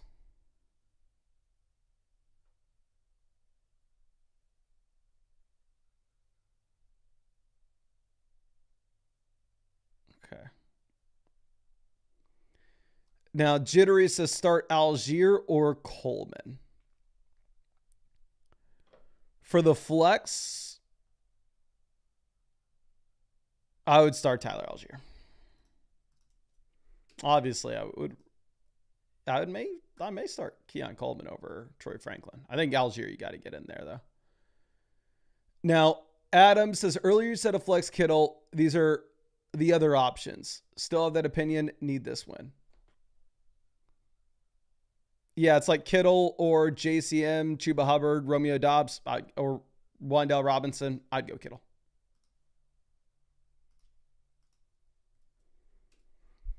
Okay, Aka Koopa. Here at tight ends, Evan Ingram over Harold Fannin now that Njoku's good. And then for the flex, I will take Ja'Cory Krosky-Merritt now that you have no London, but not excited about it at all, Chief. Now, Mr. Filthy Wub says 5-2, down bad because of buys and Terry. What the hell? What are you doing at running back here?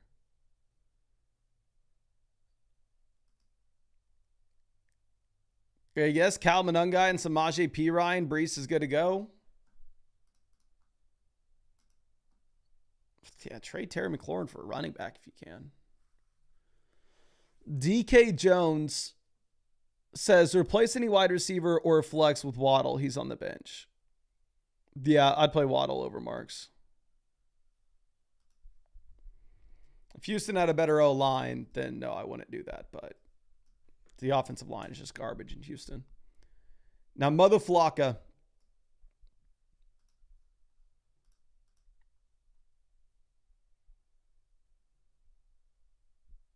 Running back, we're going to go Judkins. Wide receiver, Worthy. Tight end, Pitts. And then in the flex, you take Brees over Debo. Now, Severe Cam, tight ends, we have Kittle. And then the flex, you have Higgins. I'm assuming what you were intending to ask is would we start George Kittle or T. Higgins? And here I would go ahead and I would take Higgins. But George Kittle is definitely an option that you could put in your flex. Don't get me wrong. Okay. Let's move this to our next question.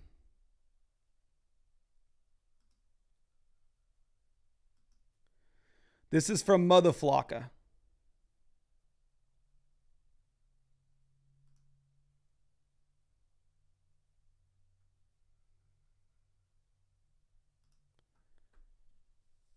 Here, running back. You play Barkley. You play Judkins. Wide receiver, Rashee Rice and Igbuka. You have a great team here. And then the flex, I would go Tetero McMillan in a full PPR format over Ramadre. And we got to refresh this, keep bringing these questions up. And I want to remind y'all, of course, if y'all want to get free questions for these live streams, you can very easily with the offer on Underdog Fantasy. Or if you go over to Underdog Fantasy and use promo code FLOCK, you're going to get $100 added to your account after you play your first 5. And on top of that, you'll get a free Jordan Love gimme pick, higher, lower, half a total yard for today's game. Underdog Fantasy has been the #1 sports app in the App Store for about a month because they're an incredible app. They're available in almost every state. And on top of that, they have the best promos in the industry. You'll get all the promos with code FLOCK. And on top of that, you'll get guaranteed free questions for these live streams. And I'm going to be live streaming every single day until Christmas. But before we get into these questions too, I want to send over some free questions in the chat. So all you got to do to qualify to win free questions will be to drop a like on the stream and then drop your flockfantasy.com username in the chat. That way, if you win a free question, I know who to go ahead and send it over to. But let me pull up that users page so I can search up some people to send questions to. We got Mark 610.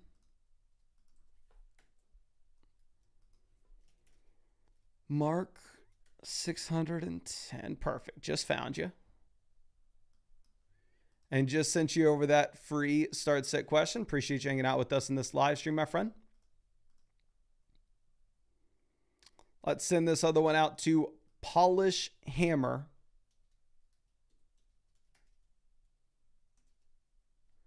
Just found you and just sent you over that free start set question. Appreciate you hanging out with us in this live stream. And let's send one out to Ricky16.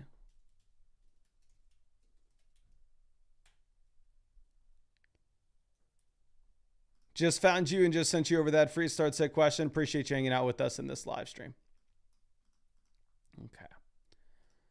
Now, Reed has our next question. Here at running back, you play Dowdle over Hubbard. I know Hubbard played just as much as past week, but I mean, Dowdle's just been so much better. I'd be surprised if he's not the guy they end up going with. Then here at tight end, I'm going to go Ferg over Kraft. And then in the flex, between Flowers, Diggs, Kraft, honestly, it would have been easily Flowers if you had Lamar. But now that Lamar is going to miss, if you wanted to go Diggs, I'm not going to fault you for it. I think you can go ahead and play Stephon Diggs. But in reality, I think you can kind of go any direction that you want there. Okay. Now let's move this over to our next question, which is going to be from Bitter Hornet. Always happy to see you. So should I pick up Loveland with Komet out? I would cut either Fannin or Schultz for Loveland. Realistically, I don't necessarily think you need to start Loveland with no Komet. But if we are talking about top end upside, I do think that Loveland gives you more upside rest of season than any of those other tight ends if he were able to come through and really perform well with no Komet. And then I would also not flex Darnell Mooney. I understand that Darnell Mooney, again, is viable. With no Drake London.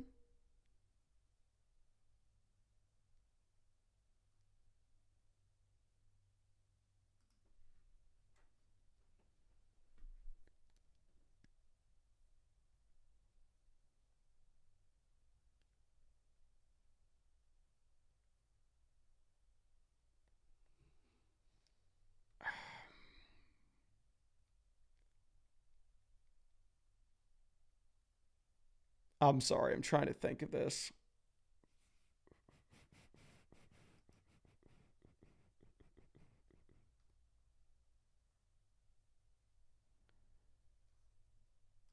I think you just got to play Chase Brown. I mean, with Chase Brown, implied team total is 25.5 points here for the Cincinnati Bengals.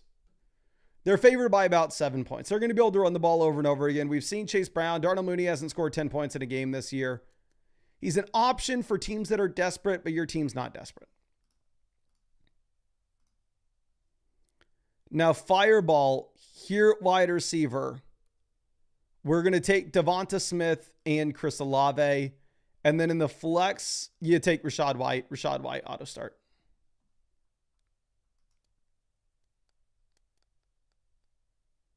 Now, Giant Alex.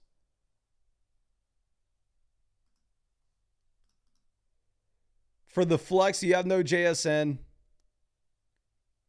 So it's either Matthew Golden or Tyler Algier. I probably go Golden, but I wouldn't fault you at all if you wanted to go with Tyler Algier. Now that they're just going to be, I mean, they were already just going to be running the piss out of the ball. And also, of course, you just have the best matchup possible against the Miami Dolphins. Now, it says 12-team half PPR. Booty over Shakir. Worthy over Algier is where I'm torn. Love the flock. Keep on streaming. I really appreciate you, my friend. I wouldn't do either one of those. I think you play Xavier Worthy and Khalil Shakir and you keep it stupid simple. Don't play Booty. Like realistically, if you look at Booty, while I understand he's been performing quite well, he's averaging 11.5 points per game. He's also averaging less than 3 receptions a game. Like it's just all been with touchdown upside. So realistically, as we look at this, I do think that I would rather just bank on either Shakir or Tyler Algier, but I don't think you can play Mooney here. I understand the appeal in it because he has been producing, but I don't think you should go for it. But, yeah, between Shakir and Algier, I could very easily see either guy being the one that you wanted. But full PPR format, I'd probably give the slight nod to Shakir. Now, Johan says, I'm 2-5 and I need to start winning bad. So 2-5, we need to sell Amari and Hampton. Like, even though I have Amari and Hampton ranked ahead of Chase Brown rest of season, I would very comfortably go through and sell Hampton for Chase Brown on a 2-5 team, just because you need players to start. But you are losing a decent amount of value with that deal, right? Which we're fine losing value. But if we go ahead and if we look at what we have when it comes to us moving on from Tyler Warren to get Dallas Goedert and Tony Pollard as well, there it's just way, way, way too much. I mean, I would easily rather have the Tyler Warren and Amari Hampton side. You're just paying too much here. Now, Baines, quarterback, we're going to go Dak over Dart. And then for the flex, we have no Genty. We have no Neighbors. I think you just play Matthew Golden. Hoodie Mo, here at running back. Rashad White is an auto start. Jalen Warren's an auto start. Wide receiver, Worthy, Tet are the auto starts. Tight end, Ferg. And then for the flex, it's Alec Ayomanor or Harold Fannin. If David Njoku was going to miss, I would tell you to go Harold Fannin. However, with David Njoku playing,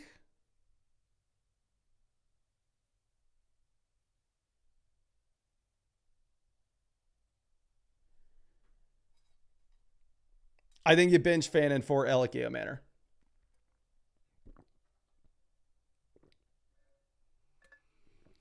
Okay.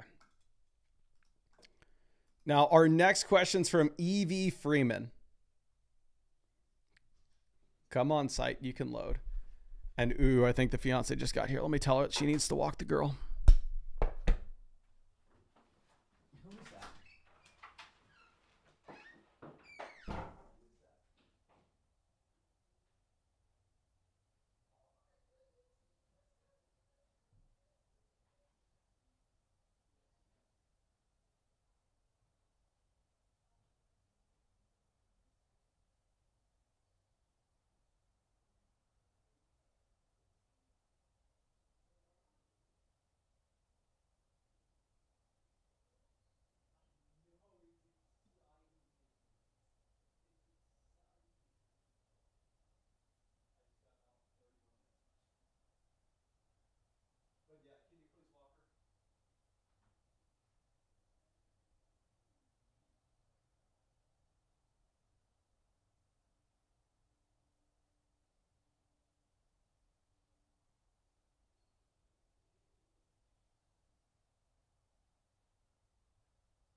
Okay, I'm sorry about that, ladies and gentlemen. Let me refresh this, see if E.V. Freeman's question will come in now or if we're going to have to send him a free voucher to resubmit.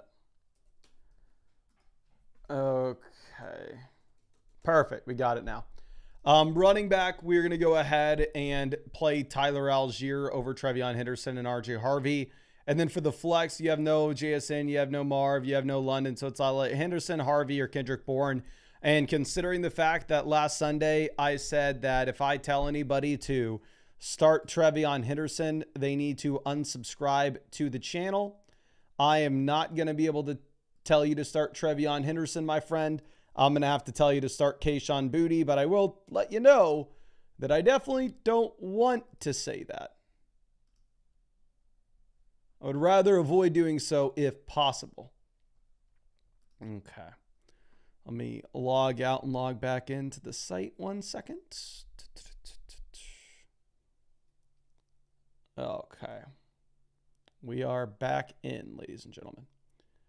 I know we have some team reviews that we got to get to, but realistically, those are probably going to get done tomorrow, and we're probably going to be focusing in on start-sit decisions for the next about 30 minutes. Okay. Now, E.V. Freeman. Like we said, you play Algier as well as Kendrick Bourne. Okay, so now with the next question we have. This is from Polish Hammer. Okay. Here for the flex. You play Tedaro and McMillan. I mean, what's your alternative? I mean, I understand that, yes, you have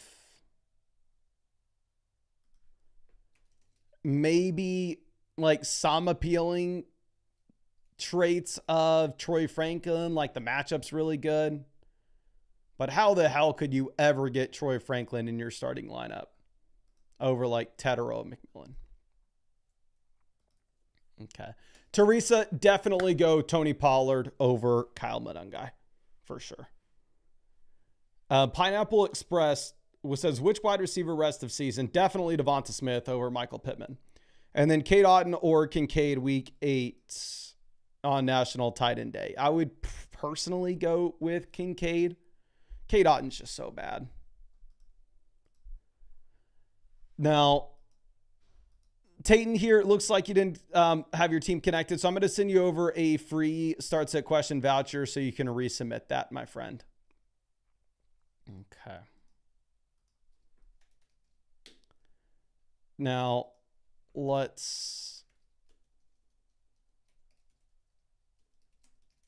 look at this for EV7. Here for the flex, we have David Njoku playing. Our only other options, Luther Burden. Am I excited to tell you, let's go ahead and let's put in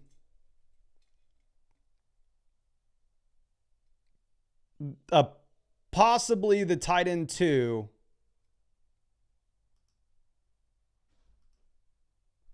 for the Cleveland Browns? No. But I have no idea how the hell I could tell you to possibly play Luther Burden, knowing that DJ Moore is good to go. Trust Lock, always happy to see you. Here, I would do anything I could to get Isaiah Davis out of the starting lineup, but realistically, your best option on the bench is Josh Downs. And obviously, we're not able to throw Josh Downs in at running back, so you're probably just going to go ahead and leave this as is, my friend. But definitely wishing you the best of luck. Ain't looking too hot right now, though. I'll tell you that much. Okay. Now, let's move this over to our next question, which is Ricky. Ricky needs a running back between Sharbs, Kyron, Hampton, Benson all being out. I'm sorry to be the bearer of bad news, my friend, but your only option is Ja'Cory Krosky-Merritt. Your best option on the bench right now is Darnell Mooney, which I think I would put Darnell Mooney in over Dallas Goedert in the flex. I think we would swap that. Okay. Now our next question is Buckeye Brad.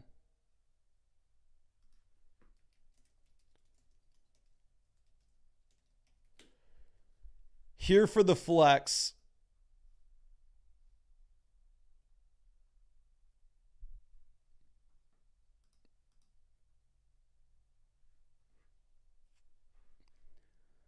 We have Rico Dowdle, Woody Marks, T. Higgins to consider. It's a full PPR format. For that reason, we probably opt to go ahead and put T. Higgins in there. Not super excited about it, though. I'll be honest.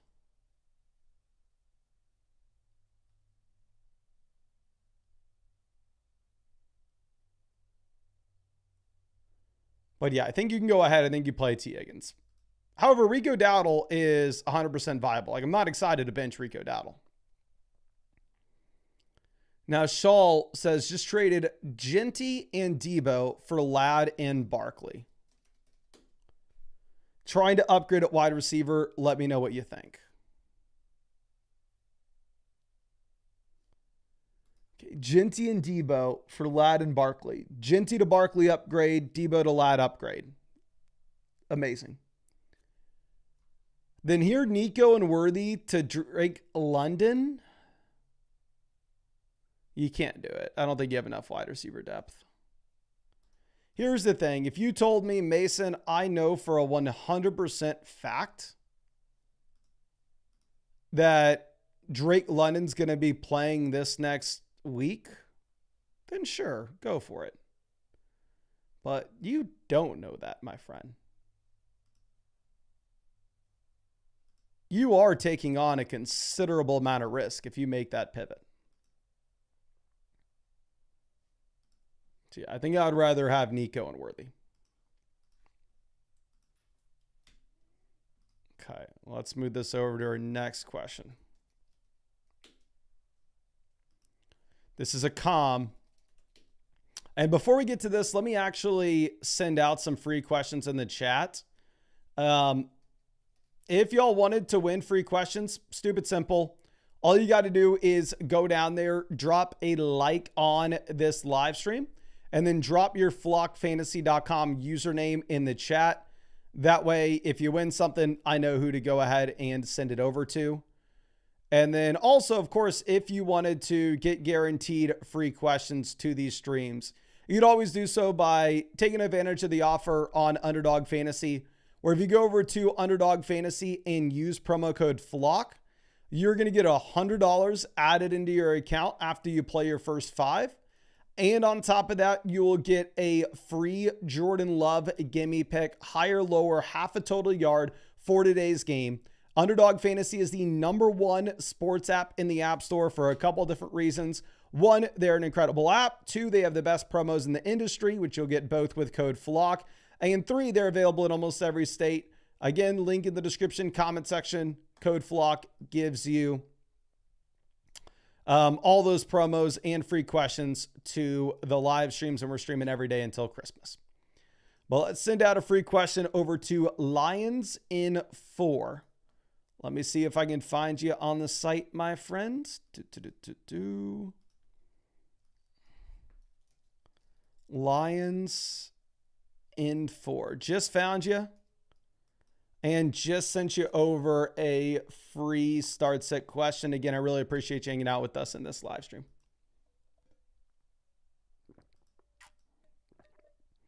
Now, Rushy is our next one.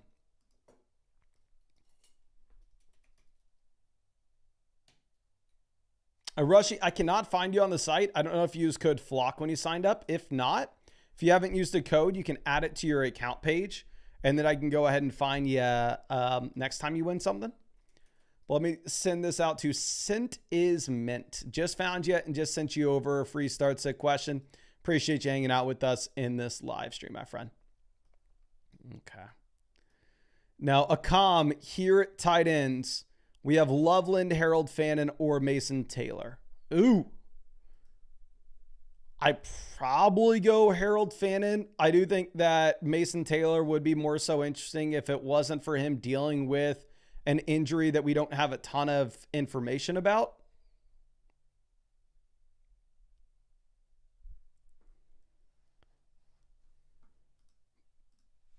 And then also Loveland is a high upside piece that we're really excited for the upside of, but also at the same time, we don't really have any certainty whatsoever with him, right?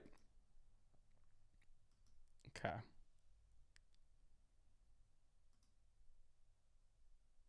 Now, Serchov says, I'm shook from the Drake news. Throw me some knowledge on who to start, maybe 2 tight ends.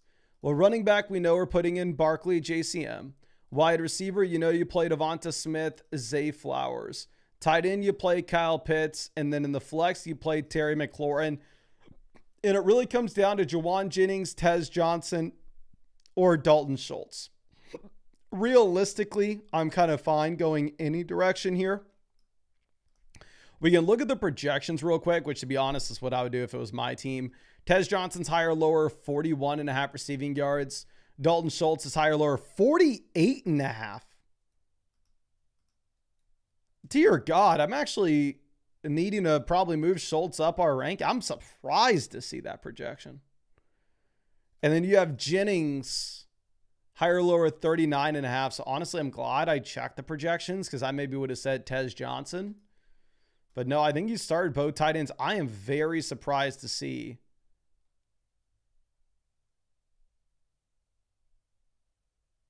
how well you actually have Dalton Schultz projecting out. I mean, obviously, I know you get the bump with the wide receivers out of here, but still, that's crazy. Okay. So Big Routes says, should I play Zay in the flex or pick up Woody Marks to play? Mooney is also available.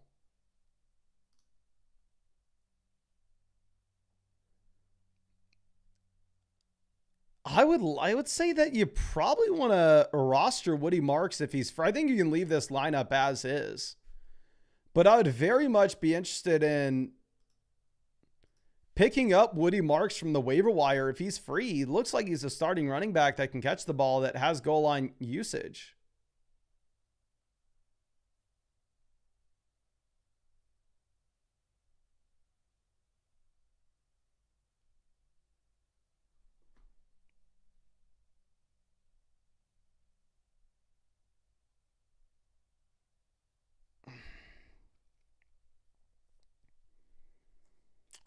I don't know, but I mean, I don't see who you could cut on your team. I would say pick up Woody Marks if you can.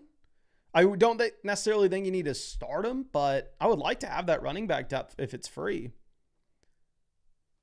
Now, Mr. Filthy Wubs, here for the flex between Ja'Cory Cross-Merritt, Matthew Golden.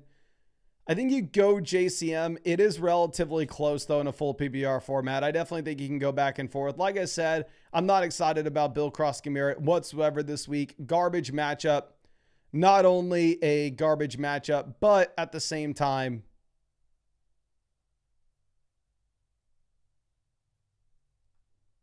I mean, hell. You have no receiving usage whatsoever.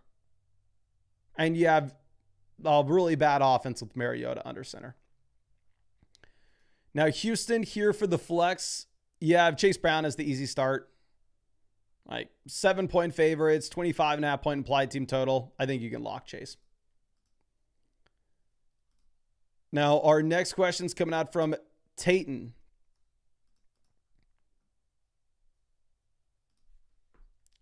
For the flex, you have Kamani Vidal, obviously already played on Thursday. No Hampton, no Walker, no Ayuk, no Godwin. So, yeah, I think you leave this as is. I don't know what you could swap. I mean, if you wanted to stream a different quarterback, I wouldn't fault you for it. But also, I'm not going to fault you for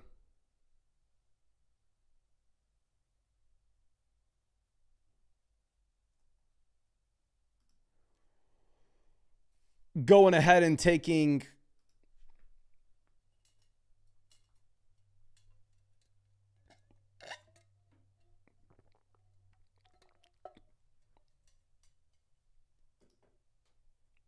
sorry, I completely lost my train of thought.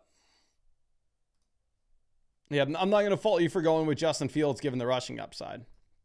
But you have no Garrett Wilson, so like I don't know how excited we can be about Fields even if it's a great matchup against Cincy. Now, Purdy thing here for the flex between Worthy and Dowdle, full PPR format, you probably go Worthy. Like, I hope Dowdle gets back to just having everything in this backfield because it's a hell of a lot more fun. But for now, you actually do have just as many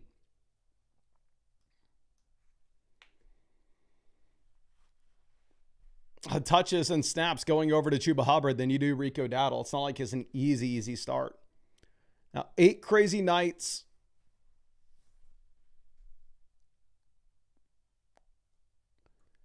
Who could we go running back? You have no Miller, no Mercado, no Benson. I guess it's either Sean Tucker, Dylan Sampson, Tyron Tracy, Kyle Monungai. I think you go Kyle Monungai and set up a prayer that he has a role like he did last week with DeAndre Swift slightly banged up. Remember, DeAndre Swift was questionable coming into this.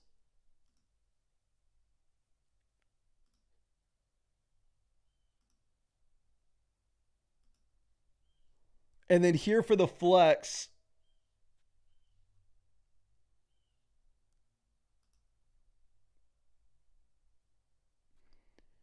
you have Fannin, And Mooney. I think you go Darnell Mooney. I think he kind of gets saved with the London injury here that we can flex Mooney. Now, Thick Love says, can pick up Pierce, Ingram, or Booty from the waiver wire.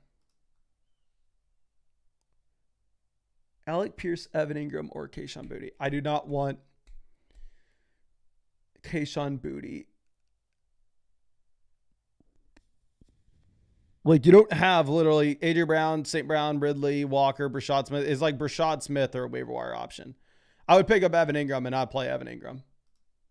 Evan Ingram has had 6 targets every game over the past month at the minimum. And obviously you have a phenomenal matchup here as well. Okay.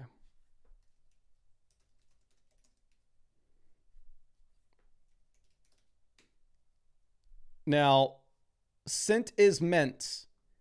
Here, super easy. You play Quinshon Judkins. I mean, out of everybody that's been sending in questions, the fact that you get Judkins here is kind of funny just because he is so much of a better play. So much better. Okay. Let's go ahead and refresh this.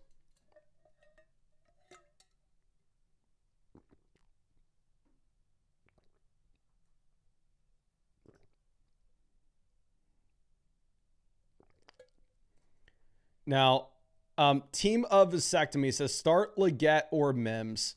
I would go with Xavier Leggett. Maybe I'm very biased here because we have a lot of Leggett and Underdog basketball drafts, and I really don't have much Marvin Mims. Obviously, Mims has the better matchup between the two. Mims has an incredible one. But at the same time, Mims just doesn't really play. He had a season-high 57% of snaps this past week. So it's the big player kind of nothing.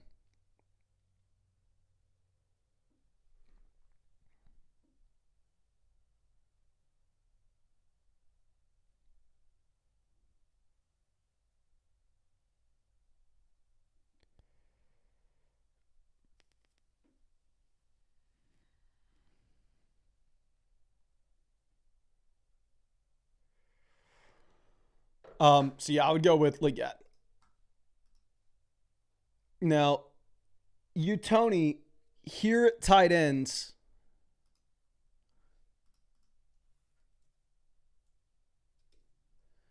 I would go Mason Taylor.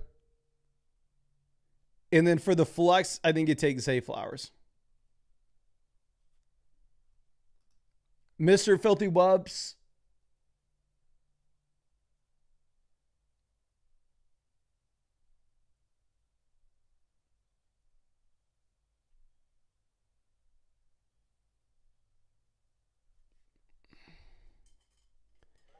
I think you have to play Josh Downs over Alec Manor. Actually, no, you have Terry McLaurin. I'm being an idiot. You play Terry. What I'm not concerned about with Terry is I'm not concerned about any injuries lingering over. Because, I mean, this is a spot in which he did get in the full practices, right? So I think Terry should be 100%. Obviously, I'm not excited about the matchup, not excited about the offense. But I'm not worried about, like, Terry's viability in this game in terms of, like, oh, he's going to be on a snap count or anything. Now, Team of Vasectomy.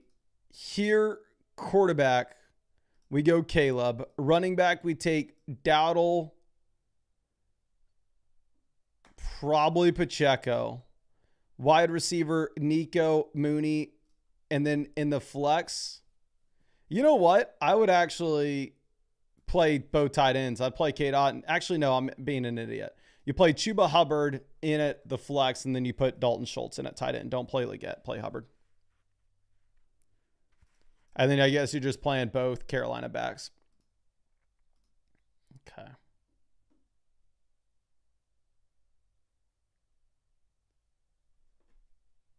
Now let me refresh, see if we have any more questions in. And if we don't, we do have one more, but let me send out some free questions in the chat as well. Looks like, obviously, we are caught up on all these. So if you want those free questions, just super simple. All you got to do is drop a like on the live stream and then go ahead and drop your flockfantasy.com username in the live chat. That way we know who to go ahead and send that free question over to. Okay.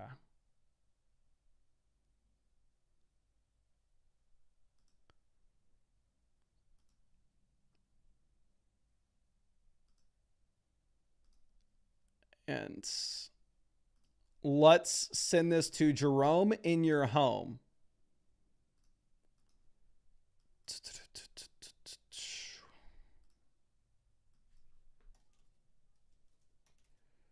Jerome in your home. Just found you. Just sent you over that free start set question. Appreciate you hanging out with us in this live stream, my friend. Send this next one over to Collins.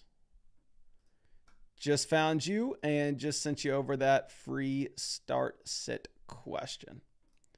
Let's get this going for Dog on My Knee. It says Judy Schultz-Bourne and Brashad Smith are also on the waiver wire. Based off the projections we just saw with Dalton Schultz, I think you drop Troy Franklin and you put Dalton Schultz in the lineup for your flex.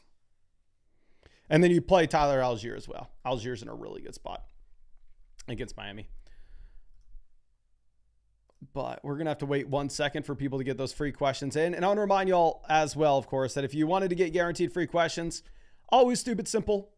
You just got to go ahead, take advantage of the offer on Underdog Fantasy. Underdog Fantasy is the #1 sports app on the App Store at the moment. It's been this way for about a month because 1, they're available in almost every state. 2, they're an incredible app. And 3, over the past month, they have had the best promos in the industry. 1, use code FLOCK and you'll get $100 added to your account after you play your first 5. And 2, you'll get a free Jordan Love gimme pick, higher, lower, half a total yard for today's game. Underdog Fantasy is, and you'll get free questions for the live streams, and we're live streaming every single day until Christmas, answering your free questions. You can find that link in the live chat in the description in the comment section. Okay.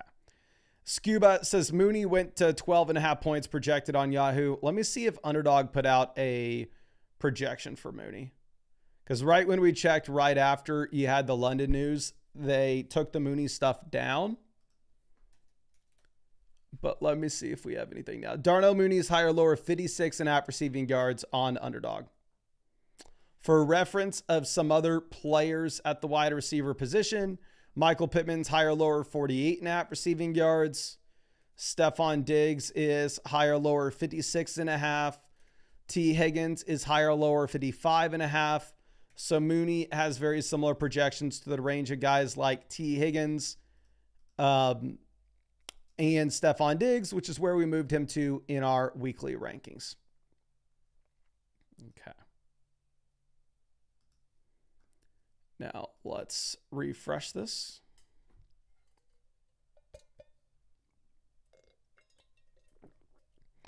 Let's see.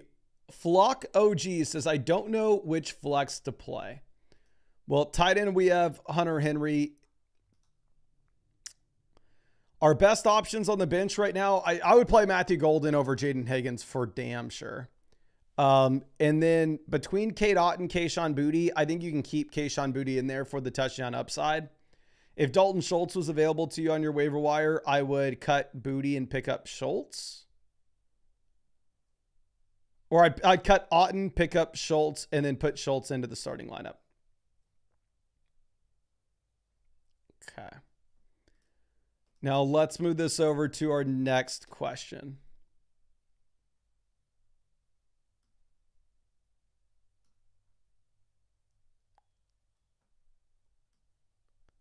Team of Vasectomy is trading Otton or Hubbard.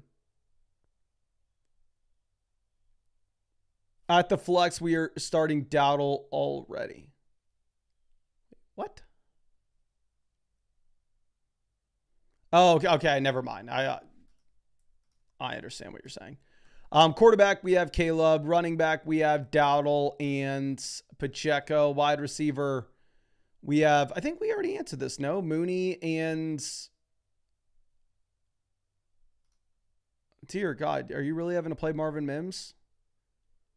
Tight end, you play Schultz. And then, yeah, I would play Chuba Hubbard in the flex over Cade Otton. I know that we have Rico Dowdle in. But, yeah, the biggest concern you have on this team is wide receiver 2, to be honest. I got to assume that you had a better option on the waiver wire than Marvin Mims. Popeye's Lemonade says who to flex. Flex, we have Tez, McLaurin. I just play McLaurin. Keep it simple. Sego Bands.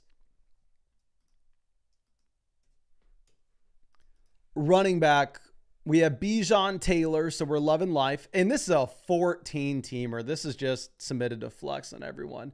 I'm assuming you already played Jordan Addison and Quentin Johnston. Tight ends, we play Kittle and Warren. And then we need one more flex. The flex is really between like Cal Monungai. Evans won't play. Ayuk's not playing. JMO's not playing. London's playing. I'm not playing. So it's Golden or Cal Monungai. I'll play Matthew Golden. Let me refresh this. And I'm going to, let's answer some just general questions in the chat too, now that it looks like we're pretty much all caught up on site questions. So drop your questions in the chat as well, and we can answer those too. But Jerome, in your home, here you'd play Jaylen Warren at running back against the Green Bay Packers. Tough matchup, but guaranteed volume. And then Collins here at running back, we're going to take Ramondre Stevenson over Woody Marks. Better offense. I don't love the matchup against Cleveland, though. We got Kincaid or Schultz. I think you probably have more touchdown upside with Kincaid. Favorite pizza spot, Mason? Chain pizza spot, I would say Marco's Pizza because I delivered pizzas from there when I was in college, and I loved it.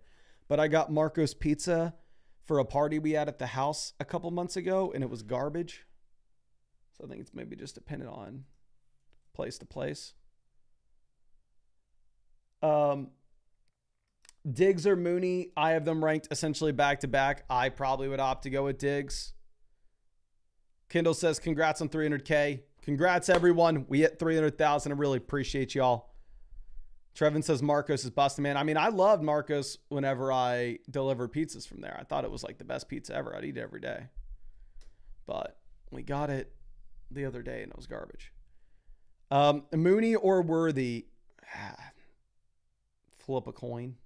I'd probably go Worthy. Ayo Manor or Golden? Give me Golden.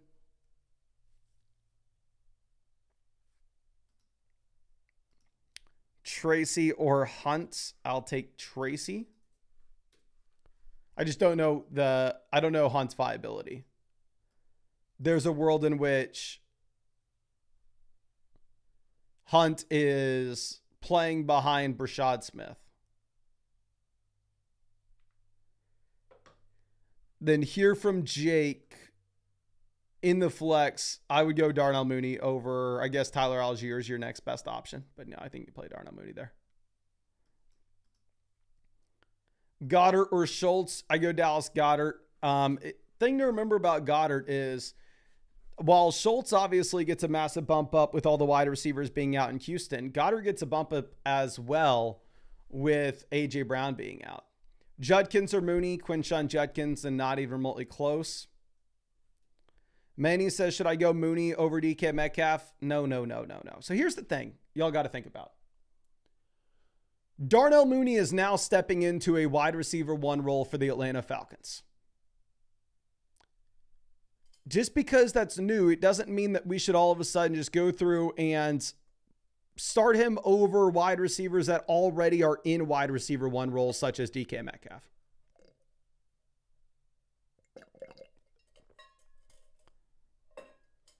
Like Darnell Mooney's target share isn't going to be any higher than DK Metcalf's is this week. And Darnell Mooney has had 10 touchdowns, 10 fantasy points, a total of 0 times this season.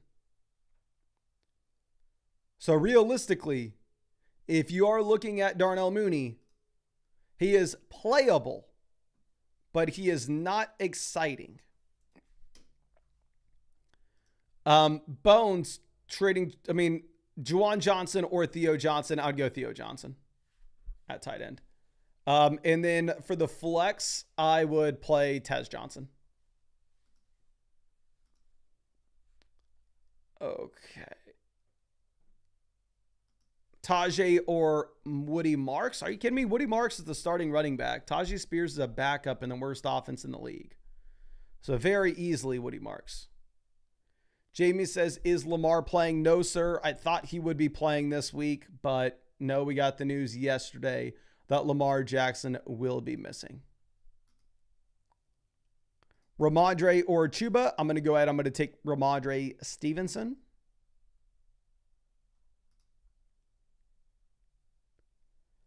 Pickens or T. Higgins. I will take George Pickens, even the tough matchup. Cade Otton or Dalton Kincaid. Give me Dalton Kincaid. Woody Marks or Ja'Cory Krosky-Merritt. Give me Woody Marks. Kyle Monangai or Tony Pollard. Give me Tony Pollard. Jalen Hurts or Jackson Dart. Oh my gosh. Again, if y'all aren't already on Underdog, a big reason to get on is just because you don't have to use these as the gospel and just say, like, I'm doing exactly how these projections have it laid out. But if the players don't project anything similarly, you can do so. Like Jalen Hurts projects higher, lower 20.75 points this week. Jackson Dart is higher, lower 17.35. They're not even remotely close. Like you go ahead and you take Jalen Hurts. And what's actually funny is we kept on showing y'all early in the week, Jackson Dart higher than 15.5 points, and we had the higher on it. Just funny. So it does look like the Dart projections have moved upwards. I'm sure with a lot of y'all going through and taking the Dart higher then. Okay. Now, Pitts or Kincaid, I would go with Kyle Pitts now that you have no Drake London. I think Kyle Pitts gets the bump up. And then I think that should probably be it for this live stream. We got kickoff going in about 20 minutes. I'm sorry, not 20 minutes. About 120 seconds. But of course, appreciate y'all hanging out with us. I will be live. I'll be dropping the video tonight, recapping everything that happens. I'll be live answering questions every single day until Christmas, though. So if you want to be able to get free questions for those live streams, always do so by taking advantage of the offer on Underdog Fantasy. Go over to Underdog, use code FLOCK, get $100 out of your account after you play your first 5. Get a free Jordan Love pick, higher, lower, half a total yard for today's game. Underdog Fantasy is currently the #1 app in the App Store among all sports apps because 1, they're an incredible app. 2, they're available in almost every state. 3, they have the best promos in the industry. Code FLOCK gets you all those promos plus free questions for these live streams. You can find that link in the description and comment section plus live chat. Appreciate y'all hanging out with us, and I'll see you with the video later tonight.